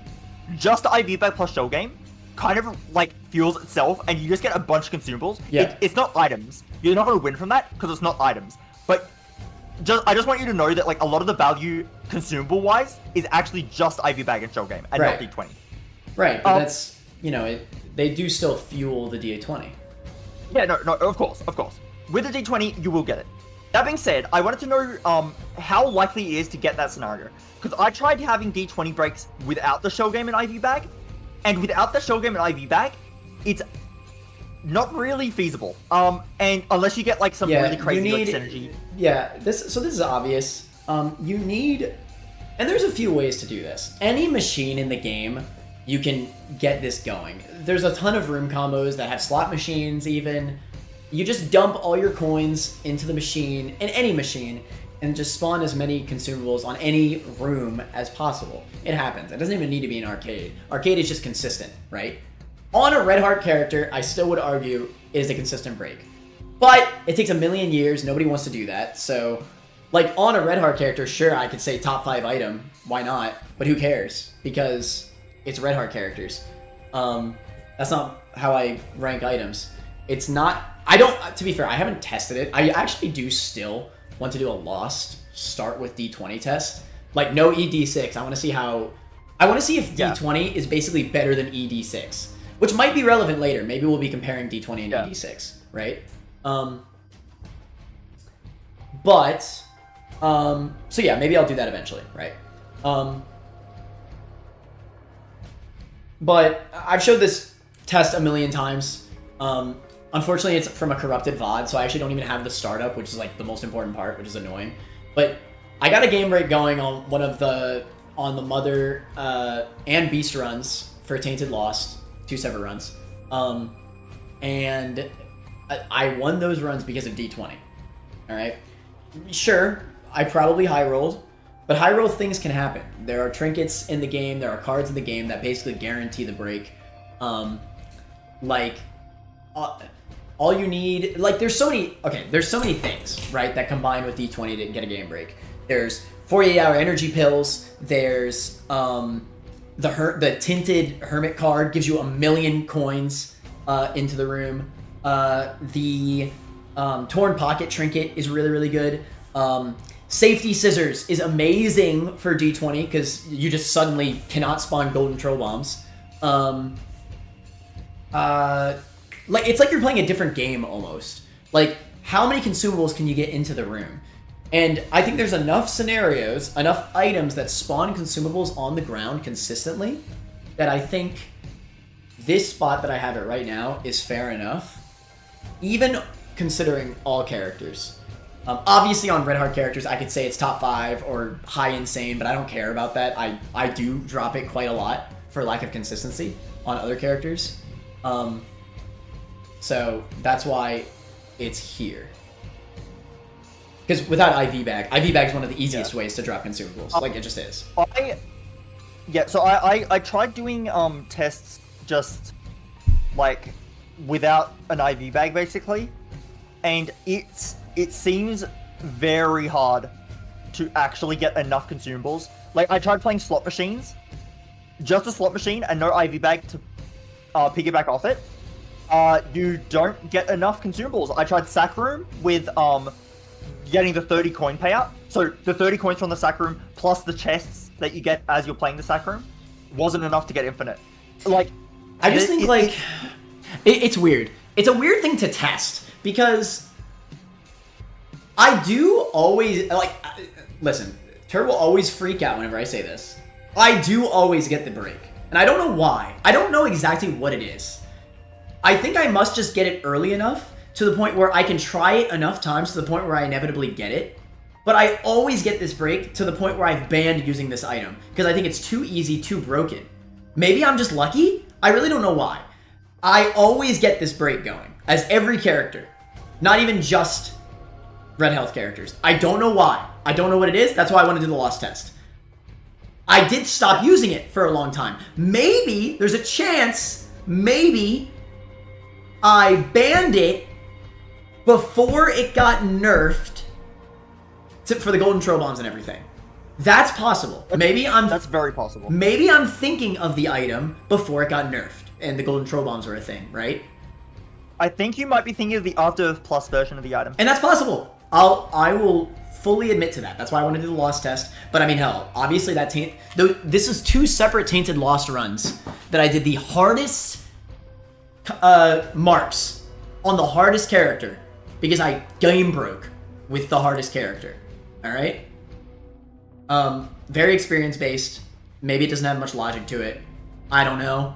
It happened twice as the hardest character in the game, and that's relevant to me. I mean, hell, let's not even talk about game breaking for a second. On Tainted Lost, this item is cracked. In fact, this is the second best item to deck of cards on Tainted Lost. You can reroll a bunch of consumables and very likely to get holy cards. That was something I noticed on those Tainted Lost runs. Because the holy card chance is so much higher for Tainted Lost, you just get so many holy cards. I remember in that run, I had like 8 holy cards in the other room just because I kept dropping them into the other room. You don't even need that many, but you can. So over the course of a run, without even needing to game break, you could just freaking re-roll a bunch of stuff and get more holy cards. Yeah. Anyway, I don't even like this item. I hate this item because it's too boring. It takes 1,000,000 years to get the game break going, but it's so consistent to me. I don't know why it's consistent. I really don't know why. Because the math, I get it. But because I was trying, and like nothing seemed consistent, and then also, like, even with the IV bag plus shell game scenario, it was still not like it was easier, like quite a lot easier, but there were still failure points, like potential failure points, even with IV bag plus shell game. So it's a little bit like weird.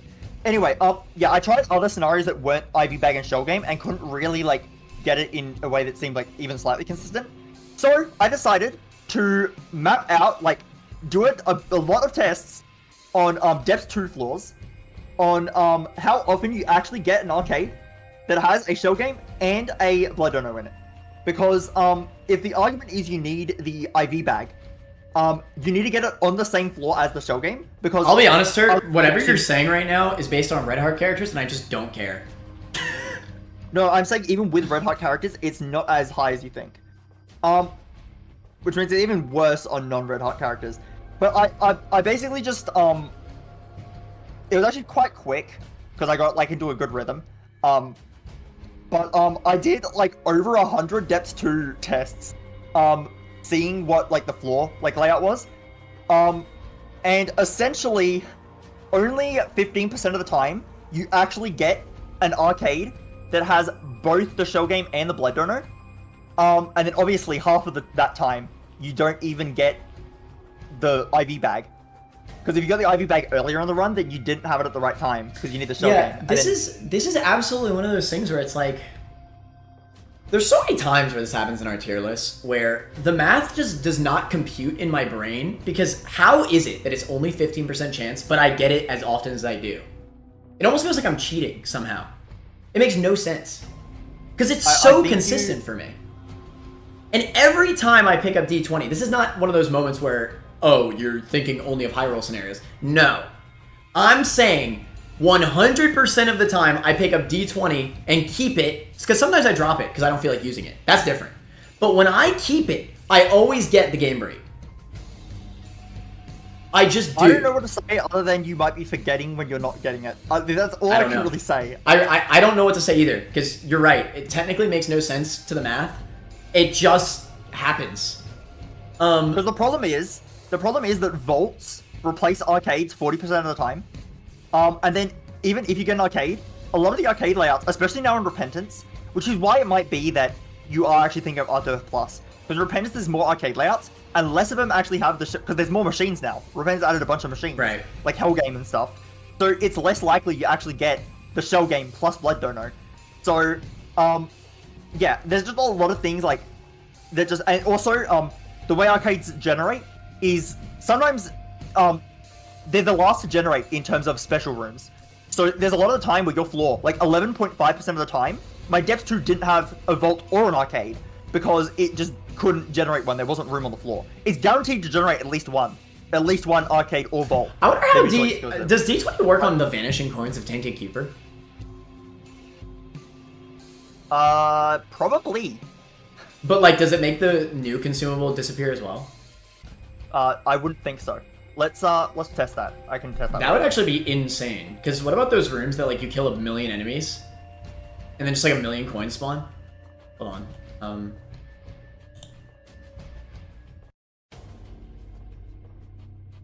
Oh my god. Oh, they do disappear.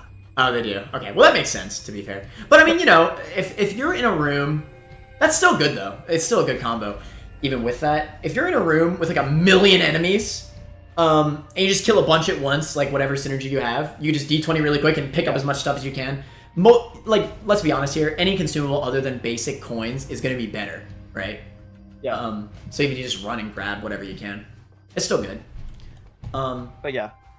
Basically, I just want to say, I did all of those tests. I was actually going to put, before I did the tests, I was going to put D20 in either B+ or B-.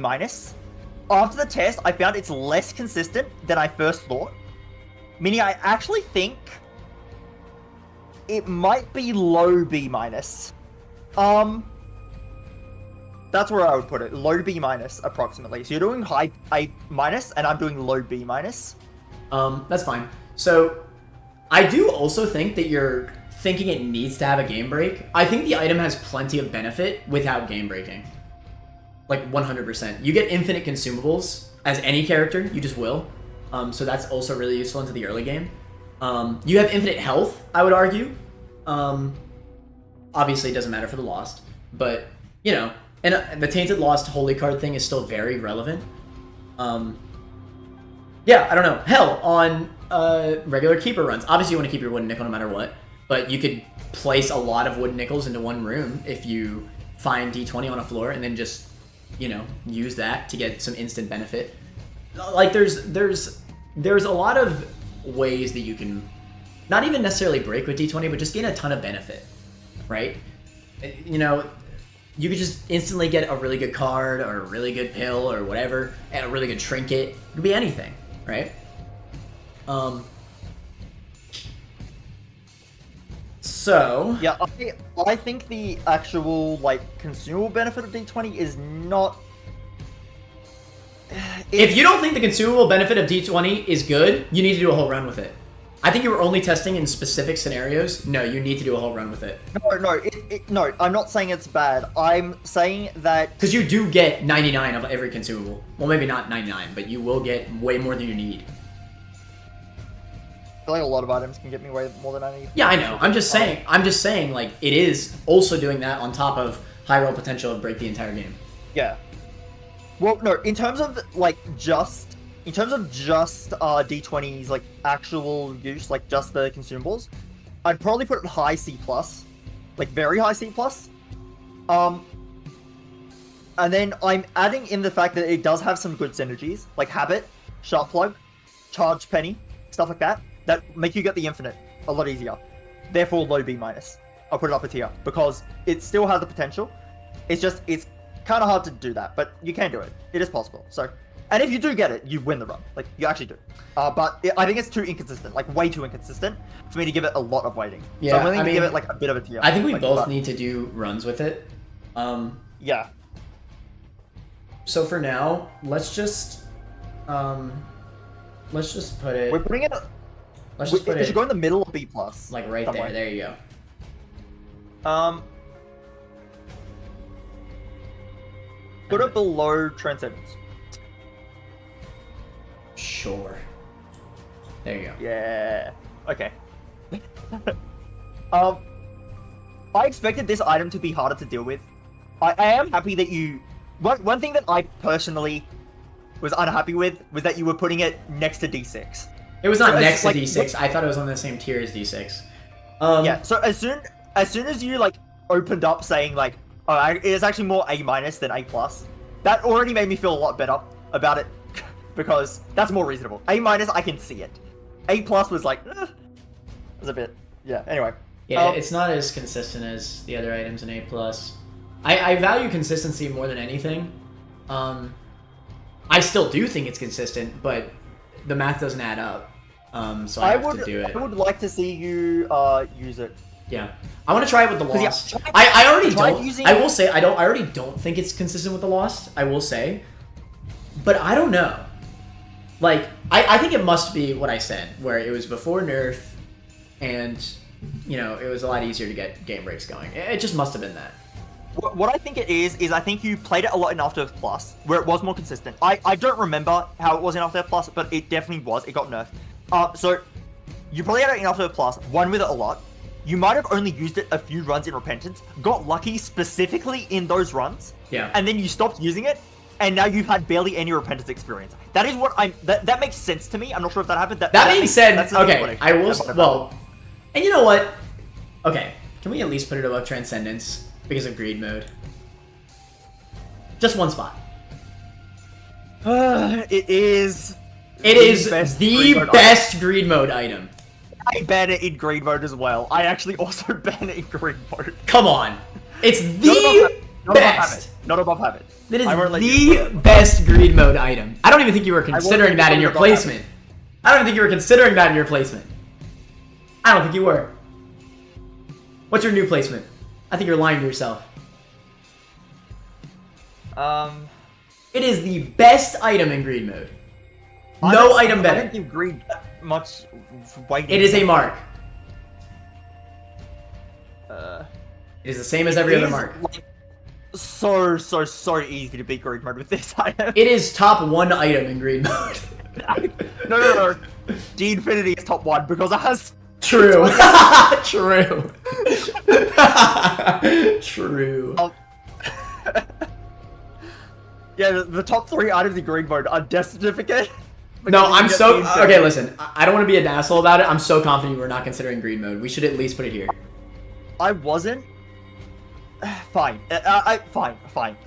If you want to give it a bit because of greed because mode... I also wasn't considering greed mode, so my spot would also rise. Sure. That's fine. You know what? Whatever. It's in B plus. I'm just happy it's in B plus. I was going to cry if it was in A tier at the end of this. It's in B plus. That's fine. I'm fine with it being in B plus. That's okay. That's fine. Okay. Insane! Anyway. Insane. Okay, so Harlequin baby, I've done the tests. Every time you even see an arcade, like even if it spawns on your map, even if you don't go to the arcade, you actually get infinite items with the Harlequin baby. What the fuck? It's consistent. I'm like, where is this man going right now? I think this thing sucks. I mean, what's his damage? I barely even hit with him. Let me. Oh wait, I'm stupid. Wait, hold on. I think this thing sucks ass. I don't even think it's on the same tier as these other familiars. So the good thing with Harlequin baby is it's crowd control. That's what it is. So Brother Bobby is like more like directly damaged, but this is crowd control. Yeah, but it's like not even close to as good as Demon Baby for crowd control. Well, I hate Demon Baby, but you might be right. I'd say if you do want a crowd control familiar, Demon Baby is probably better. It's way better. It's not even close. Wait, I'm trying to look for Brother Bobby. Okay. Demon Baby actually solos enemies 8. that are coming at you. Yeah, so this does what? 4 times 1.36. Its DPS is 5.44. That's its like entire DPS. What's Brother Bobby? It's like 6.8. Bro, it's less? Okay. Hello? And it doesn't even shoot straight? Get the frick out of here. I thought it might be higher. No. I'm not doing it. I don't think it's that low. Bro, shut the frick up. You are not hitting most enemies with this. It is double whiz shot. I don't think it's that bad. Like it's bad. Test it. Test it right now. Test it right now and shoot at the thing with your base tiers. Shoot at the dummy with your base tiers right now. Don't even aim hard. That's not what it's for. Exactly. No, that's not exactly. What it's for. That's what I thought. Stage 5. Let's say I'm in depths, right? I got my Harlequin baby. Like, bro, this thing is ass. It's hitting all of its shots. What are you talking about? This thing is ass, bro. I hate this thing. This thing is ass, bro. Okay, that being said, it probably is more comparable than I realized. Anyway. It's not that bad. I think it's comparable to the other familiars. No, you're right, but it's at the bottom. I think it's better than Ghost Baby. I think Ghost Baby's ass. I actually would put Ghost Baby like lower than some of the other items. I think Ghost Baby sucks. I still want them all together. I don't care. Alright, that's good enough, right? Whatever. Yeah, sure. Alright, final item. Final item of the stream. So it's a bomb item. And you aim at yourself and then you get hit. I mean, Matter, look at this test right now. Look at this test. I don't know what I'm doing. I put a secret room by accident. I'm trying to hit the enemies, but I don't. Yeah, I know. It's not even working. Like, you're not even shooting tiers right now. It literally gets rid of the way you shoot. I don't get it. Like, what's going on? This item is ass. Yeah. What? Do it again. Hold on. I gotta make sure. I gotta make sure. Yeah. Okay. Give Epic Fetus. Because maybe we're not thinking about it correctly. Some people can say you can find secret rooms by doing this, but they, I don't know. Like, I don't get it. I don't get it either. It makes no sense. What the hell? I can leave the room. The enemies came back? Detrimental, bro. It literally respawns enemies. What? Trash ass item. Epic Fetus looking ass. I don't get it. I don't get it either. Honestly. At least we finally got a detrimental item. Yeah. Anyway, that's the list. Yeah, that's our list. We're not ranking any more items. This is the last one. Epic Fetus. No. Okay, it's insane. This is the only bomb item that I am willing to put in insane. It is that powerful, and it's easy enough to not hit yourself with it. That is like, it's really good. So actually, wait. I will show you one thing. This is relevant. Let's not. I just died again. I'd like to preface before we talk about this item. This is my favorite item in the game. I love Epic Fetus. I always have so much fun using it. I know a lot of people don't like using it. I love this item. I think it's so much fun. Can you show my screen for a second? Yeah, I am. So it's actually like kind of annoying to use against Mom. Like this is legitimately kind of hard. Like, yeah, you have to time it kind of specifically. Mom makes it harder, but I basically need to like have it out already and then hope she stomps like that. Right. And like it's just awkward. That I got lucky. That being said, That being said, Like, look how much damage you're doing with no items against Mom. that's true. Look how much, like, if you had no items and tried to fight this Mom without Epic Fetus, I guarantee you would die. But with Epic Fetus, you could probably beat it. No, you know what? I actually think this might be easy without items. Without Epic Fetus. Oh, I disagree. No items. No, you will definitely struggle more. No, because it's so easy to hit now. And this is not a hard boss to dodge. I guess this specific champion version, maybe. Oh. No, you're getting hit. Well, I'm bad at the game. Yeah, but Epic Fetus would kill it quicker to the point where you can be bad at the game. Maybe I'm just bad at the game. Well, that's the point! Good items are meant to help you not be bad at the game. Epic Fetus would have made it easier. True. Okay, anyway. But that's fair. I think that's the only boss in the game, though, that it's actively, like, kind of hard to hit. I also think some rooms with a lot of, like, small enemies, like spiders, is a bit awkward, but it's not nearly as bad. You're kind of right. Okay, so clearing rooms with this sometimes is a little annoying. But, unlike Dr. Fetus, this is the most free item to just bomb the door. You aim directly at the door. You said Ipecac is pretty free? This is even more free. This is way more free. You literally just put the reticle over the door and then run through. It's that free. You don't even have to wait that long. Like, hello? You don't have to aim. You just do it. Yeah. So, like, that's kind of irrelevant. It's an amazing rush maker. It has some of the coolest synergies in the game. Infinite bombs. Like, hello? Let me see this damage test that you got going on. 70 off each shot.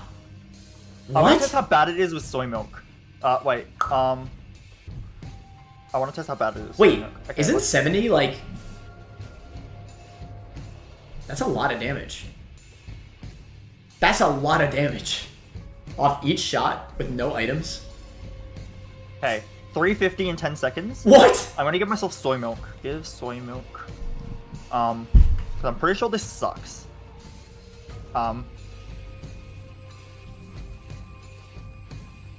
Yeah. Yeah, that sucks. I wish that was a better synergy to it. I think it scales with tier rate very slight. No, it doesn't. No, it does. It does, I think. Very slightly. I think the missile comes down slightly faster.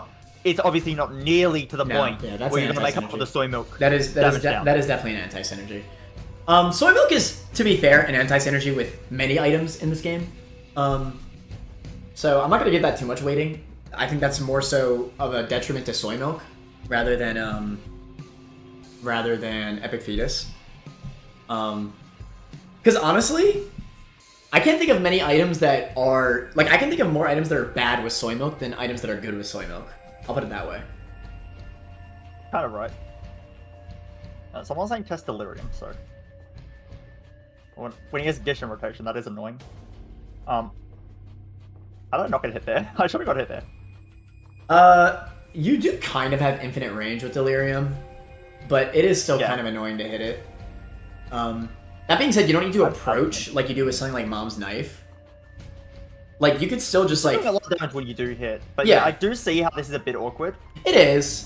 Like, this might be another case where just having, like, a good amount of tiers might be easier. But I also don't think it's bad. Like, I don't think this is detrimental. Okay, the issue with Mum's Knife is the range. Right. Like, you see how right now I can kind of keep... Yeah, you can just keep spamming it. It's kind of similar to tiers. You just keep spamming it, right? If I have Mum's Knife, how am I even meant to do the damage in the first place? Yeah. Because my range is too small. It's like, I could have maybe hit him there. Okay. Well, he teleports. Yeah, and then he just teleports away. And the tiers... It's too hard to approach. You missed him there. See, I thought that was far enough. It wasn't enough. I didn't hit him. There you go. There's one. You got one proc, and Epic Fetus did way more than that with just one hit. Yeah. Okay, that was good. That was good. That was good. Your MLG gaming. See, I need to get like really close. Yeah, it's just really dangerous. Yeah. But yeah, if he was in that normal form with Epic Fetus, I could have just taken my distance and just dropped missiles on him. So I would like to emphasize, because we're talking about a specific boss here. Because in Insane tier, we kind of have to start nitpicking a little bit. These items are insane, alright? That's why they're in this tier. Yeah. This is the point where I think nitpicking is very important. At the very beginning of the stream, we compared Knife and Brim, and Brim barely won the poll. Like, it was very, very close. And I'm 100% sure it's only because of safety, right? Now, there's an argument to be had that Epic Fetus might not be as safe. I love Epic Fetus, and I take it over these 2 other items every day because I love Epic Fetus. But, is that correct? Epic Fetus does do a lot of damage. It has a lot of cool synergies. I think back when we did the secret room video, Wait. Are you still in the delirium fight? Are you still in the delirium fight right now? Yeah, I'm still there. If you want. Give yourself brimstone right now with Epic Fetus. Oh yeah, that's a really good synergy. I love brimstone Epic Fetus. Give brim. Give epic. Look, this is crazy. I mean, I still missed that. That's still somehow missed. Okay, but at least you're hitting every shot, basically. Like, you're doing something. Yes, that was annoying me. Like, once you get that point-blank shot on the Epic Fetus, damage will be done. I will say, though. Where is he? I will say, this is a test with no damage. So that's also important to note. But, like, you know, you're hitting every shot now, at least. There's that. It's a cool synergy, alright? This also room clears, like, everything. It just feels bad right now because we have no damage. Yeah, but then you add in Spoon Bender. Oh my god. And I don't even have to aim, I can just drop these. But yeah, Delirium kind of has a lot of health, it looks like. I'm literally like not even engaging with him. Yeah, you're not even really. Yeah, you're not even playing the game. So that's why I think Epic Fetus is fine for Delirium. Like, you could actually make an argument that Epic Fetus is still better than Tears. Because you could just stand on one side of the room and spam it, right? Even at base, with no synergies. Obviously you're gonna miss a lot, but like, you could just take it slow.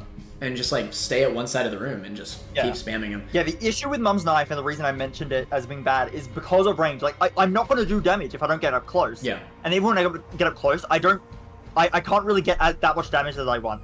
Well, with Epic Fetus, I have range, so yes, it might be hard to hit the missiles sometimes, but at least I can hit them from anywhere in the room. And Brim's the same thing. Like, you could just spam the Brim beam on the other side of the room, and you will deal damage. Knife is the actual eventually kill him. He will die eventually. Yeah, eventually. And same with Epic Fetus. With Knife, you're not going to make progress if you do that. So I think no matter what, Brim and Knife stay tied the entire list. I either want Epic Fetus above or below them. Yeah, I was going to say, I think back in the secret room list, I felt like that was before I did like a lot of DPS testing on all of the like insane tier items. I feel like after I've done those DPS tests, I feel like Epic Fetus is probably below them. It still can hit you. It still has times when it's bad, and yes, it carries a lot, even itemless. It can carry for quite well, but the other items, like, also just you win all the time. Like, the other items don't really have downsides. Even Mom's Knife, it is bad against Delirium, but that's kind of it. Well, Epic Fetus still does have downsides. Like, obviously it's still insane. I just think if you're an insane item that can hurt you, or you're an insane item that does require super close range, something like that, getting to Spirit Sword. I used to have Spirit Sword higher. I actually have Spirit Sword like near the low end of insane now.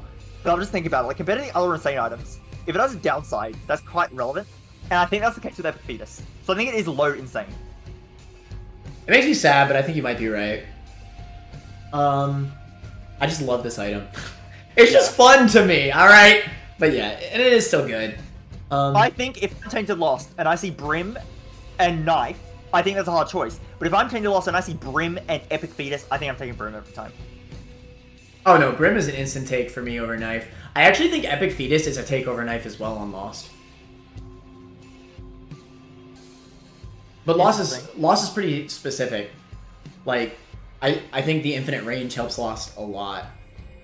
I can see it. But I really value the ability to do damage, like, quickly, like, on demand. Because one problem with the missiles is it takes a while for them to land. So there's an enemy pressuring you, like, it's on your face. Knife, you can just stab it. Brimstone, you can just beam it. But Epic Fetus, you need to wait for the missile. And then you need to make sure you space the missile so that it hits the enemy that's chasing you and doesn't hit you. And you can mess it up sometimes. You know what? That's fine. I am curious, though. Let's just do a poll for fun. This is where it's gonna be. Spot won't change. Yeah. I want to see. Do you think... Let's go. Go with time for once. Insane. Insane. Epic Fetus. I had a take. I had a good take, guys. Versus, let's just say, Brimife. The true combo, Brimife. Epic. Fetus.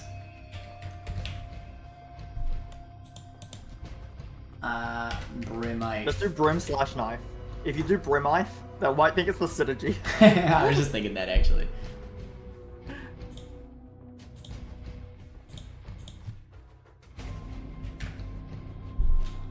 Yeah, I think the synergy would be a little bit better. I think I'm happy with that. That's good. We got less done. Our rate is getting slower over time. I think I know why. There's just more items to compare to. Yeah. This is actually fine. Oh, God, I thought we were gonna get like to an awkward point where we're almost done the flash items, but not quite. And the next stream we're gonna finish the flash items, and it won't be the end of the stream. No, we might not even finish the flash items next stream, which is sad. We should make that a goal though. I want to finish the flash items next stream. Oh, we can definitely finish the flash items. I was looking at where D20 was before. We had some long discussions this time. We can make it to the box. We can definitely do that. Yeah. Especially since I think some of the items are simpler to talk about. Like Toothpicks, just the tears up. That goes where the white coat hanger does. Dead Dove is literally just Spirit of the Night. Blood Rites is bad. Holy Grail is next to the other HP ups. Able is top 5. Yeah. Yeah, I don't know. These aren't too complicated. Yeah, they're not too complicated. Yeah, it looks like most people agree with us. Brim/knife. I agree with it. I think, honestly, even I agree that these two items are probably more consistent. I think as specifically Lost... I think as specifically... Well, sorry, but then... Okay, as specifically Lost... Wait, no. In Insane Tier, I'm counting challenge characters more. I'm in a weird spot, because I really want... I mean, Knife and Brim basically need to be tied, because I think Brim's better, you think Knife's better. And it only, you know, Brim's only higher because of the poll. But, like, when I think about it, I think I take Epic Fetus as every challenge character over Knife. Like, no. I actually think you underrate Knife a bit.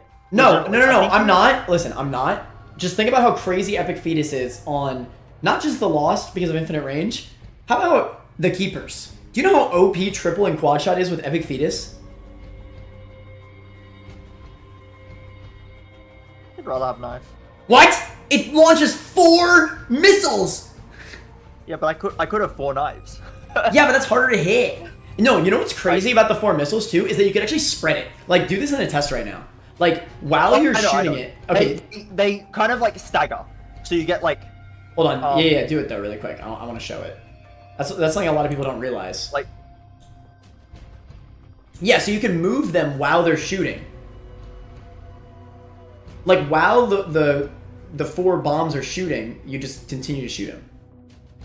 Like, in different spots. And that's really good for room clearing, because, guess what? Oh my god, that's so much damage! That did do a lot of damage, hot damn. When he's in base form, he doesn't have boss armor, so it does a lot more. Yeah, I mean, the spread's very important. I can't do anything about it, because I know that the items are tied, Brim and Knife. It's just like...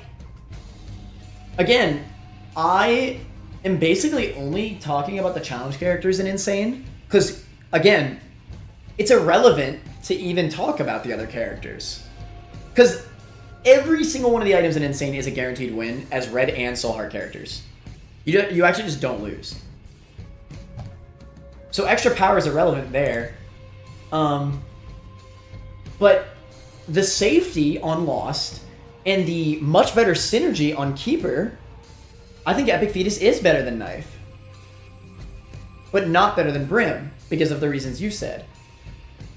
I just think that... I don't know. I think you overstate some of the weaknesses of Knife. To be fair, I think it's also very specifically like Delirium and Hush and maybe Mega Satan. I mean, Mega Satan is so free. You just keep shooting up with Epic Fetus. You have to play the game more with knife. You actually have to try a bit harder. And to me, having to try less means easier, meaning the item's better. You have more options. Wait, no, I think you have to try harder with Epic Fetus because you have to keep in mind that you might bomb yourself. Like, you need to, okay, normally when you're playing, you just have to keep track of the enemies and you, but now you have to keep track of the enemies, you, and the missiles. Like, you're adding in a whole extra element that you have to keep track of. I think on Lost, I think the big difference for Lost is that I think when I have Epic Fetus as Lost, I just bomb through the rooms. I think you're right. On rooms, Lost is dangerous if you actually try to clear the rooms. But I mean, you know, it's always free to just leave the room. I still think I can agree with your point on that. I think they're close. But I think on final bosses, it's not even a contest. Epic Fetus. Final bosses, I would say Epic Fetus. No, I actually think final bosses, Knife has really good matchups into, except Delirium. I just think you do more damage with Knife. I don't know. Okay, again, remember, we're talking about specifically Lost and Keeper, because the other characters don't matter.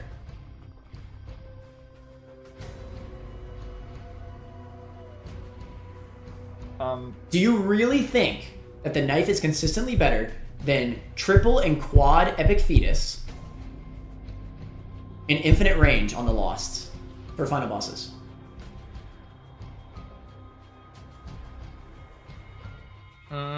For final bosses, Epic Fetus is probably a little bit better on... Probably a little bit better on final bosses. On all of them, I'd argue. On every final boss.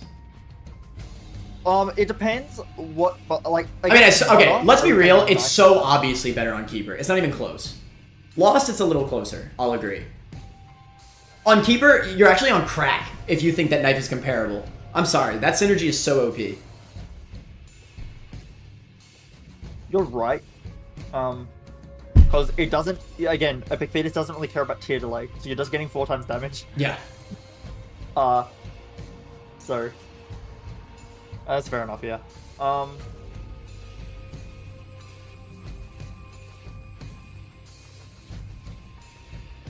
I don't know. I think, I think on the Lost I would rather have Knife, for sure. Keeper, you are kind of right. On Keeper, the 4 times... Or the 3 or 4 times... Okay, it's not even close on Keeper. You actually can't even compare them. That's how much better it is on Keeper. Can we do a Knife versus Epic Fetus? Poll. You know what? Let's do it. But that doesn't make sense because Brim and Knife were so close. Well, they were. Knife was... They were, but this poll we did was Brim and Knife. Plus, remember, we did not bring up the points, right? Now we've brought up more points. There are more things people were not considering about Epic Fetus. That being said, there is still the weakness in the rooms, which is very relevant for Lost, especially. That being said, when I have Epic Fetus as Lost, I just bomb through the rooms anyway. Which isn't always great, obviously. You know, you want the room clear rewards and stuff. I'm just saying, like, when you have Epic Fetus, you usually don't need the room clear rewards, so it's usually just safer to just bomb through. Plus, you have Mantle. Like, when you're Lost, is it really that dangerous anyway? Like... If you're tainted Lost, you don't have that... True. Don't have that liberty. True. But... If you're tainted Lost, you probably just always bomb through the rooms. But I feel like Lost would be fine. Okay, anyway, let's just do the poll. It's me defending Knife and Mana defending Epic Fetus. I think... Okay, listen. And I don't think it's that crazy either way. I just think... Look, this is coming from a perspective... Chat, only rank this... Okay, you know what? I'm going to actually add this to the poll. Because we've already said this. Only Losts and Keepers. This is very important. Because I could easily see... I think you should add that to the poll. I still don't fully agree that's how you should rank insane items. I don't actually agree with that much. No. I kind of entertain it. I don't agree with it. But it is so accurate, though. What run could you ever lose as a soul hard character with these items? I give it more impact, but I don't ignore the red health and soul heart characters for... I think the impact has to be so much higher to a point where it absolutely should... Like, if one is clearly better for the other, then yes, it's relevant. And it should take over that spot. Okay, I tell you what, I won't say only Lost in Keepers. I will say mostly Lost in Keepers. How about that? There you go. Just don't mention it at all. No, I will, because it's important. Alright?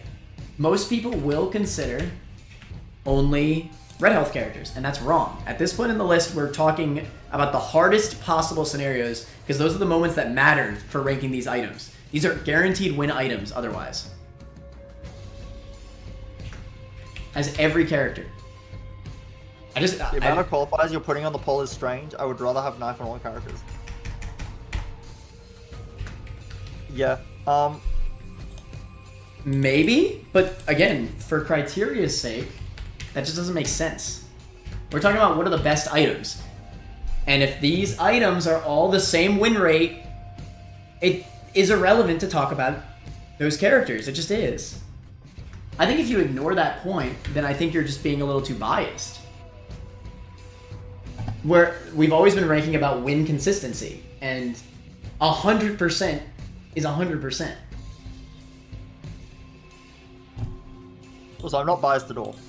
Not you, I just mean like anybody that says that. Okay. I mean, you can argue that I should be giving more weighting to challenge characters. Well, okay, I get it for the overall poll. ranking. Listen, I get it for the overall poll, but for insane tier specifically, absolutely. Like, mostly just challenge characters. I just don't really... I don't like funneling discussion to just specific characters. I get it, but like, what are you talking about then? What are you actually, like, we're talking about what is the best item. What are you talking about then? Because to me, it sounds like that's just fun at that point. Because power does not matter if it's the same win rate. What is the safest and best thing to get to win? That being said, it looks like Knife is winning anyway, but I'm just saying, like, there's a reason why I'm bringing this up. Challenge and the challenge characters feels vastly safer with Epic Fetus, at least to me. That being said, the danger in the rooms is still a valid point on the Losts, but I also think the clear benefit of the Keepers is so, like, massive that it absolutely outweighs that. I feel like you think Knife on Keeper is bad. It's really not. I had it recently. No, it's not bad. Of course it's not bad. Are you kidding me? It's Knife. Nothing with Knife is bad. It's an insane tier. The only thing that Knife is bad for is Delirium. Knife on Keeper is, like, actually good. It's better than Brim on Keeper for sure. Oh, no, it isn't. No, listen, if I'm underrating that, fine. I'll go on record on that in any day. Brim, you pre-charge before every single room and then just sweep every single room. It's so free. It's actually not even close, that one. Knife is great, don't get me wrong, on Keeper, but like, you know, compared to Brim, no. I will die on that hill. But yeah, it looks like Knife is winning anyway. That's fine. I kind of would prefer that Brim and Knife stay tied anyway. I just like, going based off my criteria for the insane tier, I think it was valid. It was a valid comparison to make. But it's fine. Knife is really good. I'm for it. Okay. That's pretty good. I think we are done here. That was pretty good. Infinite Bombs is a boon for Epic Fetus, especially since you have more control with Epic versus Doctor or Ipecac. Yeah, I mean, I think the Infinite Bombs alone and obviously its regular power, made it tied, at least, with Ipecac. It just has much better synergies and much easier aim ability than Ipecac. Ipecac is a lot more dangerous. Like, you could definitely hit yourself way more often with Ipecac, so it definitely deserves a tier change. It has bad synergy. I mean, like, Epic Fetus is bad synergy, just like soy milk, but I'll be honest, I don't think we should... I'll be honest, Turt, I don't think we should ever even consider soy milk as a negative for any item. Because so many items are bad with soy milk that it just feels wrong to even, like, talk about that. Yeah. Like, I'd say the same thing for Knife. I'd say, like, I don't know. Soy milk feels like it's meant to be bad on most items, but then some items it's just absolutely cracked. Yeah. It feels like that's part of the design. No, I wasn't giving too much, like, weighting to that. I was saying, like, no. I was saying that Epic Fetus doesn't have bad synergies, and then I was just, like, saying, okay, well, technically it does. I wasn't actually giving it, like, weighting. No. Ipecac's bad synergies are, like, detrimentally bad. Like, you'll get hit. Like, Cricket's body, oh, well, now your shots are going everywhere, and they're all explosive. It's like, okay, you'll get hit by that. Epic Fetus doesn't have that type of stuff. Its bad synergies don't make you more likely to take damage. Like they're not gonna like make the epic fetus missiles like go everywhere. I guess maybe Loki's horns, but Loki's horns I don't think is that bad with it. It's really not that hard to manage. That's fine. Yeah. I think epic fetus. If epic fetus was easy to hit yourself with, I would probably not have it in insane.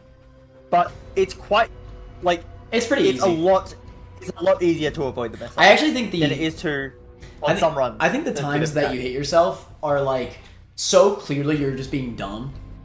I don't even think it's that hard. I mean, I get what you mean with like when you're the Lost, but this at the same time with the Lost, like you could just fly over a rock. And like you're usually fine to like pinpoint aim it at the enemies that are trying to chase you down. Like it's not really that big of an issue. And you have full movement as the Lost as well, so you can just like fly through anything. Yeah, I don't know. Sometimes you hit it after the flash. I never understood soy milk hate. I always liked it. I don't hate the item, but I do think it's more of a detrimental item than a helpful item. Which is kind of weird because like I don't think it deserves the detrimental tier because sometimes it absolutely is like the most cracked item in the game. But like it's very niche. Like it's definitely more often than not it hurts your run. Yeah, it's gonna be a weird one to rank. I don't think it should be detrimental at all. I don't even think it should be in in the lowest few tiers. That's a case where because look, I mean you've said multiple times, like you think it should always have to be guaranteed pickup. Like you'd say blind pickup, right? If blind pickup was a factor, soy milk is detrimental, and I would fight for that.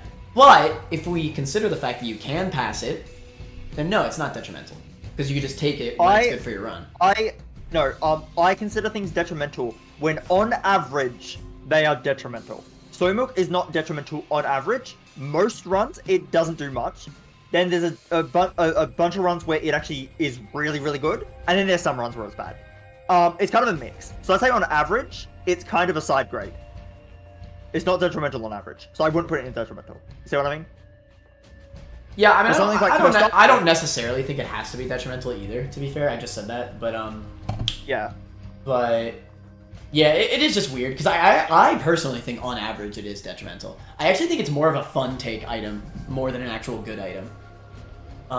Just because it has some of the coolest synergies in the game, but I don't actually think it's good. Like there are only a few synergies. Milk plus chemical peel, insane. That is so funny that that's a synergy. I think it's so rare to get a synergy with soy milk that's actually better than what it would have been without soy milk. Wait.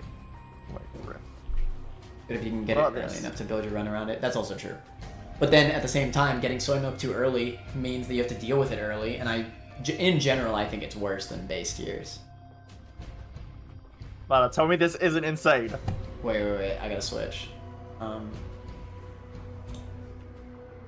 on. I'm not there yet. I'm taking forever. Hold on. Alright. What do you have right now? Oh, insane. Wait, that's actually awesome. What? That's so cool. It fires so often. Little Horn's another good one. Give Little Horn. Oh, I love that. That's so cool. Remove Rift. Yeah, it's weird because on pickup, if you get it too late and you have items that are literally terrible with it, then it's just terrible. Look at this. That's so cool. It's one of those things where it's like, yeah, I mean, it can't be detrimental. Some of these effects are just so broken. Again, I don't want detrimental tier to be the tier where it's like sometimes it's really good and then sometimes it's really bad. And you see, that's why I don't want this. That's why I don't think Little Baggy should go there, because I think Little Baggy is an absolute take if you have PhD or Luckfoot, 100%. Okay. It's not like Soy Milk. I feel like the runs it's good and the runs it's bad are kind of like even in probability. I don't think it's bad most of the time. I think it's a side grade most of the time. Little Baggy, I think the runs that actually want it are not that common. No, I think the opposite about... I actually think the opposite about Soy Milk. I think it's more often that you get bad runs with Soy Milk. If you always take it.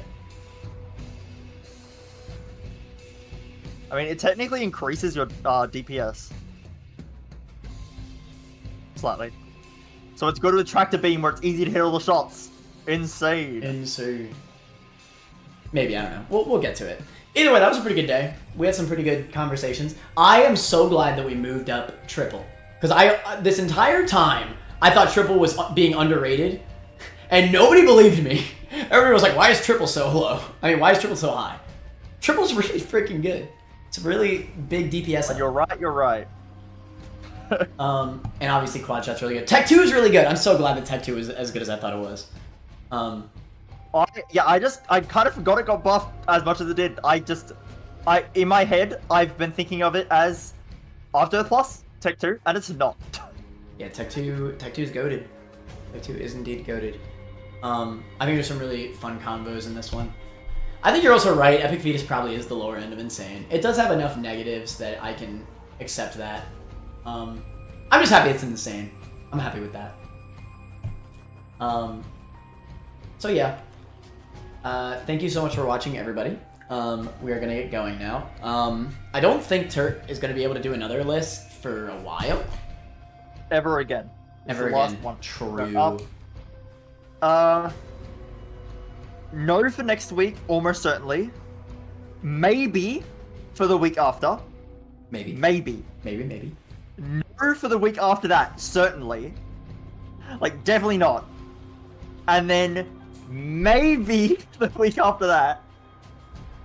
And then I'm good. Until December, where most of December I'm in Japan. So we're not finishing this until ever again. It's fine. This is like Infinity War. Like, this is like the biggest thing ever. Like, this is the culmination. It's fine, right? We'll do this like forever, and it'll be great. I mean, hell, I'm sure that most people are enjoying the long conversations. That's what they watch us for anyway. At least in November. At least in November, like most of November, I can do it. Like we're good. Nice. Like almost every week. Nice. But yeah. Also, I'd like to mention, very very quickly, I'd like to say thank you for your support on the last week's stream. It was my first Isaac related stream without Turt. And I was glad to see that y'all were still interested in it. We did the fun character tier list. That was a good time. We had some good character discussion. That was just fun to do, right? I'm still crying. I think about that stream and I cry because Mana abandoned me and no one cared. Even though you were way too busy. You showed it in the chat once. I was surprised. I saw someone ask, "Where's Turt?" So. Oh really? Yeah. I mean, so, that's to be expected, right? But clearly people don't hate me, but they do definitely hate me. No. But we should do a poll right now. How much do you hate Turt? Let's do it. Let's do it. This is gonna go How much? Just do you hate Turt? Yes or no? Do you hate Turt? All right. I'm voting yes personally. Hold on.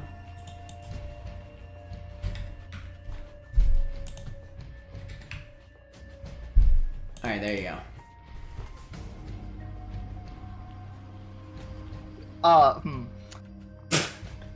Yes. The ones with more S's, because that's like more enthusiastic. Like it means you hate. Like yes. This is good. Yeah, so people just regularly hate me. They don't enthusiastic. They only regularly hate you. Yeah, that's good. That's good info, actually. That's really good info. In fact, we should talk about that for 5 hours. I'm abstaining, not gonna vote. Insane. I'm abstaining. Please write sworn before December.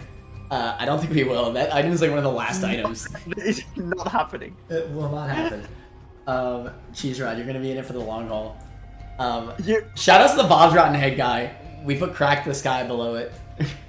Scroll down in the unpopular opinion. Some of Turt takes are not that bad. No, they're not. No. We have even takes. All right. Scroll down. I want to see where the swarm is relative. Oh my god, that's gonna be the last stream. Oh, is this it right here? Oh my god, that is gonna be the last. It's gonna be the last stream. I kind of want our last stream to be the longest one personally, so maybe we'll have to set that like aside. Turt is too niche. People who aren't in the Discord server are not gonna get the too niche argument. Yeah, too niche, for sure. Too niche. But yeah. Alright, we can end the poll there. Yes is the answer. But yeah, so thank you for the support on the fun character tier list. Next week, you said you're definitely not going to be able to, right? Technically possible. Highly unlikely. Probably not. Probably not. Okay. Yeah. So we're probably just going to do the I posted a community poll about it today. Challenges. Yeah, we're gonna do challenges by design. So I think that one is gonna be mostly just how, mostly just determined by me, but we'll do some poll related stuff. If I'm confused about it, I'll definitely place plenty of polls to basically break some ties if I'm confused about something. Obviously still much more opinionated, right? Like, oh, what do I think is like generally seen by most players to be fun? So like, for example, the what's the one that you only use trinkets? Pika Run. Yeah, the Pika Run, like that would definitely be like S tier, right? Because that one's just like super unique, like really cool idea. It's interesting, right? I disagree. That challenge, I feel like plays the same every time. It has no replay value. Really? So, but it's so I know it does have replay value. Every other challenge is not replayable. I think a lot of the challenges aren't replayable. Yes, but Pika Run is the most replayable. Tell me I'm wrong. Delete this is the most replayable. Oh, that's like the one where you start with Team Trainer, yeah. I guess. Yo, the Team Trainer challenge finna be top tier. Insane. Cantripped. I love Cantripped. Cantripped is one of my favorites. It's a shame. It's a shame because I thought Cantripped was how Tainted Cain played, because I played Cantrip before I actually played Tainted Cain. And yeah, he didn't, and I was so upset. Red Redemption is the most replayable. I like the delete this challenge, like, just existing, because it's like a side mode that you can just, like, if you want to have just, like, a wacky Team Trainer run, just anytime you want. You just have a wacky Team Trainer. You know what, fair. We're gonna use that in the design list. There you go. Yeah. So I think having to beat it the first time can be annoying sometimes, because it is very RNG, but I don't personally bothered by that, and it's like, if I ever want a wacky Team Trainer run, it's literally in game. Like, you don't even need debug console. You can just do it. It's like, yeah, that's fair. That's fair. Turt, you're the best. We'll miss you on the next streams. Aww, that's sweet. Thank you. Beaks run. Also, thank you. I appreciate it. Ultra is most replayable. No, it is not. I think Ultra Hard would be cool if it didn't have Curse of the Maze and Curse of the Lost on an XL floor. That's just annoying. That's just annoying. If it didn't have that aspect, I would like be okay playing it, because then it's just actually like a spoiler alert. Ultra Hard's gonna be like at the very bottom, and I don't think chat will be able to convince me. I actually think it's the worst challenge. It's too much. It is too much. Like, it is a challenge that I think you actually need to reset scum for, and that is so bad. I just wish, or just have to get really lucky. Annoying. If it was still difficult, but it wasn't annoying, then it's like fair. But the mapping thing, like the fact your XL floor, Curse of the Lost, and Curse of the Maze, that's just annoying. No one wants that, and you can't even remove it with Black Candle. You get a Black Candle, it doesn't even get rid of the curse. Like, that's so dumb. Yeah, it sucks ass. Yeah, it's just. Okay, so I'm going to post the Discord, so that way y'all can join. We have an Isaac Depths Below chat in my Discord channel that Turt will literally like text for ages and a million other people, and it's kind of ever since last stream, it's kind of got. There's 4 of us in there commonly. Yeah, it's very active. Weekly, VK, and Jaden. Yeah, it's very, very active. So if y'all want to just debate about Isaac items for the all item stream, feel free, I mean, we brought up the knife versus brimstone again because of the debates in the Discord. And again, I mean, the placement was very close to changing. So it's definitely shout outs to VK, who has done so many. Yeah, VK did so many glitch crown tests. Yeah. Fighting the good fight.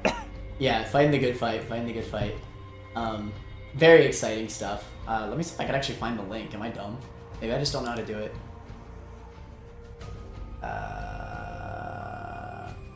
Let's see. You know how to get the link to the channel? I might be stupid. You might be. I pressed create invite and I'm gonna put it in the chat. I hope that. Yeah, do it. Nice. Yes. So feel free to join my Discord. Only talk about Isaac stuff in the Isaac Depths Below channel though, because I am still a variety streamer at the end of the day.